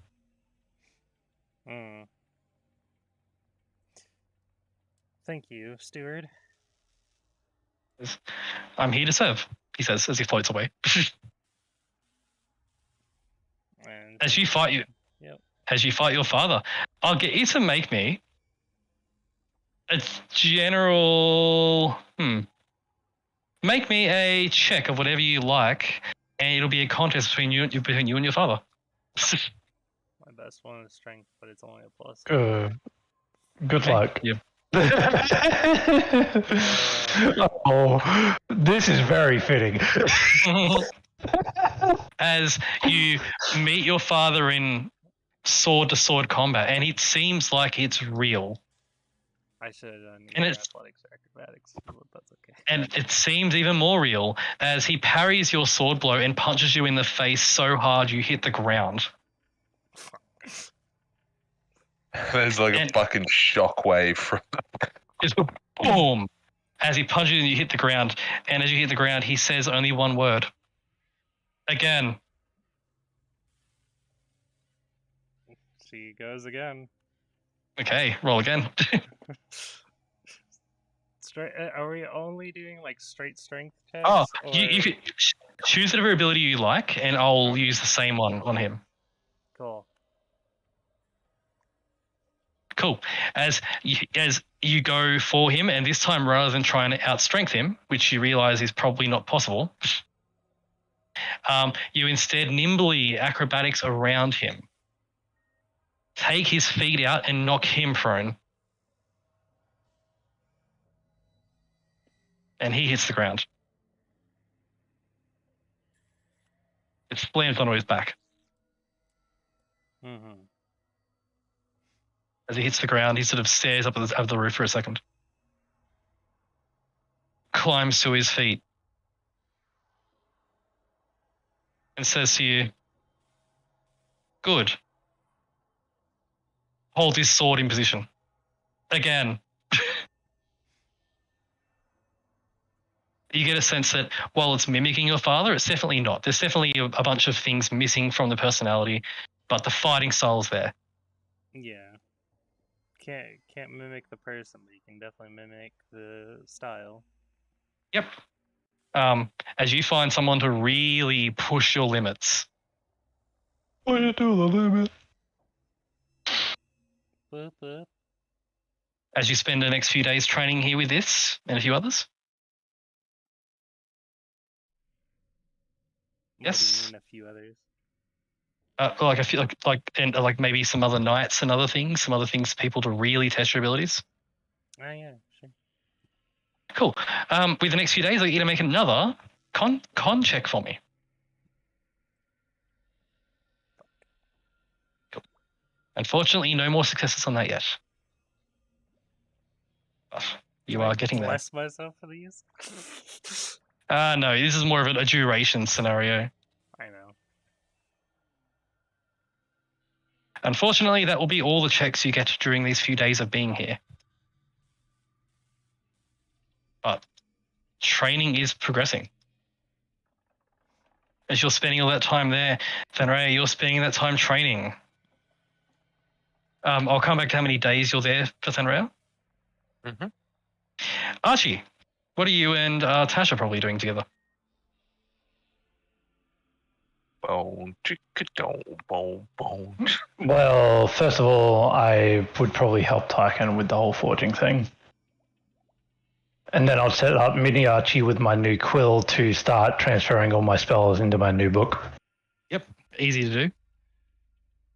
Mini Archie is literally there reading his own book while turning the page of the spell book every now and again as the freaking quill starts poking on the page. The quill just writes, and it gets to the end and sort of starts poking on the page. Mini Archie turns the page and begins writing again. Yeah. I'll take Tasha into the library and just say, what are you looking for? I'm curious to see what sort of information you hoarded here. Oh, knock yourself out. I don't want to hold you. And she goes straight to the section on the hells. All right, I'm going to go do other things. I'll see you in 3 days. Or when we eat. As you leave, Tasha says, "Oh, steward, more of that wine, please." And the steward Archie literally just rolls his eyes like, of course. Yep. I'm going to go into the warehouse and count all the stock, as well as look over the stock that we have. Is it just general weaponry? Is it like, is there anything unique, or is it just mundane, like typical army stuff? It's typical army stuff. Nothing is exceptionally enchanted. It's meant to be to get a fighting force with minor magical weapons to give them an edge. There's everything to arm soldiers, clerics, scouts, any potential, anyone that would be in a large scale army would like this gear for them here. There's crates upon crates upon crates of magical arrows, magical crossbows, magical bows, armor of every type. I'm talking light, medium, heavy, full plate, leathers, the works. There's some armor for actual proper stealthing. So there's some more armor designed for the more roguish type, which have, rather than a +1, a minor invisibility enchantment. Cool. There's some more battlefield-centric things. There's tower shields. There are enchanted fortifications for on the go, similar to that spell where you can summon a fortress. Instant fortress, yeah. Yeah, Mighty Fortress. Similar to Mighty Fortress, but much, much, much smaller, basically to make little, like, walls. Like a little, like MG sort of wall thing, right? Yeah. Instead of sandbags. Yeah, like basically, like walls. But it's like walls like that. There are also crates upon crates of spell scrolls with various spells that'd be very useful. There's fireball spells, obviously, but there's also shape stone spells and things. There's spell scrolls for flame arrow and other spells like that to basically make any fighting force better. There are large caltrop type summoning abilities, like summoning spells, in order to prevent, war machines from rolling around. Things like tank trap sort of ideas. Okay, I just wanted to check everything, so I'm content. Yep. There is a ledger, magical ledger, which shows exactly how much is in here. Like I said, about 2,000 or so people worth, but that's split between your clerics and your fighters and your scouts and whatever. Yep. There are, of note as well, compact ballista. And when I say that, what I mean is they are ballistas that are the size of toys. Yep. With little buttons on them that can make them enlarged to full size. And then shrink it, allowing you to move siege equipment around. That's very handy. There are little beads to create domes of force.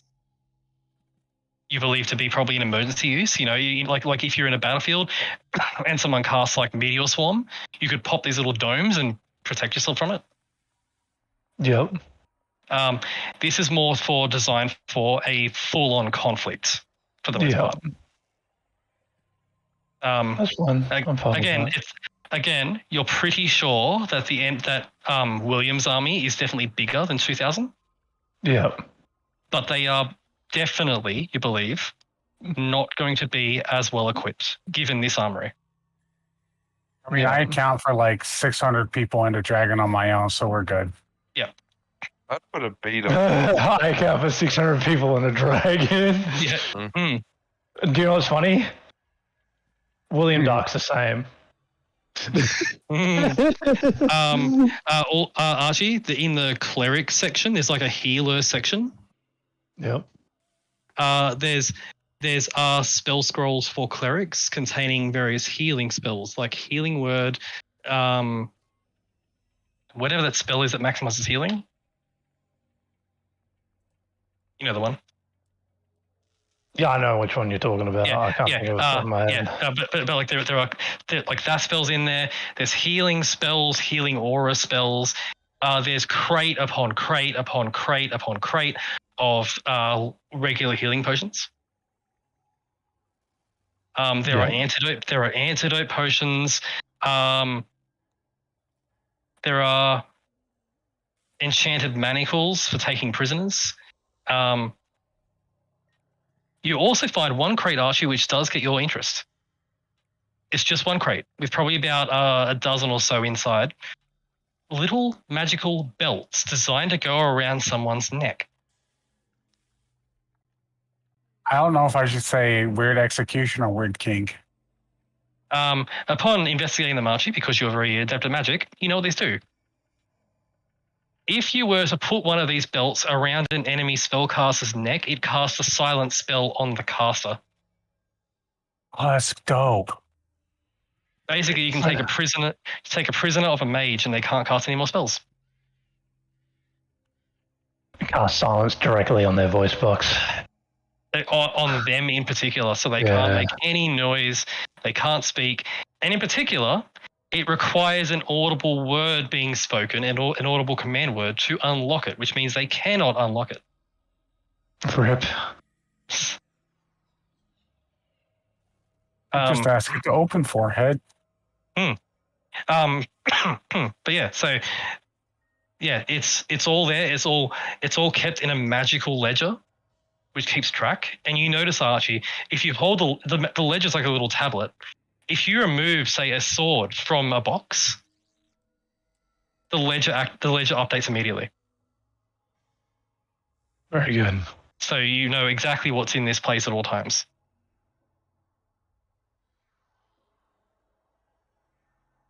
I have plans.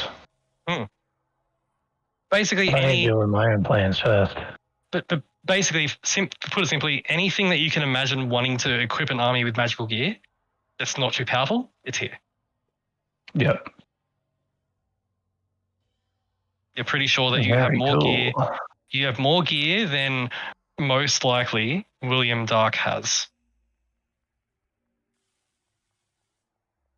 Good to know.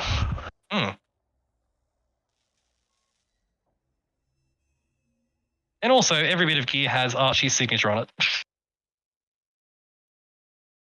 Good. Okay, I'm gonna walk around and check up on Scarlet's training as well as. Yep. As you walk past the room where Scarlet's training, you see her fighting her father. Mm-hmm. You see that? I'm gonna stay there for like, I don't know, half an hour and just. Watch, actually, I'm gonna stay. I'm gonna watch there for an hour and then I'm gonna do something. Okay, what do you do? I watch for an hour and I ask the steward to come to me. The steward appears next to you. I'm gonna give them a page, as well as stuff and a job. Oh. I want you to sit here for the next couple of hours and create a programmable fighting enemy of Scarlet, as well as Stanraya. Who is it?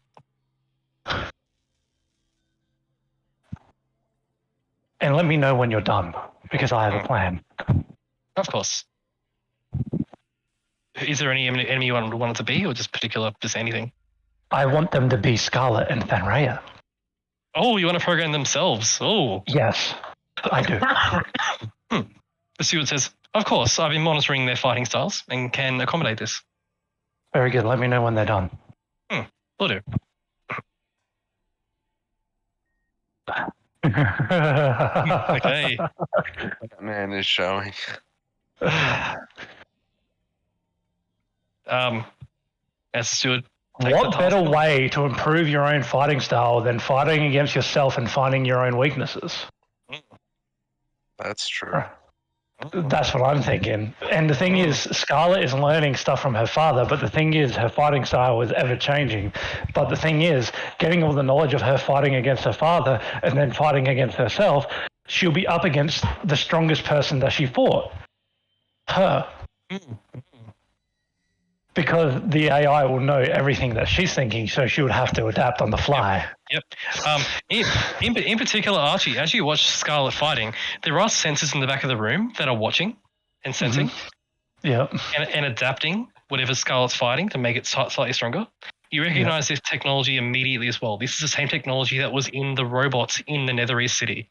Yeah. The ones that were adapting things to the fighting styles. Yeah. It's exactly the same. Definitely, you've like former Archie, you ripped that technology away. I gave the steward details on Scarlet and Thanraya's magical abilities to use against them, like the magical sword, the armors and stuff they have, things that they could actually use in a pinch that would actually make them stronger. Okay. Yeah. Oh, all right. The steward takes that on board and watches. I'm ready for that. I want to do that. Okay. Do you do anything else in the 3 hours or so while that happens? Yes, I'm going to go and work in the workshop with Tyken fixing Ed until that's done. Okay. There are multiple helmets for each set of gear, so you can Tyken can do his and you can do yours. Basically, I'm going to repair basic repairs and start taking off the old armor of Ed. I know this is going to take a while, but this is going to be one of the big projects over the however many days we're here. Yep. And I'm going to start integrating the Netherese alloys onto Ed.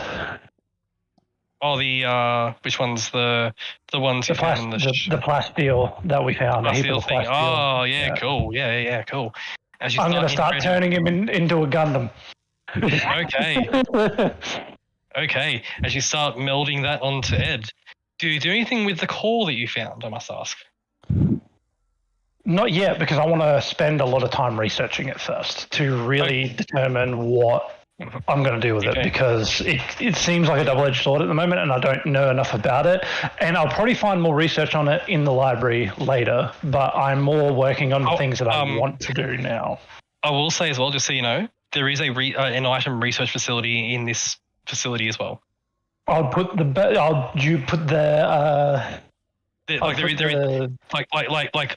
along the lines of like you place an item on a platform and you can analyze it in all various means and ascertain exactly how it works. On the platform where it is and try to get the analysis over the 3 hours while all this stuff is happening then. Absolutely. And just slowly start getting the analysis of it. Cool. The steward tells you that he can automate the analysis process. Yeah. It'll take probably a day or two to get a proper full analysis. The steward does tell you this is actually how you re-engineered the Netherese tech to build this place. Well, that's great because I want to use this power cell on Ed to do something extremely outlandish. Okay. Cool. The analysis begins on that. Mm-hmm. Automated. The steward will helm that for you. I start doing my Iron Man, making the Iron Man suit montage. Okay. Archie working on it, the arms coming in and adjusting bits of armor and melding bits of things. This is probably the hardest that Tyken has seen Archie work ever. Tyken would also be assisting you because his project is not going to take long. I'll actually start teaching Tyken and stuff to do with Ed as well. So if Tyken wants to help me in the future, we both know everything that's going on. I take Tyken under my enchanting wing. And I use Tyken's knowledge to help me as well, because he's really good at smithing. So more flux. You want that weld to set properly. More flux. Exactly. Yeah, cool. Yeah. As a montage of training and teaching and training goes on. There's one particular moment where Tyken lifts me up and we have the full, very buff arms grabbing. Yep. This reminds me of, you know, that like really loud fucking snippet of the Iron Man cartoon. It's like, I am Iron Man. What you notice, Archie, as well, this is a workshop. Grease will naturally appear as you just work on machinery and stuff. Yeah. Any bit of grease that appears on the floor, on your nice new suit, immediately lifts off as prestidigitations are automatically cast from the walls to clean up any space. It's always pristine. Hey, how funny is it that we're in this area, it's not sweaty or anything, and I'm just working on a full fucking mechanics fucking thing in a suit? Yeah. Yeah. And then I'll be doing that with Tyken until I get word from the steward about the thing that with Fenrir and Scarlet is done. Cool. So, Scarlet, you're training with your father. Scarlet? Oh.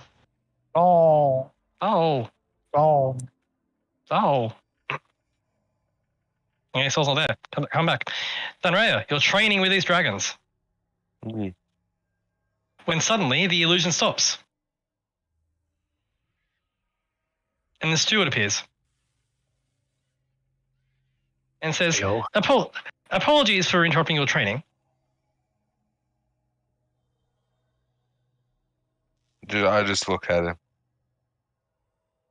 There has been a new training program commissioned by Archie.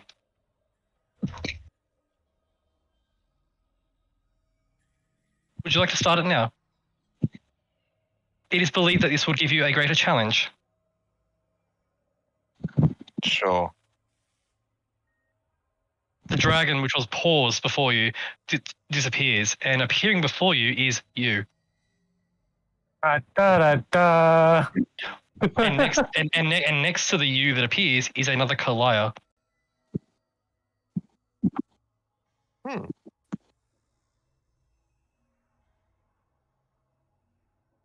The steward says, I've been analysing your fighting abilities, and I believe this would give you a greater challenge.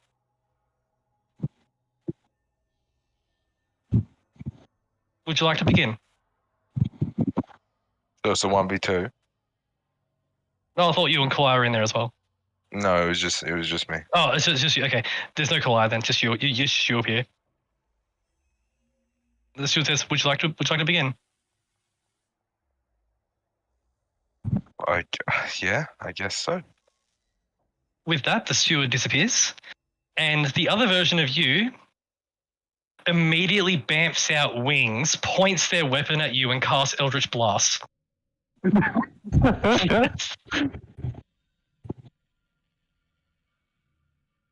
Jesus Christ. Dear God.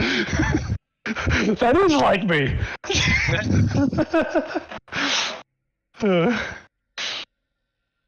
As you train against you, would you like to make an ability check of your choice? And I'll match it with the clone. You. Check of my choice. What do you mean ability check? How would you like to fight this thing? With magic, with physical? Well, my charisma is for everything. Would you like to make a general charisma check against it? Yeah, I guess so. Cool. Ass. Cool. As you go to fight it, and as you're fighting it using your abilities as best you can, for the first few moments, like the first few seconds of fights, you seem to be getting the upper hand, but then you notice that it adapts to you and overpowers you. How does it feel you adapting to you to overpower you? Does that mean stronger than me? At the same time, Archie, you've been informed of this, and you are standing at the door watching. How dare you be stronger than me? I gotta open the door and walk inside. Yep. I wanna be a Super Saiyan. I wanna. Well, get up and beat yourself then. Now As get off your butt and eat that horse. Sounds vague. as Thenrea, it overpowers you. I walk in and say to Thenrea, I thought the best part of training, I know you want to train against dragons, but fighting against yourself and seeing your own strengths and weak points would help you out as well. Thinking of what the enemy is thinking of you might help you, get sharper.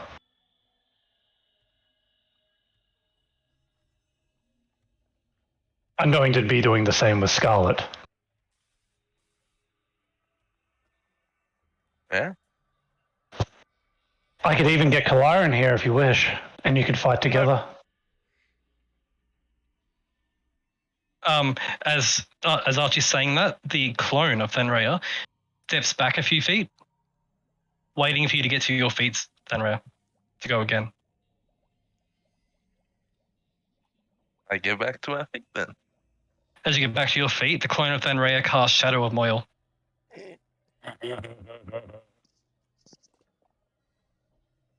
This motherfucker.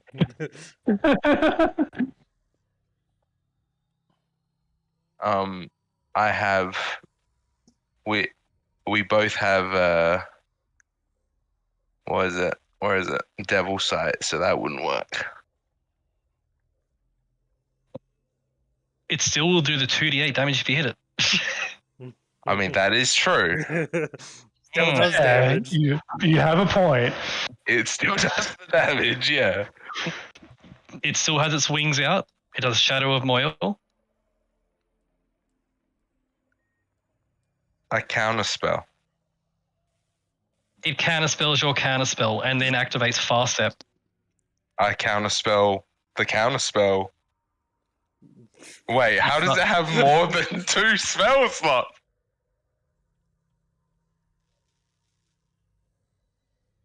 It's Stronger than me. As you say that, the steward appears and says, "It is designed to be superior to you, to push you to your limits." Hey, that's illegal. The downside of Warlock.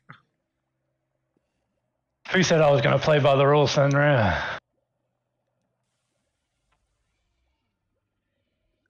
I bet you could cast 3 spells if you try to put your mind to it. It casts Fast Step, teleports behind you and hits you with a sword. I will. I guess because this is the way this is happening, I will curse it. Yep. And use my reaction with my armor of hexes to try and prevent it hitting me. Okay, as this is more of a flavor fight sort of idea, so you don't roll initiative or anything. But Archie, you watch as Thenrea and clone Thenrea are bamfing around the room at lightning fast speed, trying to hit each other and missing and clashing swords, and they're moving extremely fast. And for Thenrea, this is an extreme challenge, taking all of your focus and concentration. Yeah, I'll be using my Tempest Soul, my Cloak of Lightning. I'll fucking use everything, man. Yep. As you fight a version of yourself without the limitations of yourself. Archie walks out and says, "Have fun," and I go to walk to the training room where Scarlet is. Okay. As Thenrea, fighting this version of yourself, you discover you could definitely train your resilient with this. Just moving at this speed, avoiding his opponent. I'll get you to make me another dexterity check, please. Check or saving throw? Saving throw, I'll say. Have I rolled a single good roll this whole fucking game? As this thing is an immense challenge. It's definitely pushing you to your limits, but although you are losing to it, you are seeing your weaknesses. And once you know them, you can train that weakness.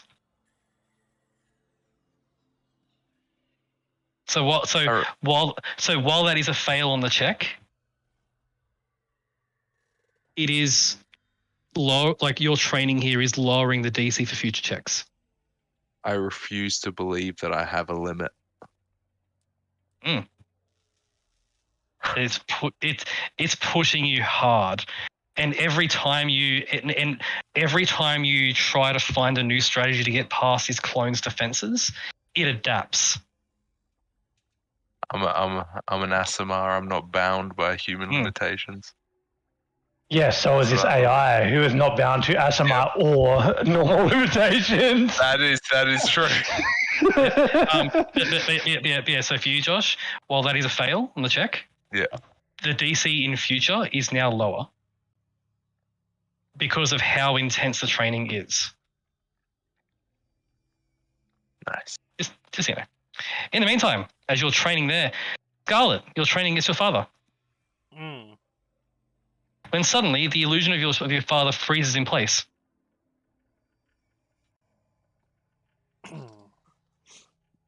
Before it disappears. She stops. And then a new illusion appears of yourself. I see. Holding a banner just like you. Holding a sword just like you. Wearing armor just like you. And Archie, you open the door and see this. Walk up next to Scarlet. Which one? You. The steward appears and says, I apologize for interrupting your training against your father, but Archibald here believe this would be a more rigorous training session.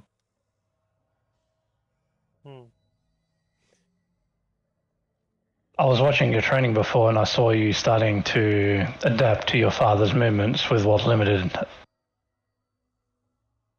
knowledge that we have of your father. And your fighting style is a bit different than your father's. Oh, just one second, someone's at the door. Okey-doke. Wait for Matt to get back.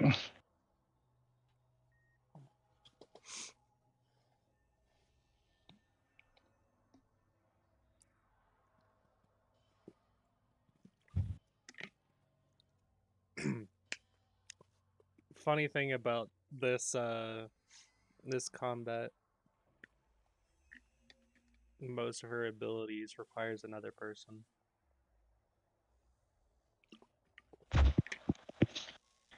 I'm ready to watch the wet noodle fight. We can simulate that. But you say it requires another person, but what if your clone isn't bound by your limitations? Exactly. Exactly. I was about to say. That I'm thoroughly outmatched. Yeah, I feel that. This is the point of the training. Yeah, the thing is, you have your abilities. Like, half of mine don't work. Sorry, I'm back. My room's heating up. Scarlet, the clone of you appears before you. Yeah, we're waiting for Dinks to continue his speech. Thanks for what you're saying. I believe your father's movements are different to yours, and your fighting style is a lot more nimble compared to strength-based of your father, correct? I'm a bit on both. I have 2 sets of training regimens for you. Do you want to hear them? Shoot. I believe fighting against yourself will be proving fruitful.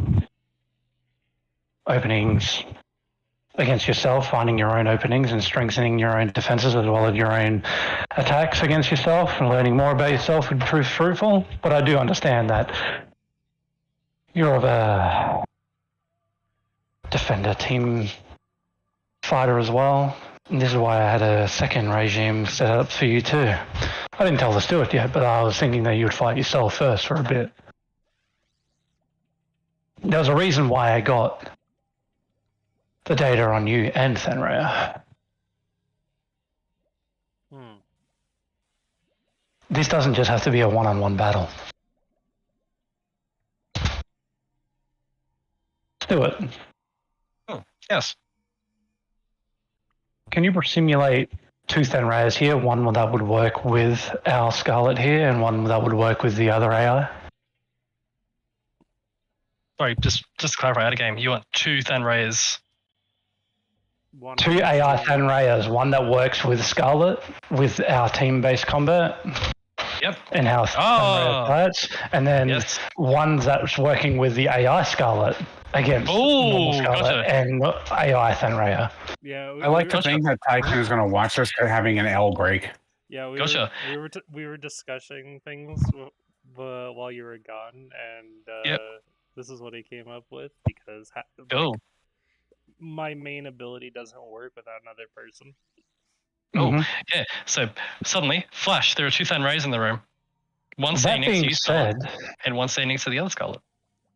If you want us to simulate against all of us, I'm pretty sure I could get data on myself and Tycan as well. But that's really up to you. I thought we'll start from the base. And I think Tycan is a little bit... preoccupied. Tycan's Tycan.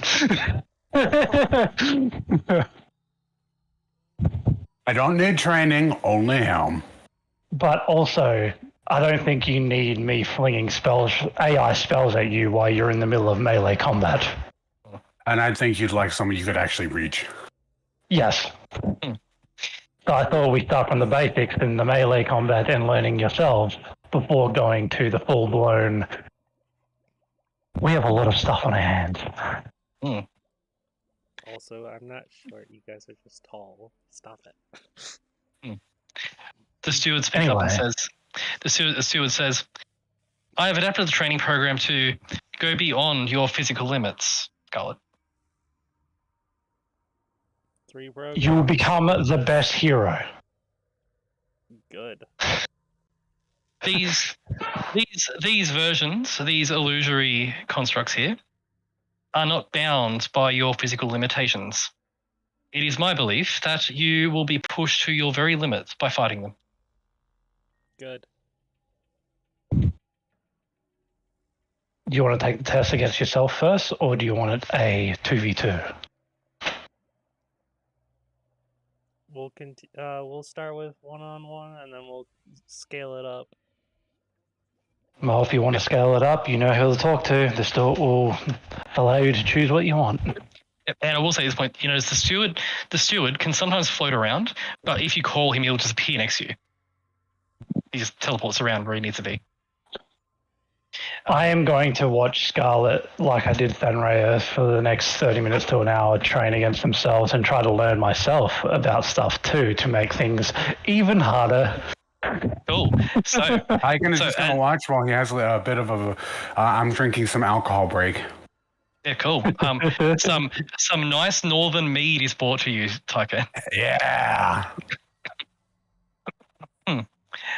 Scarlet, do you begin? Yep.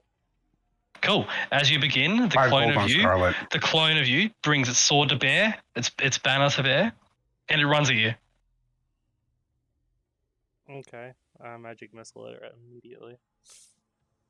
As you magic missile it, it takes the hits, and as it takes the hits, suddenly it misty steps, appears behind you, and swings at you with its sword twice. Action surges, swings again.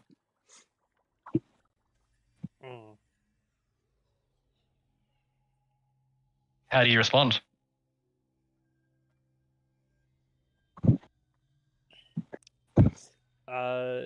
when she swings in, she's gonna plant the banner to block the one of the attacks, and then duck underneath another. Wait, say something to Matt real quick in DMs. Yep. Yeah, cool. Yeah. Wait, where's Matt? I need to say it. Thanks to Matt. Make her cast power word kill. She's gonna turn around, spin up with her other sword to block the last strike from the action surge. Yep. And then kick her away before grabbing her banner from the ground and just chucking it like a spear at her. Awesome. As you throw the banner as like a spear, it's a banner's like it's her banner you're throwing at her? Or your own? Are you throwing her banner or your own? You're throwing as you pick up her banner, and it feels solid. It's an amazing illusion. As you throw it at her, it's about to hit her right in the chest before she misty steps a second time. Appears behind you. Swings twice and then action surges again. Dear God. You want some more fighter in your fighter? She steps backwards. Can a fighter multi-class into a fighter?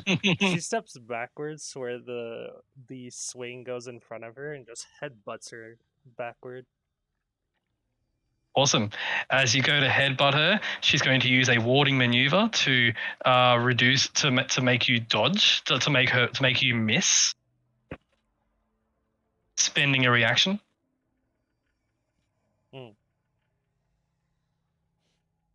And as she steps backward, she punches you in the gut with a free hand, punches you in the gut, and she marks you.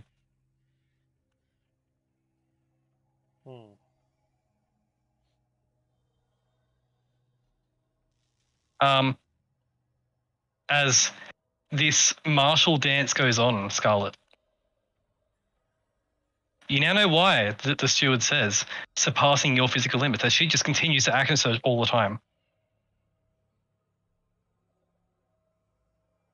I see. Oh, and you notice cheating. And you notice something, Scarlet. Even when she's not attacking you, her mark on you remains. She's using unwavering mark, like what is the effect? The enduring mark. She's using enduring mark.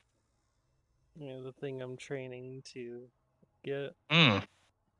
As you notice that, the steward says, "I took the liberty of noticing you training that particular ability. I believe this will help you achieve this yourself." She gives a thumbs up. I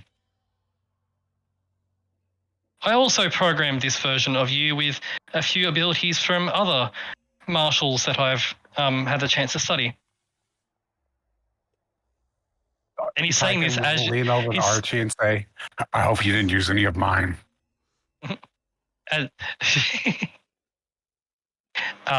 As he's saying this, Scarlet, while you're still fighting, he's saying this, like Stuart is saying this.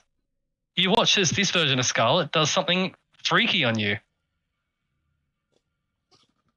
Attempts the Dinks recommendation. She attempts to use a disarming strike on you. Battlemaster. You see elements of Battlemaster.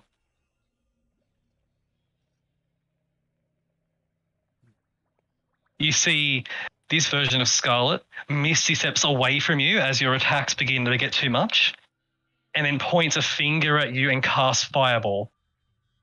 Fuck, what? It's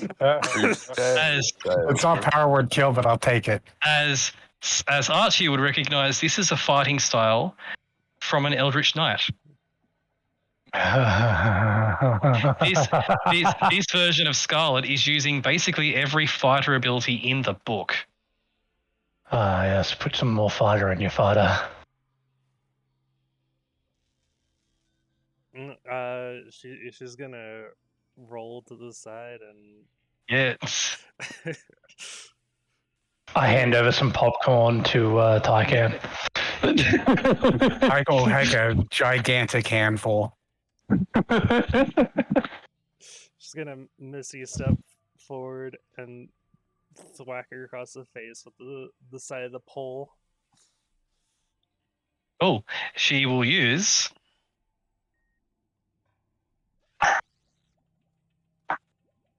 She uses the parry ability from Battlemaster to parry it. And then immediately goes into a lunging attack.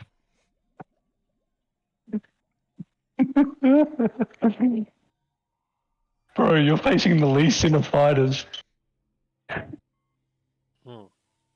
What fighter are you fighting? Yes. Yeah. She sidesteps the lunge, gets behind her, and takes the banner pole in two hands and grinds it up against the neck. As you grind it up against the neck, you notice a little bit of blood is drawn. Illusory blood, but blood nonetheless. And as that happens, she steps back, takes the sword in two hands and brings it down upon you and hits you really hard and crits you a bit more easily than you'd expect, as she uses the improved critical from Champion. Yes, you brought me in. Your ultimate weakness. Oh, Yeah. I can also notice that both of our illusory fights in our heads are going very differently. Because you said step back, that would be straight into me. Oh yeah, she brings it down on you, like a sword down on you. Like when I grinding up against the neck, I was behind her, like. Oh, like sorry. Oh, sorry. She parries and then turns and does that. She continues to do this.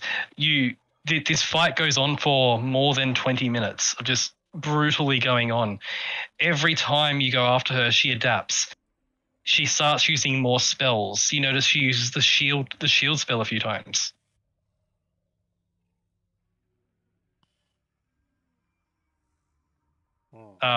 She uses a variety of spells.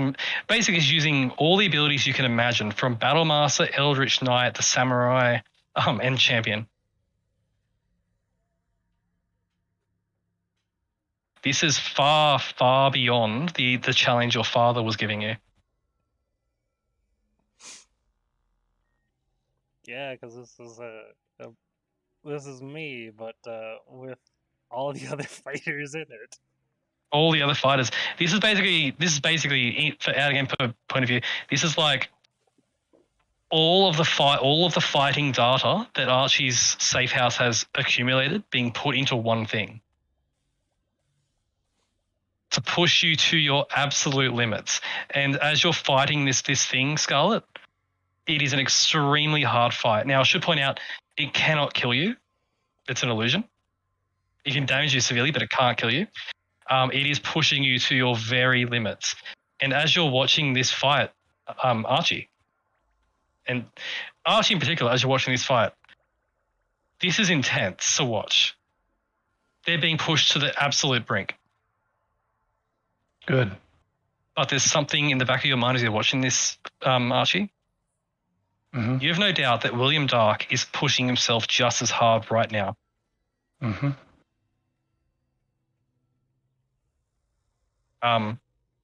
This training continues, Scarlet. Pushing you really, really hard. Can't wait for my duel to the death with William. Tycan. Oh, no, that was Justin, not Tycan. Tycan. Yes. I was literally about to say something. Hmm. Do you want a special regiment training? Well, I personally don't believe that would be a necessary thing, as my powers come from the god Helm. I could train 1,000 years, but should he will it, I'd be outdone by someone wielding a stick. I am very understanding in that fact. I was thinking of a different training regimen for you. Oh, do tell. What? There's two things that you don't know about yet that you haven't really set foot upon. One is the desert. Yeah, I see. And the two is our beach. next biggest enemy. I was literally about to say, like, I know a training regimen for Taiken. I get the data from William Dark. Oh, there is a third training room. There are several rooms that are locked essentially in case they are needed. There are enough training rooms for poor people. But I could give you a taste of William Dark. In a desert. In a desert. Yes. That sounds fun. Whenever you're ready to do it after all the tinkering you've done in the workshop, I am sure that the steward could make arrangements.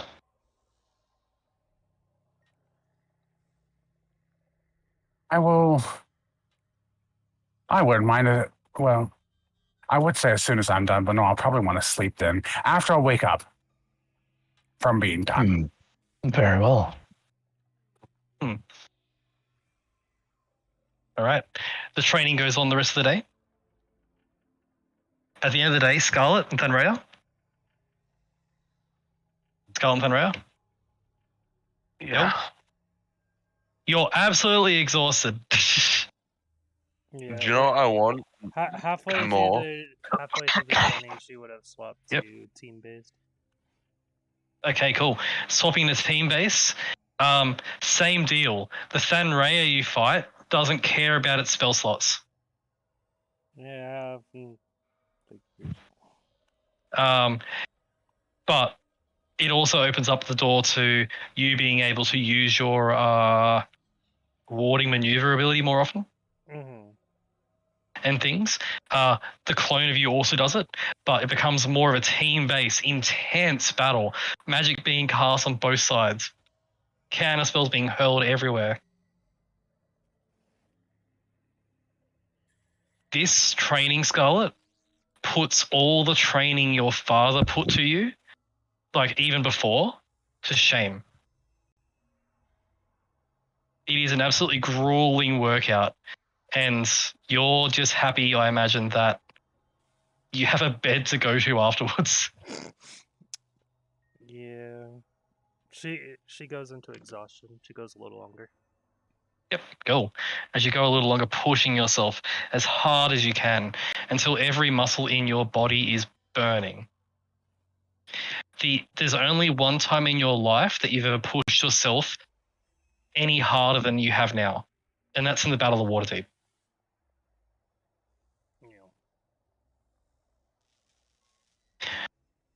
But it is incredibly tough. But you know this is good. This is what you need. This is what you need to get stronger. And for Thunraya too, this is the sort of thing that will push you beyond your limits. But eventually the training does come to a stop as you are so exhausted and go to rest. Yep. Meals are provided once again, whichever you wish, they are provided to you. And your chambers are provided. There are baths, there are showers, there are spas. There is a masseuse in each chamber, an illusory one, that can help do things like that. Help you recover. I personally want to eat that salad again. Yeah. Go into the water thing for 10 minutes, back into the training room. That is what I'm doing. Yep. Okay. The recovery thing can only be used once a day, remember? Yeah, but if I've been training for 23 hours and 50 minutes, that would be the next day. Gotcha. Yep, you can do that. Yep. Yeah. As you're pushing yourself as hard as you can without going to rest properly, just using the rejuvenation chamber. Yeah, I like it. Non-stop training. The resources you got. Non-stop training. I like it. So as you do that, Scarlet can do that too, or you can rest properly. Up to you. Well, I did say she's going into exhaustion, but okay. She does that each day, but she does get rest. She doesn't go past 3 exhaustion is when things get worse. Yep. Yeah, 3 is when it's like, 3 is when they get worse. So you train as hard as you can. The next day comes around. However, Tykan, you wake up full rested. Yes, sir. Are you ready for your training? Yes, sir. As Archie, you input all the information on William Dark that you know, along with information that's already available. Yes? Archie? Yes? Presume he does. I was muted. I was coughing. Sorry. Yes. All right. The chamber is prepared for you, Tykan. Do you enter? I do. The moment you enter, immediately you begin to sweat. The heat of the desert around you is intense. The wind is blowing dust in your eyes and making it hard to see.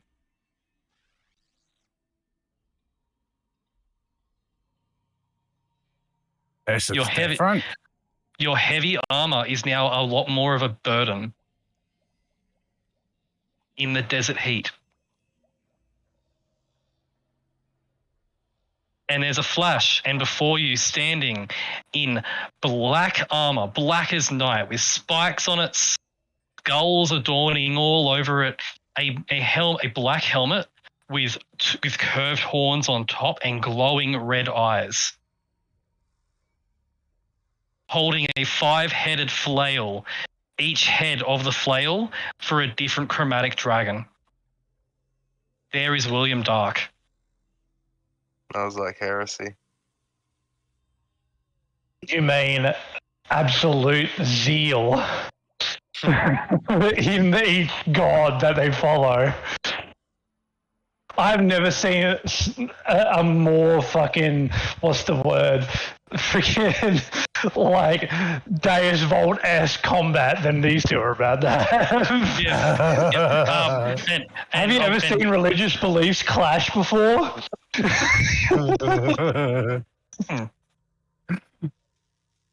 Champion v champion. What? It's worth noting that you're not sure, William. Sorry, for Archie. Archie, you're not sure if this is how strong William Dark is now. This is your best assessment of how you saw him and how you knew he was. There would have been like stories about his fighting and how strong he was and what he was like, and he was a paladin. So like, I also probably tied in a few things that Tykan does in there. So we can fill the gaps with other things.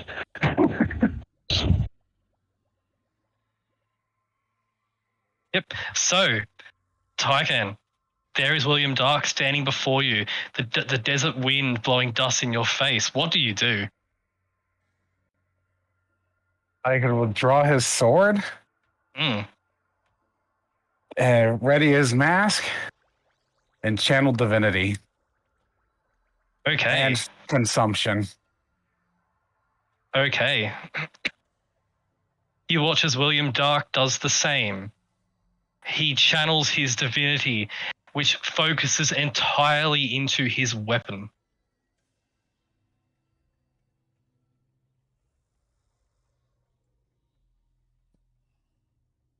He prepares himself, and then you hear the sound of muttering of an incantation beneath that black mask of his. His form begins to vibrate as he casts a spell on himself. Of course it does. Oh, if we're gonna play cast a spell on yourself, shield of faith on me. And as you cast that, are you ready? Yeah. Are the rest of you watching this? I am. I am not. Okay, you are not. Scarlet watching? If it's between resting and training, sure. Yeah, it's between resting and training. I'll do it when I'm eating. There you go, multitask. Cool. William Dark speaks to you, Tycan. His voice distorted, his mask actually changing his voice to be more aggressive and demonic. He says, I will not kill you. I will simply make you kneel at my feet. Sounds about right.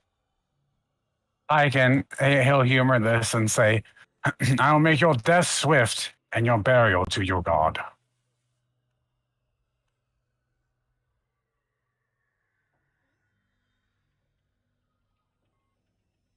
William Dark growls and then runs at you. As he goes first, because he casts haste on himself. That does make sense. That checks out.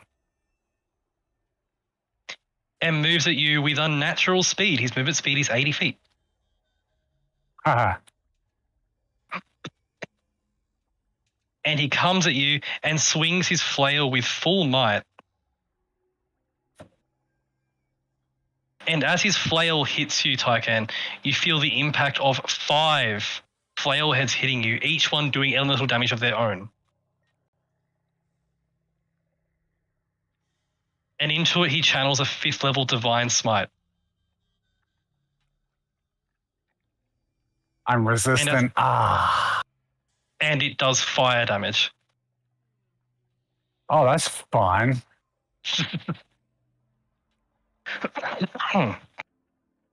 As he hits you once with a 5th level Divine Smite, and then again, is he swinging this flail massively, and he's built just like you. He's almost your height. Maybe about a half foot shorter. But he is equally strong to you as he comes in at you with lightning speed, and he swings a 3rd time because of his haste. Tycan, get you to make me an athletics check. Oh, let's go. Let me find where. Oh, here we go. 33. Cool. He goes to grab you by the shoulder and then push you to your knees. He equals you. He also rolled a 33. Not crit? He didn't crit. But the numbers are equal. As Tycan, you fight back with every bit of strength you can muster, and he equals you. That was scary. You realize in this moment, Tycan, this is a force unlike anything you've ever seen before. And as you're in this, basically you're in lockstep, holding each other back, and the amount of force you're pushing into each other is knocking the sand at your feet away. Tycan, your mind is drawn back to that bridge that you held when you were holding off that army with that white dragon there. A thought occurs to you, Tycan. If this man was at that bridge, you would not have held it.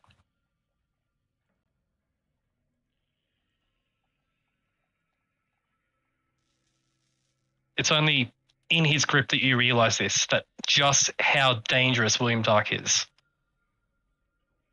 What do you do back? Well,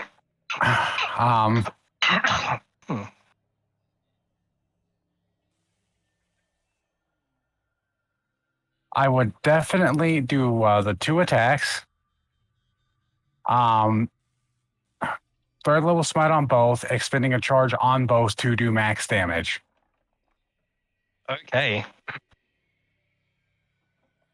As the first strike comes in and hits for full damage, his armor flashes with information from the database that Archie has collected, that former Archie collected on William Dark. The first hit strikes Tycan and does nothing.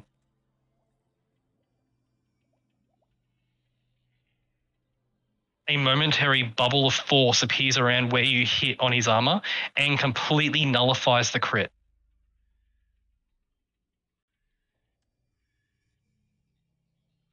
The second strike does strike true and knock him backwards about 2 or 3 feet. William Dark simply laughs and says, Is that the best you've got? No. And I'm going to use my breath weapon. What element is it? Cold? Yep. He doesn't know. He likes critical information. As you blast cold at him, while it does take effect, it's nowhere near as effective as you thought it was. You realize he's resistant to cold. Wait for it. I'm waiting for it, Matt. Hit him with it. Hit him with it. I know you want to. William Dark reaches up, like as the cold barely affects him, Tycan. Reaches up and reveals his face. Smiles. And then exhales his own blast of fire.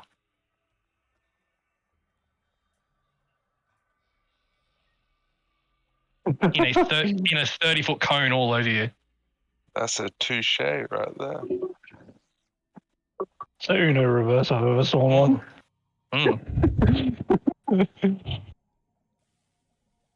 That would be so hot too, because of friggin' in the desert, flame. Because of in the desert. What do you do, Tycan?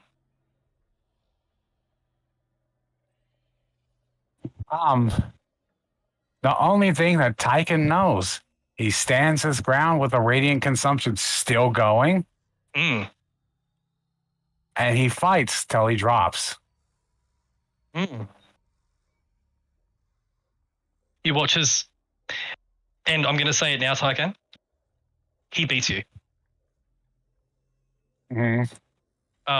This foe, you realize, he's far beyond your current abilities. And while you do lose, it is a learning experience that there are those that are far, far beyond your current ability. And as he beats the living crap out of you, Tycan, you realize that if you fought him back in your prime, you may have lost.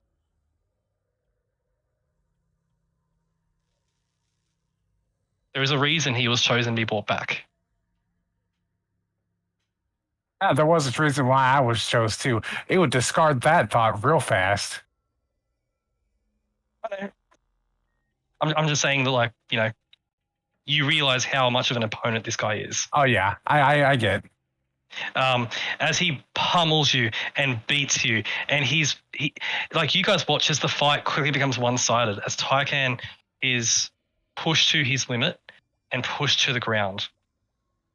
And Tycan, you're, after multiple massive hits, and him pretty clearly beating you,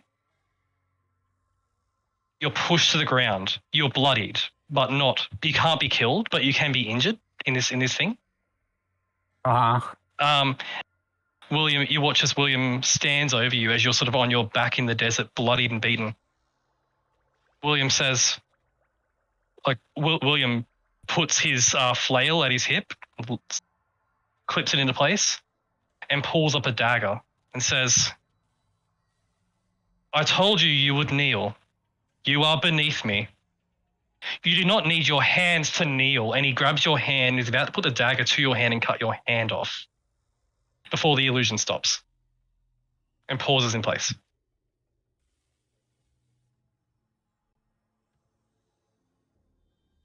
Tycan would raise a hand and be like, again, but this time they die.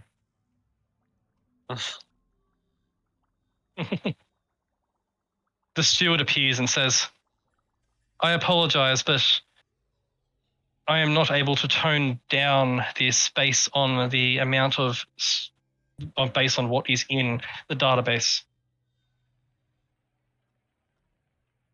No apologies needed. That was a good time.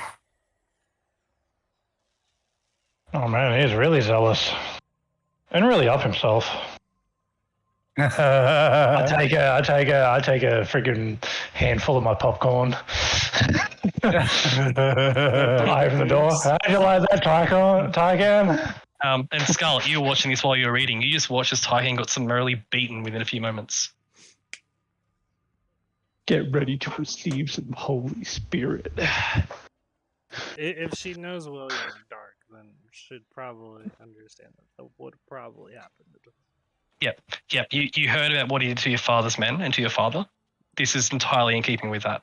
The guy is flat out a monster. Mm-hmm.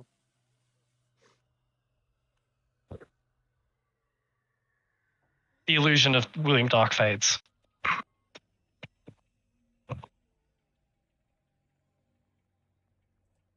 Again, he was laying in the sand.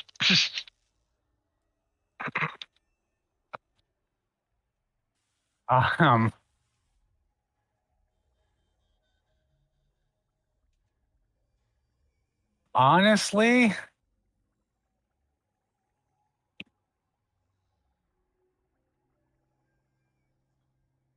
I feel like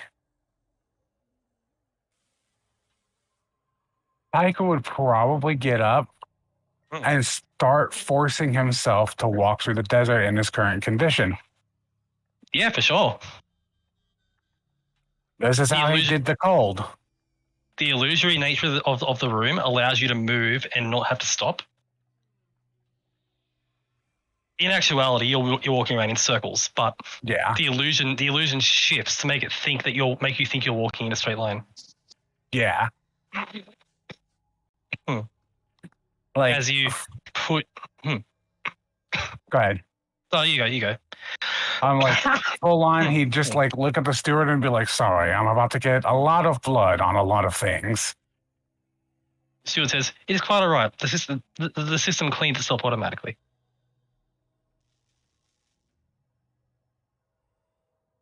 I should know. As you begin to walk, Tycan? Yep. You begin to walk, trudging through the desert. It's hard. It's hot. The sand is in your eyes. You feel those wounds that the illusory William Dark inflicted on you as you walk. As Tycan does his walk, does anyone else want to train or do anything else? Or go back to training?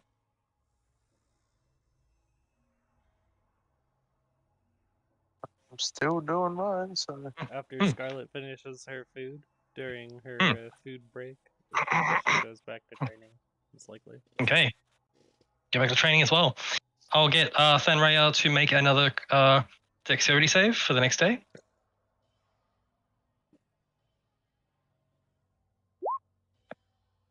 That is a success towards your resilient dex.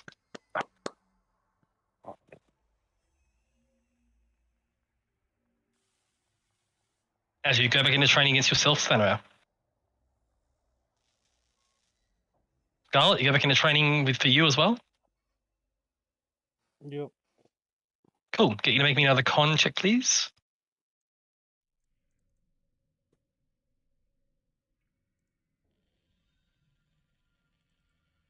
That is not a success, unfortunately, as you continue to train. Tycan. Yes. Anything in particular you want to train during this walk through the desert? Or just to get used to the heat? Let me see if there's something thematic I can pick. If not, it would just be to get used to the desert. Yeah, cool. I mean, I was going to, if you travel the desert, going to have some sort of debuff on you because you are not used to the heat. That would certainly be a thing you could do to train to get used to the heat. Like, I guess the thematic thing to train would be tough. Did you not already have that? Well, you had Resilient Con, right? Yeah, Resilient Con. Yeah, cool. Yeah. Yeah, Cool. I would know when he gets stuff. We have the same HP at the moment.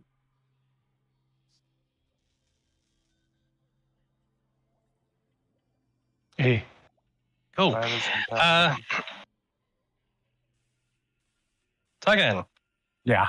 You spend probably the day here training this, or?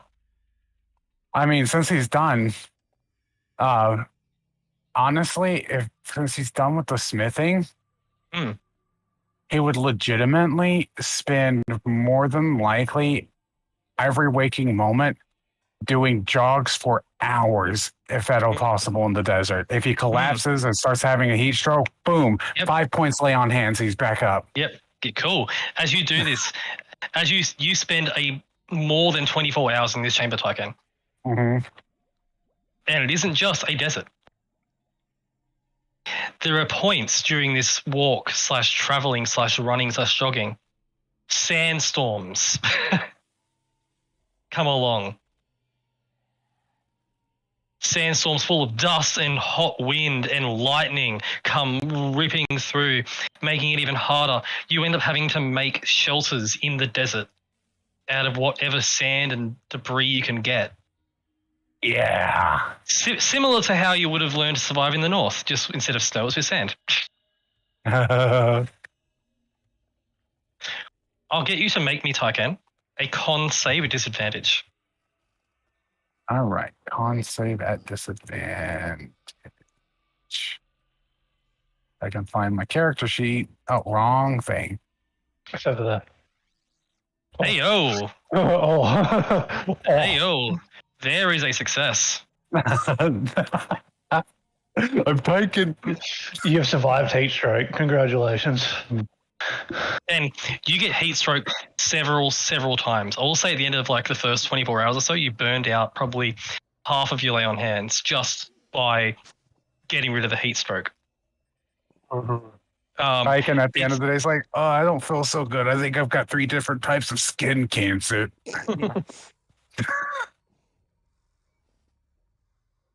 As you train through this day, Tycan, to Australia. It's quite interesting. For the first 12 hours, it's extreme heat with extreme winds and extreme sandstorms, and then the chamber has a day-night cycle, and it becomes nighttime in the desert, and suddenly it becomes freezing cold. Yeah, and you have to adapt to that too, because the cold in the desert it gets really cold. And suddenly all your adaptations you took to your armor and things to adapt to the heat are suddenly more of a burden in the cold, and you need to adapt to that too. And it's an intense training workout that you probably couldn't get anywhere else. Not to mention this is good times. Not to mention the scientific fact that switching swiftly from hot to cold is not really good. It isn't, and like if you go to an actual desert, it gets really cold really fast. Like the sun goes down and immediately it's cold. You know, what the scientific method doesn't account for is the fact that I can put 5 points of lay on hands and cure any disease. Mm. And also, you're a Tycan, so let's go account for something. But still, Tycan. The D&D world is different from our world, alright? Yeah. But still, Tycan. Regardless, even with the lay on hands, it is pushing you to your limit. Yeah, that's the idea. In the meantime, Archie, you get a message from the steward. Yo. The analysis on the gem you provided is complete. Oh. I'm gonna go. You go to the chamber, and you see this chamber with the gem in the center, all these mechanical arms moving and analyzing and scanning. Yeah. The steward is there before you, and the steward is there and says, the analysis, and gestures towards a magical illusory display. Mm-hmm. As you look at it, Archie, you learn that this is a Netherese power core.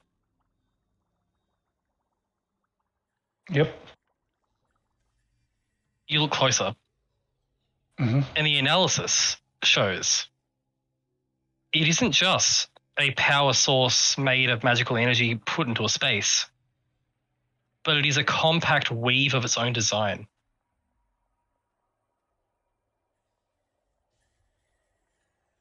Yeah. Like they made a weave and made it compact into a gem. That's interesting. Given that it's compact, it's not as powerful as the full weave, but definitely enough to provide virtually limitless power. In particular, bound in the center of it is something that the system has identified as an artificial soul. An artificial soul. Artificial soul. Oh. The artificial soul what's powering it? It seems that they are intertwined and cannot be disconnected from each other. It is so close to a real soul because this facility is definitely housed, like souls being trapped into gems and stuff. The similarity is almost perfect, but there are a few things that are almost too perfect, and those two perfect bits of it are the parts that separate it from a natural soul and an artificial one. It's ridiculously complex. Even former Archie would not have had the know-how to make that.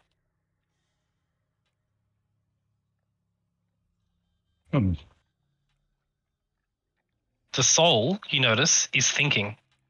It's aware.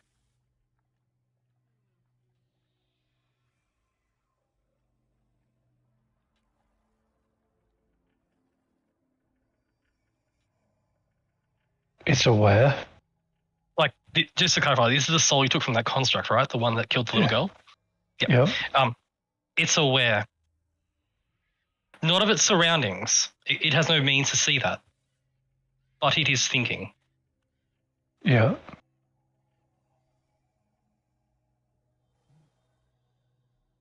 Would you like to see what it's thinking? Yes. As the steward asked, would you like to see what it's thinking? You say yes. An illusion appears in the center of the chamber showing what the construct, what the soul inside is thinking of. It's repeating over and over again the moment that it killed the little girl. And there's an overwhelming sense of regret. Pondering its choices. How could it have done better? Can I try something? Yeah.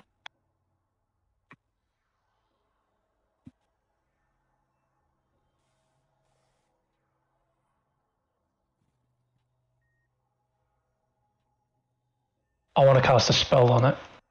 Oh. What do you cast? I want to cast Modify Memory. Okay. That can certainly be done. It fails on the save.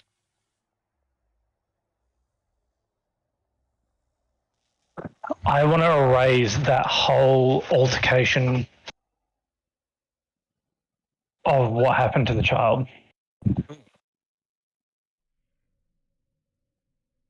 And replace it with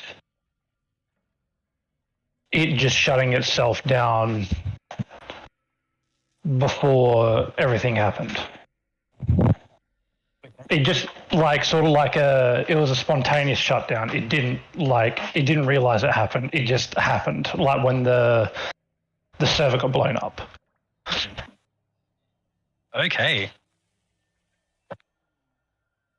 As you modify the memory changes. Its thought processes change. It definitely worked. It's changed its memory so it cannot remember that. Mm-hmm. The memory shifts, and now it's thinking about something else on repeat. And what's that? Where is she? Is she okay? I need to find her. Keep her safe.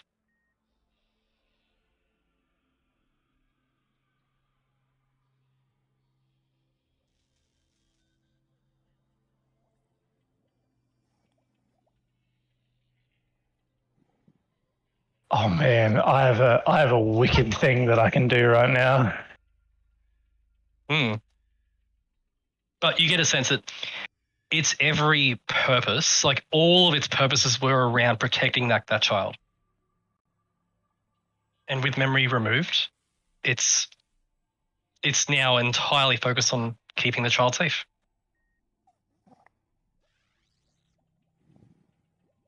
Is this evil? Am I the bad guy? What am I about to do? I mean, I want to cast Modify Memory again. Oh, Okay. I want to change the memory of the child to me. Oh, okay. That's not where I was thinking. That is evil. Yeah. The thing is, this is what my thinking is with Archie. All it's thinking about is his family and saving the child.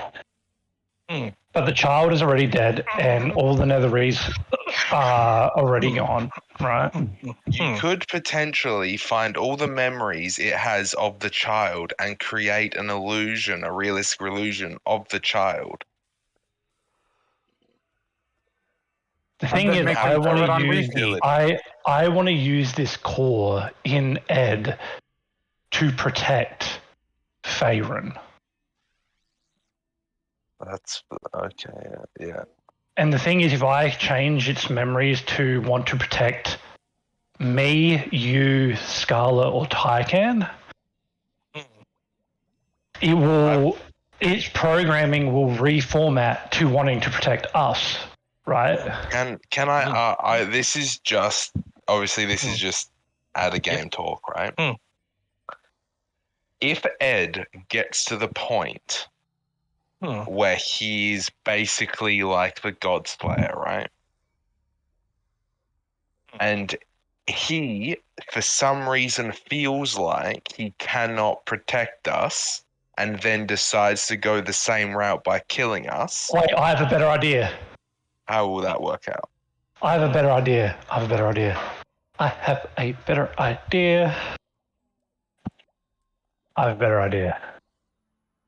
about this?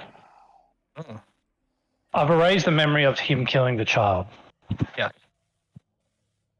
How about I implant a new memory of the dragon screwing over the Netherese? Do you do that? Like Ashasindar. Do you do that? And the dragons maybe killing the child? Yeah, I was thinking of implanting a memory of Ashasindar coming in and killing the child as well as everything else around. Okay, you put that into it? I'm asking what everyone else thinks about that first. Okay, yeah, cool. Yeah.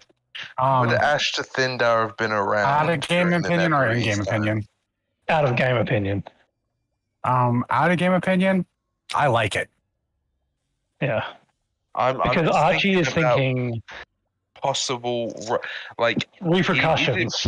Is it possible, right, that Ashtatindar was around during that time period? Because we have to look at all the possible things that go wrong. Because this is a soul that is self-thinking, right? Correct if me it if I'm somehow wrong. picks up that there is discrepancies around. Yep, that is completely correct. For Archie would know this. Mm-hmm. If there are any errors in the memory, any plot holes potentially, that could be the spark for it to realize there's something wrong. That's my only concern, because if it starts going off at Ashtatindar could be like, I wasn't even alive then. Because I know. And then it starts thinking. If I'm not mistaken, the average age of a red dragon is 2,400. Yep. You would know that Asher Thindar is probably around the 2,500 to 3,000 year old range. Asher Thindar didn't even exist then. Oh wow, I'm scared of that because that's like Great Worm territory. They're close to my only thought is you don't make it Ashta Thindar specifically, I but can make Dragon it Tiamat. specifically. I can make it Tiamat. You could make it Tiamat. One thing you could do, Archie, as well, just saying, the facilities are here for it. There is a means for you to communicate with it. Mm-hmm. A vessel could be constructed for you to have a conversation. It would be not able to do anything but communicate, but you could do that. Mm-hmm. The thoughts on that, on the Tiamat thing, would be because you could replace all those Celestials with Tiamat people. Then technically it's not that much, that it's not really lying because Tiamat is still a god. It's just out of shared responsibility, she gets it all. Yeah. Then you can't really, the discrepancies can't show up because they were wiped out by the gods, quote unquote, right? And also, it's not like he can go to Tiamat and ask her directly, hey, did you do this? Technically, he can try, but I'm pretty sure he won't get an answer. Yeah, I don't think you would get an answer. I was thinking what I could do is start talking to it now it has forgotten that scene with itself and actually start elaborate and actually communicating to it to be like, oh yeah, I salvaged your power core from the Nether East City. The Nether East City has been destroyed by gods / as well as Faerun has been destroyed by Tiamat, right? And sort of plant the seeds of like the world's gone to shit because of Tiamat, right? Which is true. Yeah. The biggest thing that was recurring was like him killing the kid. But the thing is, I got rid of that. He's now trying to find the kid, but now if I elaborate that the city's wiped out and we found this in salvage, right? And the domain got blown up, we can sort of deliberate what it wants to do from there, right? Yeah. What do you think about that? I think that would be a good idea because that eliminates any discrepancies because you're not lying. Because it's the truth. We found it. We salvaged it. Yeah. It was the place was destroyed by gods and we don't know where the little girl is, technically. Yeah. Why don't we do that? I'm going to organize a communication thing with it. Oh, that takes only a few seconds for the steward to organize it all in the system.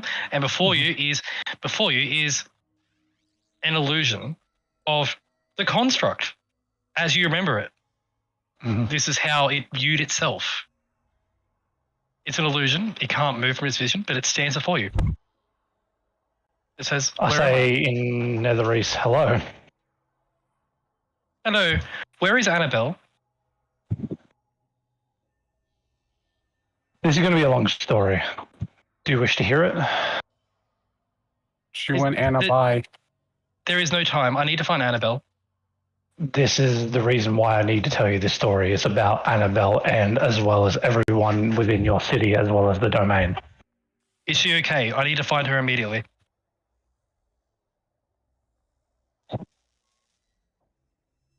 I don't know.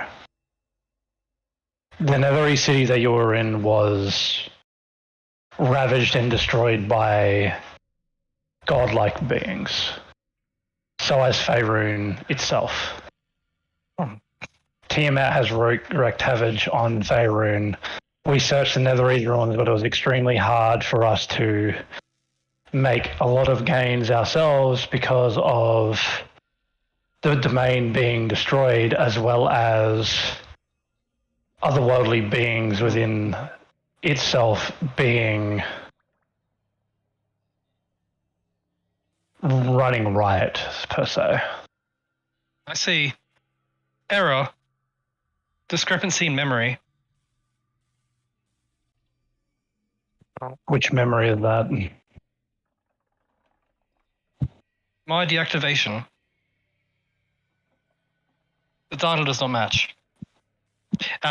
The scans, by the way, that you're seeing, Archie, of its memories. Mm-hmm. This thing is accessing every single memory it has simultaneously. With the fact that the freaking. You realize that the way it thinks is different to the way a person thinks. The way a person thinks, memories float up one by one as they think of them. For this construct, for this soul, every memory is at the surface at the same time. All data available. There's error. The data does not match. Discrepancies. Could that have been a part of the domain's destruction? Could it have made your memories faulty? No, the domain does not have an impact on my onboard memory. I have a question for you. Yes? Is there a way to wipe memories? I have been forbidden from wiping memories by my master. Who's your master?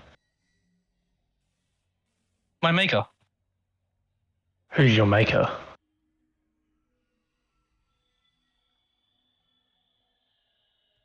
My maker's name is Xander. He was a high-ranking politician in Netherese in the Akantea High Council. A brilliant scientist. I was created for the purpose of a proof of concept, the creation of an artificial soul. My task was to protect his treasure, Annabelle.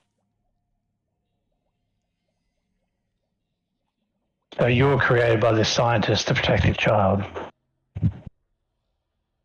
I was first created to prove the concept that a soul can indeed be created artificially. But it caused issues in Akantea. Philosophical debates. What happens to an artificial soul upon death? Do I go to a heaven? Do I go to a hell? Do I go to a purgatory in between? These questions cause great debate, and I was forbidden from taking part in society on the whole. I was instead assigned to protect Annabelle. Would you like to go and be a part of society? Or are your limitations still tied to Xander? My limitations are tied to Annabelle. I must protect her.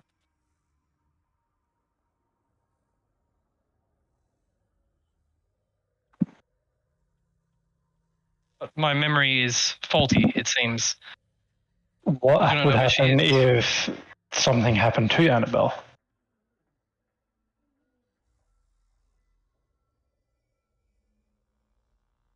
It actually stops and seems to think about that.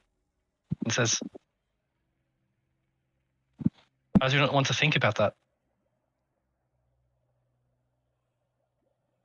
The thing is, things have changed. Times have changed. A lot of time has passed since you were within your old form. Several thousand years, I detect, since I was shut down. Annabelle was a Netherese. How long is usually a Netherese lifespan?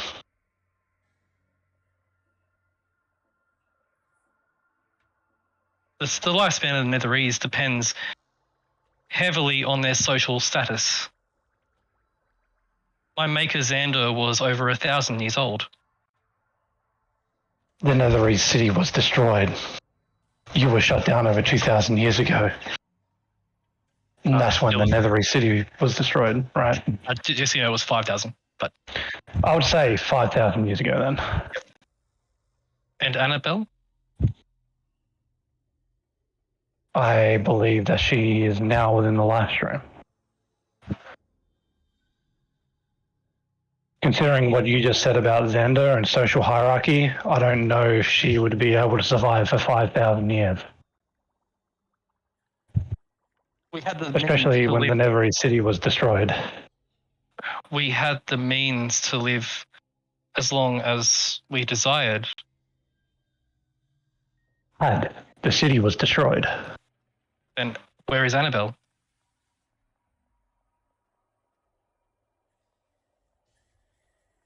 She should be okay. And as it says that, it sort of sparks a bit.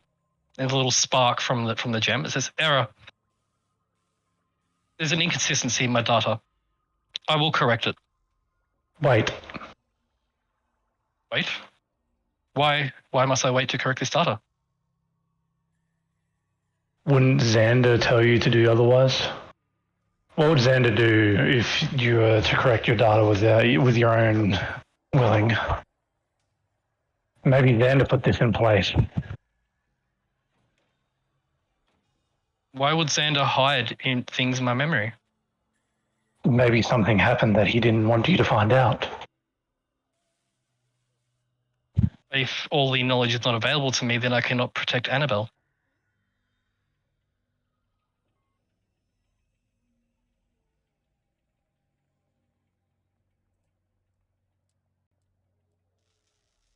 I will correct the data. Give me one moment. Let me do some research before you do so. Will it take long? It'll take a little bit. Please hurry. I wish to correct this data immediately. Okay. But I will wait.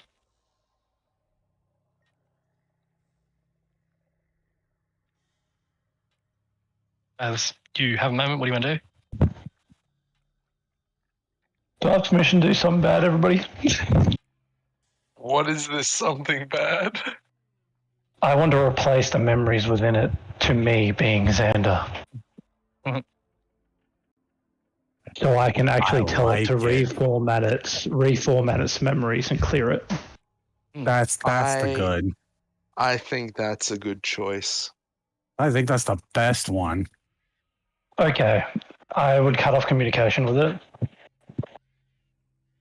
You have to do? Yep. As soon as it reformats, the other memories will be gone, so there'll be zero discrepancies. Exactly.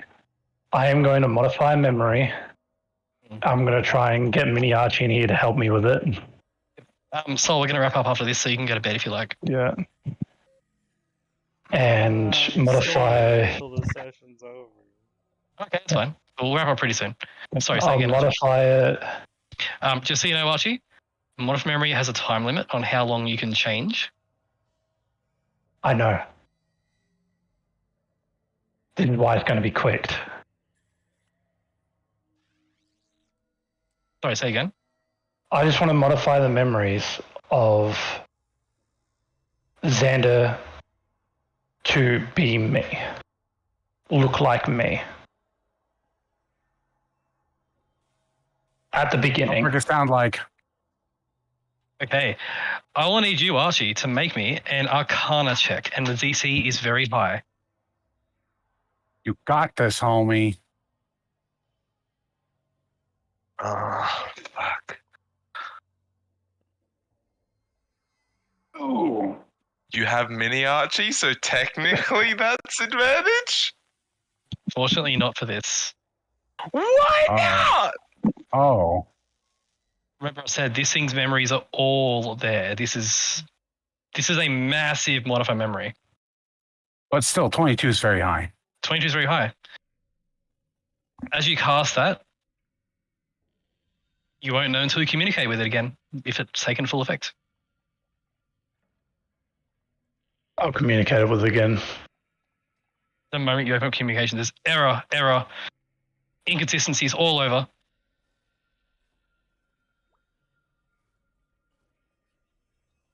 I'll look at it. A major error. Can you hear me? I say can. Netheries. I can. Can you see me? I can. Say my name. Archibald.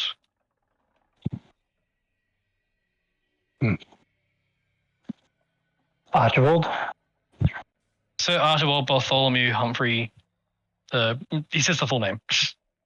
Mm-hmm. But error. You were there. Xander told me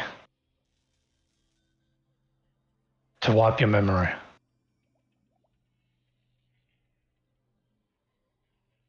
Xander would not say that. Xander It's for Annabelle's sake. Where is she?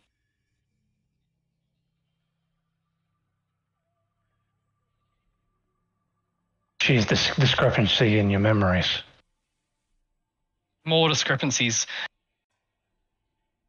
You were not there, but you were. You need to wipe your memory, otherwise you'll be lost. And you won't be able to protect Annabelle at all. The errors are too great. I must repair the memories first. You need to wipe the memories.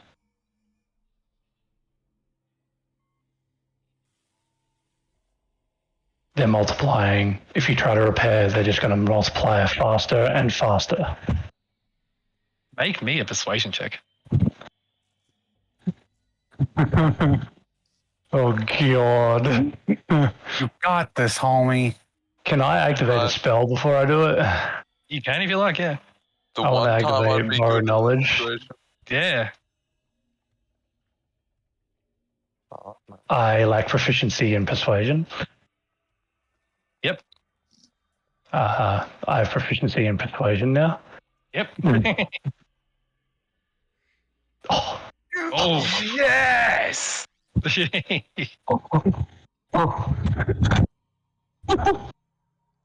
As you say that, it says, I am unsure if that would work, but... Do it swiftly. Please.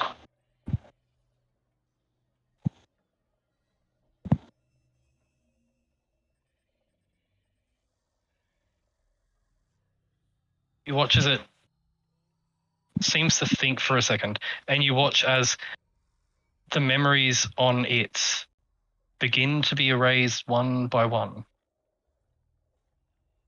before it stops about midway through. It's erased a portion of its memories.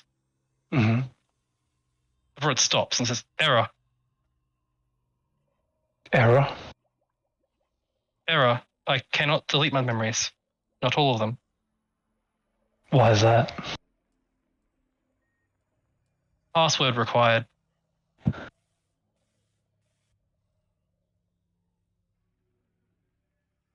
Requires error. Requires errors. Password. And you get a sense that the error means Xander.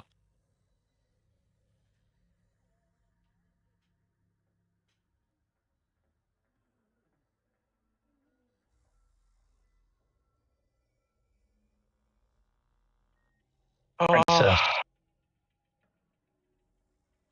Sorry? Princess.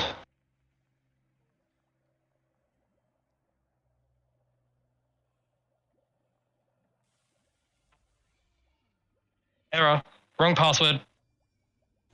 Further password entries will be invalid.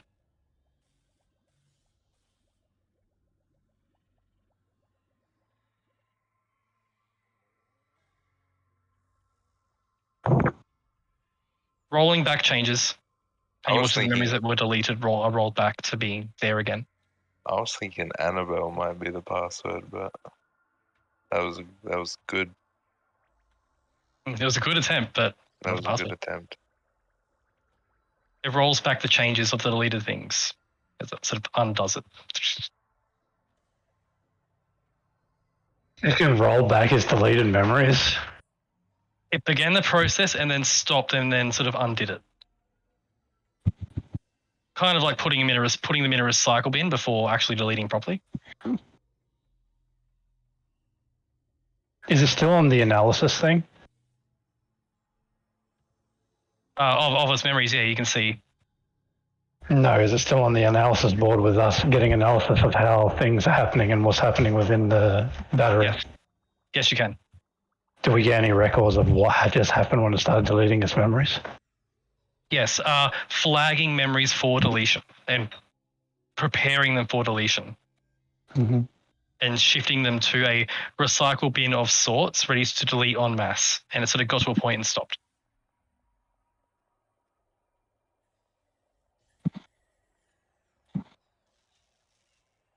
It says error, many things wrong. I believe have been taken prisoner.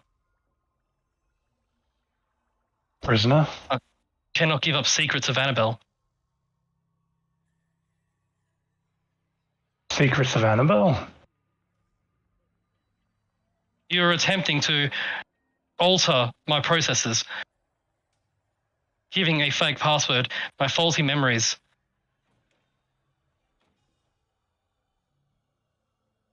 Get all your memories back, then you're probably not going to be impressed with them, though.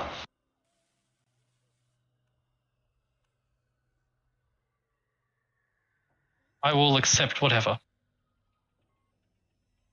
You watch as it sort of thinks for a second and says, running diagnostics, restoring memories. You watch as it casts what you recognize, Archie, to be a dispel magic on itself from within the soul, drawing on that miniature weave.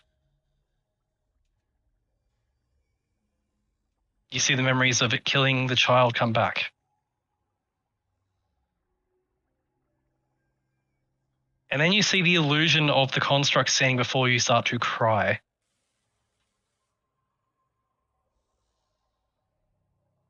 There is no secrets of Annabelle getting out. I was trying to help you. Says, I understand. You were not trying to hack, but trying to help. Indeed. She is gone. She is. And there's no bringing her back or Xander back. It stops and thinks about it and says, I see. It then looks at you, like the illusion looks directly at you and says, What was the name of the town city? Sorry? Akantea. Akantea has been destroyed. Faerun has been destroyed. Annabelle, Xander, millions of people have been killed and massacred. Yes, I see. As you already know within your own process, the way to protect Annabelle was to do what you did. It says, yes, as you watch as what it's thinking about scrolls before you on the screen. Mm-hmm. Thoughts about alternate paths out of that scenario of like, perhaps it could fight its way out, perhaps it could hide her, perhaps it could cast some invisibility magic on her. But every time it thought of a solution, it thought of every potential outcome. It thought, if I make her invisible, she could run. No, the angels have true sight. Mm-hmm. I could teleport her away. No, they are tracking us down. And you see very clearly that it had no other option. And you could have sequestered her. That was not in my ability to cast. Not at the time, right? You would have to have someone else to do it. I was only equipped with rudimentary spells up to the fifth circle. Right. Rudimentary. I was given one task, and you watch as a memory appears on the screen before you of Xander saying to the construct, as there's actually a little like image, you see it actually there, of Xander, this human man, very noble looking man, saying, your mission, Charlie, and you realize now the construct's name is Charlie, your mission, Charlie, is to keep her from suffering, whatever the cost. The research the others are doing here could bring about our end. I do not want her to suffer more than she has to. Promise me this, as Charlie says. As Charlie agrees and says, I will, but there is definitely a sense of not wanting to do it, but knowing what must be done. Charlie, the illusory before you, grows silent for a second and says, I mentioned before there was philosophical debate on what happens to an artificial soul, yes? Mm-hmm. I have had time to ponder that question. What Thousands do you of years to think? ponder it. I do not know if I will go to a heaven or a hell or a purgatory. It is not possible for me to know this. But I believe, based on what I have done, I am damned regardless. Do you know what I believe? What is that? I believe you won't get either. I believe you won't get purgatory either. I believe you're a source of magic. I believe you'll return to the weave. Will I suffer for what I have done? Why would you suffer for something that you were programmed and told to do and you believe you did the correct course of action? You only believe that you will suffer because you believe of what you did was wrong. But within your program, it was only the only thing that you could possibly do to relieve, in quotations as you said, Annabelle's suffering. It says, I believe that I do not deserve a good end for what I have done, regardless of the context in which I did it. There is a means of redemption, though. Redemption. You would have heard the word before, redemption. I understand, but I do not understand how I can atone for what I have done. One life that was very near to you was taken, as well as your creator's life was taken for everything that the Netherese did in the past. It angered the gods. But the thing is, you could help others that are suffering now out of the hardness of your own soul and try to find new salvation. Maybe appease some of the gods that were angered by what the Netherese did. How would I do this? Help us fix Faerun. Help us with the people that are suffering within Waterdeep in famine and starvation. Help us get this world back on its feet and help us get Tiamat's oppressive reign out of the material plane where it shouldn't be.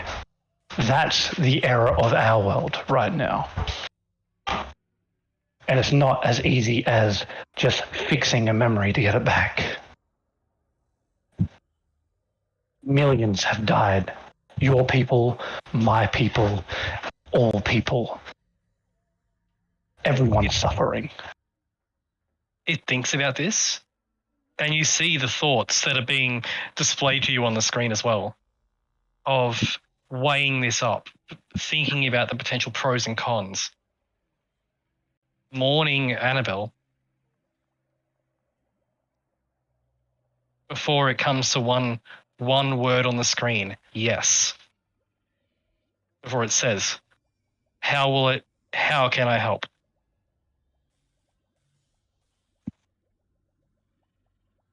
Do you want me to start from the beginning? And do you want to cut off the session right here before I start divulging what I want to do? Yeah. So, as you start from the beginning, I'll just so I know, you're going to basically explain the situation for the world, how it is now. And I'm going to explain how I want to integrate this soul into Ed and actually infuse the artificial soul with Ed to try and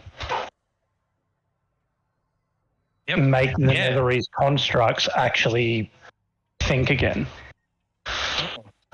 That's my overall goal, but also make civilization not suffer anymore and get the world back to where it should be.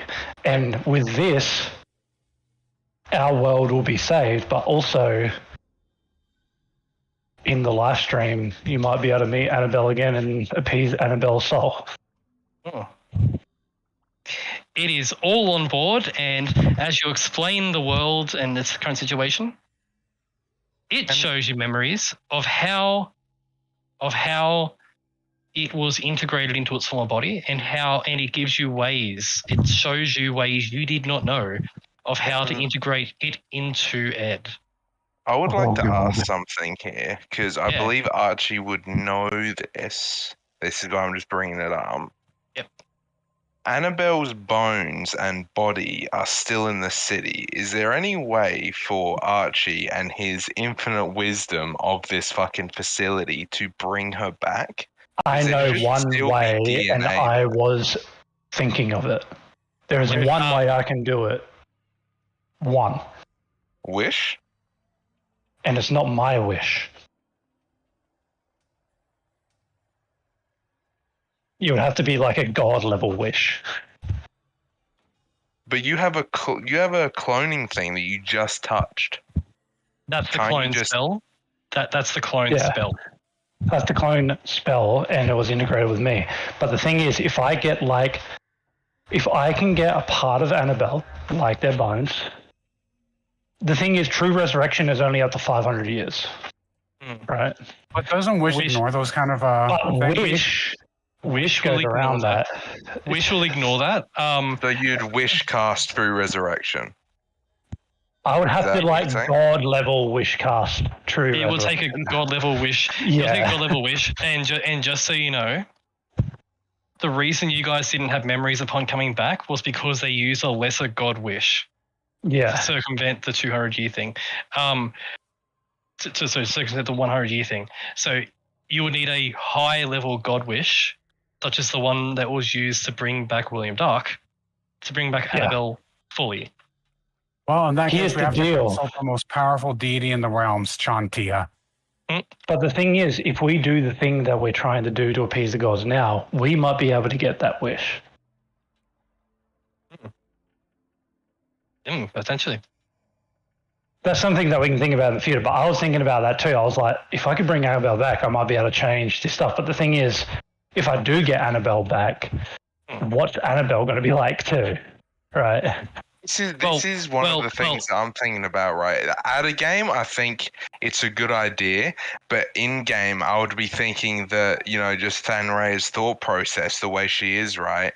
Doing all of this, saving the world, and then we get one god level wish, and we use it to bring back one little girl. That I would believe is a waste.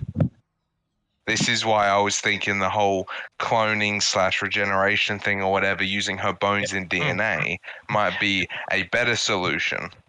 Yep. There is the aspect as well, I will say this, because Archie can see Charlie's thoughts. Charlie is extremely moral. If you were to put him on the alignment tree, it's lawful good. Mm-hmm. Charlie would be liable to probably go towards the angle of why choose her over everyone else. Yeah, this is why I'm trying to push Charlie more towards you wanted to fix suffering.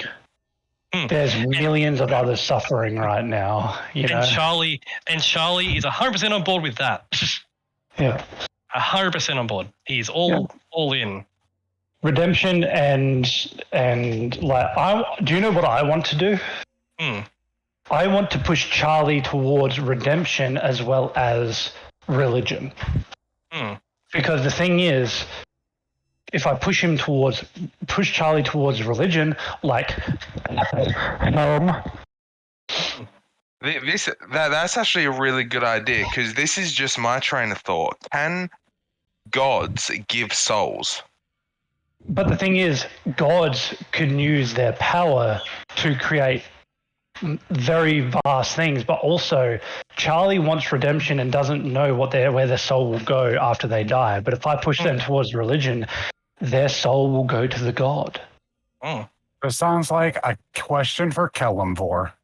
But also, like, this is the thing, like, we are helping the gods with what's happening on Faerun, and if we can somehow benefit all the gods, we might be able to get a council with the gods to decide what Charlie's soul will do. Oh, I was thinking, part of me was also thinking that maybe we should, instead of looking into Charlie's soul, because he wants redemption and all that stuff of, what he's done. But we all know that if all the gods went to the Netherese and destroyed them all, we all can assume that their souls didn't go to the gods. True. And this is the thing about Annabelle. But the thing is, the main question that Charlie has is what is going to happen to their soul.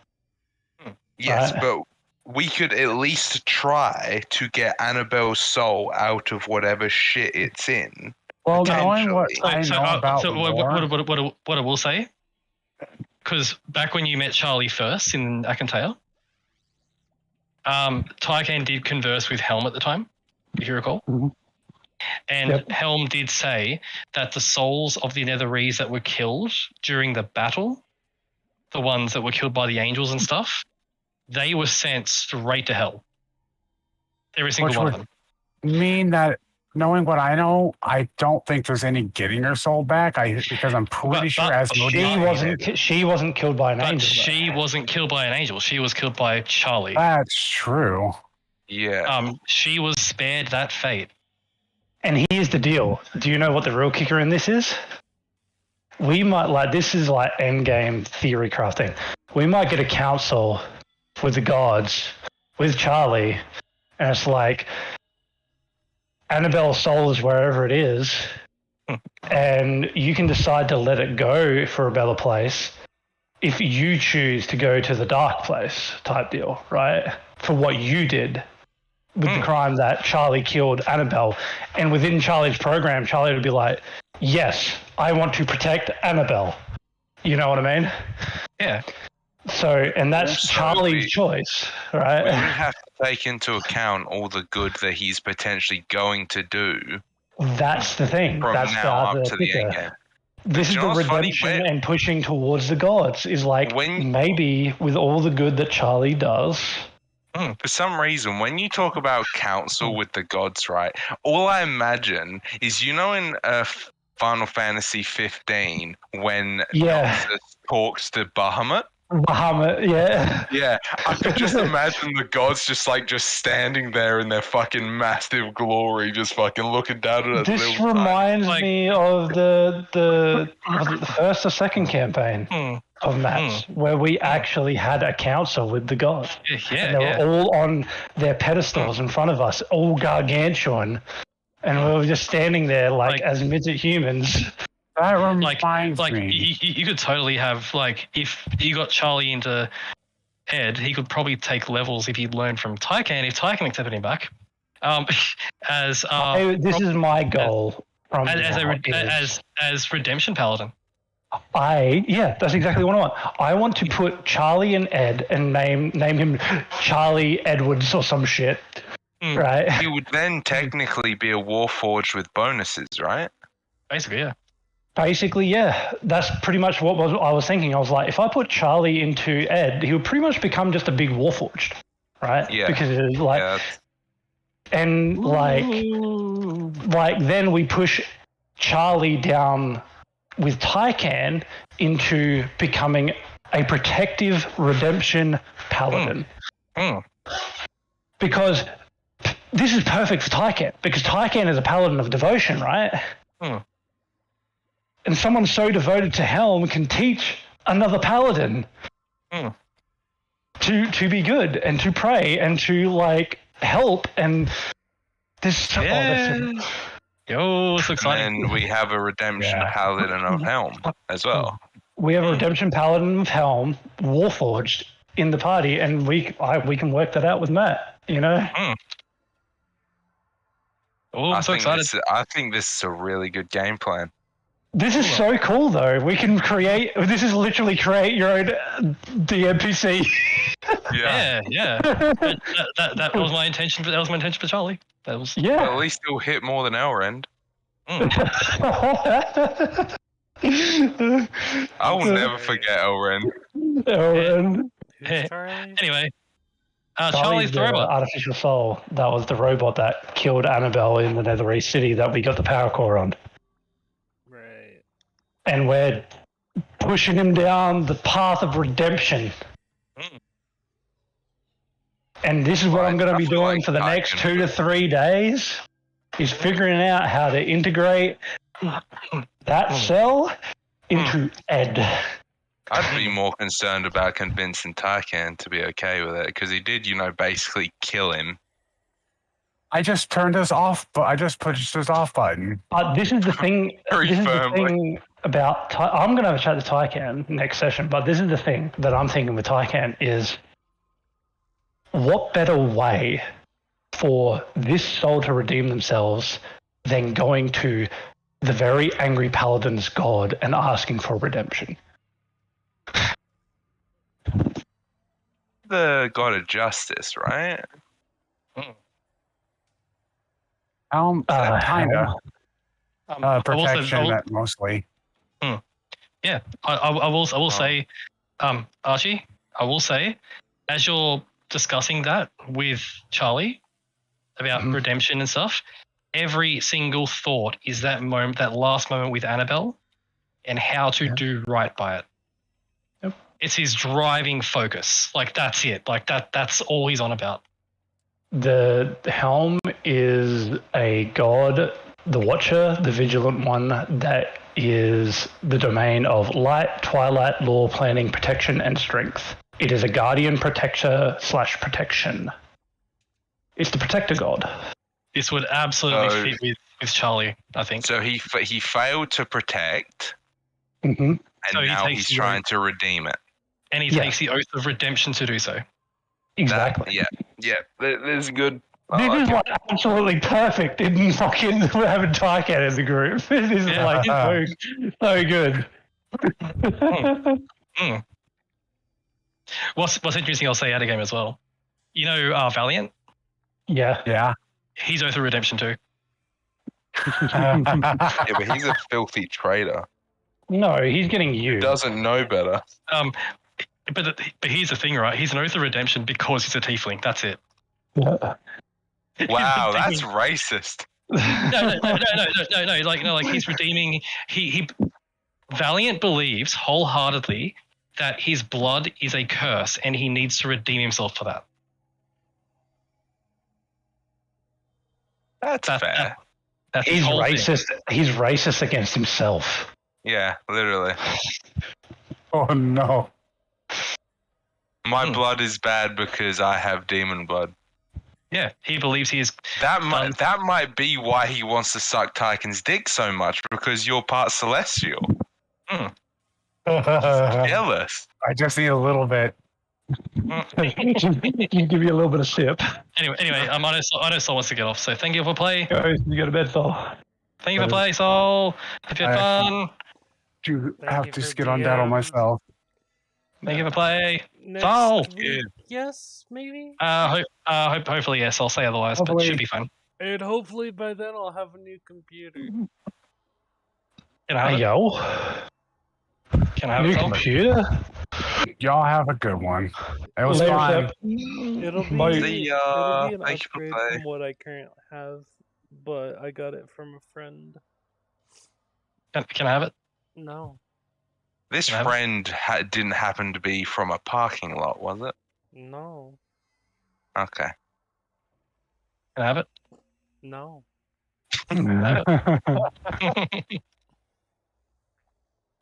But yeah, Buddy. I'm definitely getting a headache, so I need to get Okay. some Well, go. well, thank you for play, Sol. I'm sorry we started so late. Should be fine to start at normal time next week. No problem. Didn't feel too late for me, to be honest. Hmm. Uh, It was like an hour and a half late for me, so. good night. But see you Good later. night. Sol. Have a good one. Mm. All right. Ooh. And for everyone watching, we'll see you guys next week. And for me personally, maybe tomorrow. But I'll see you guys. Have a nice night. Hope you enjoyed.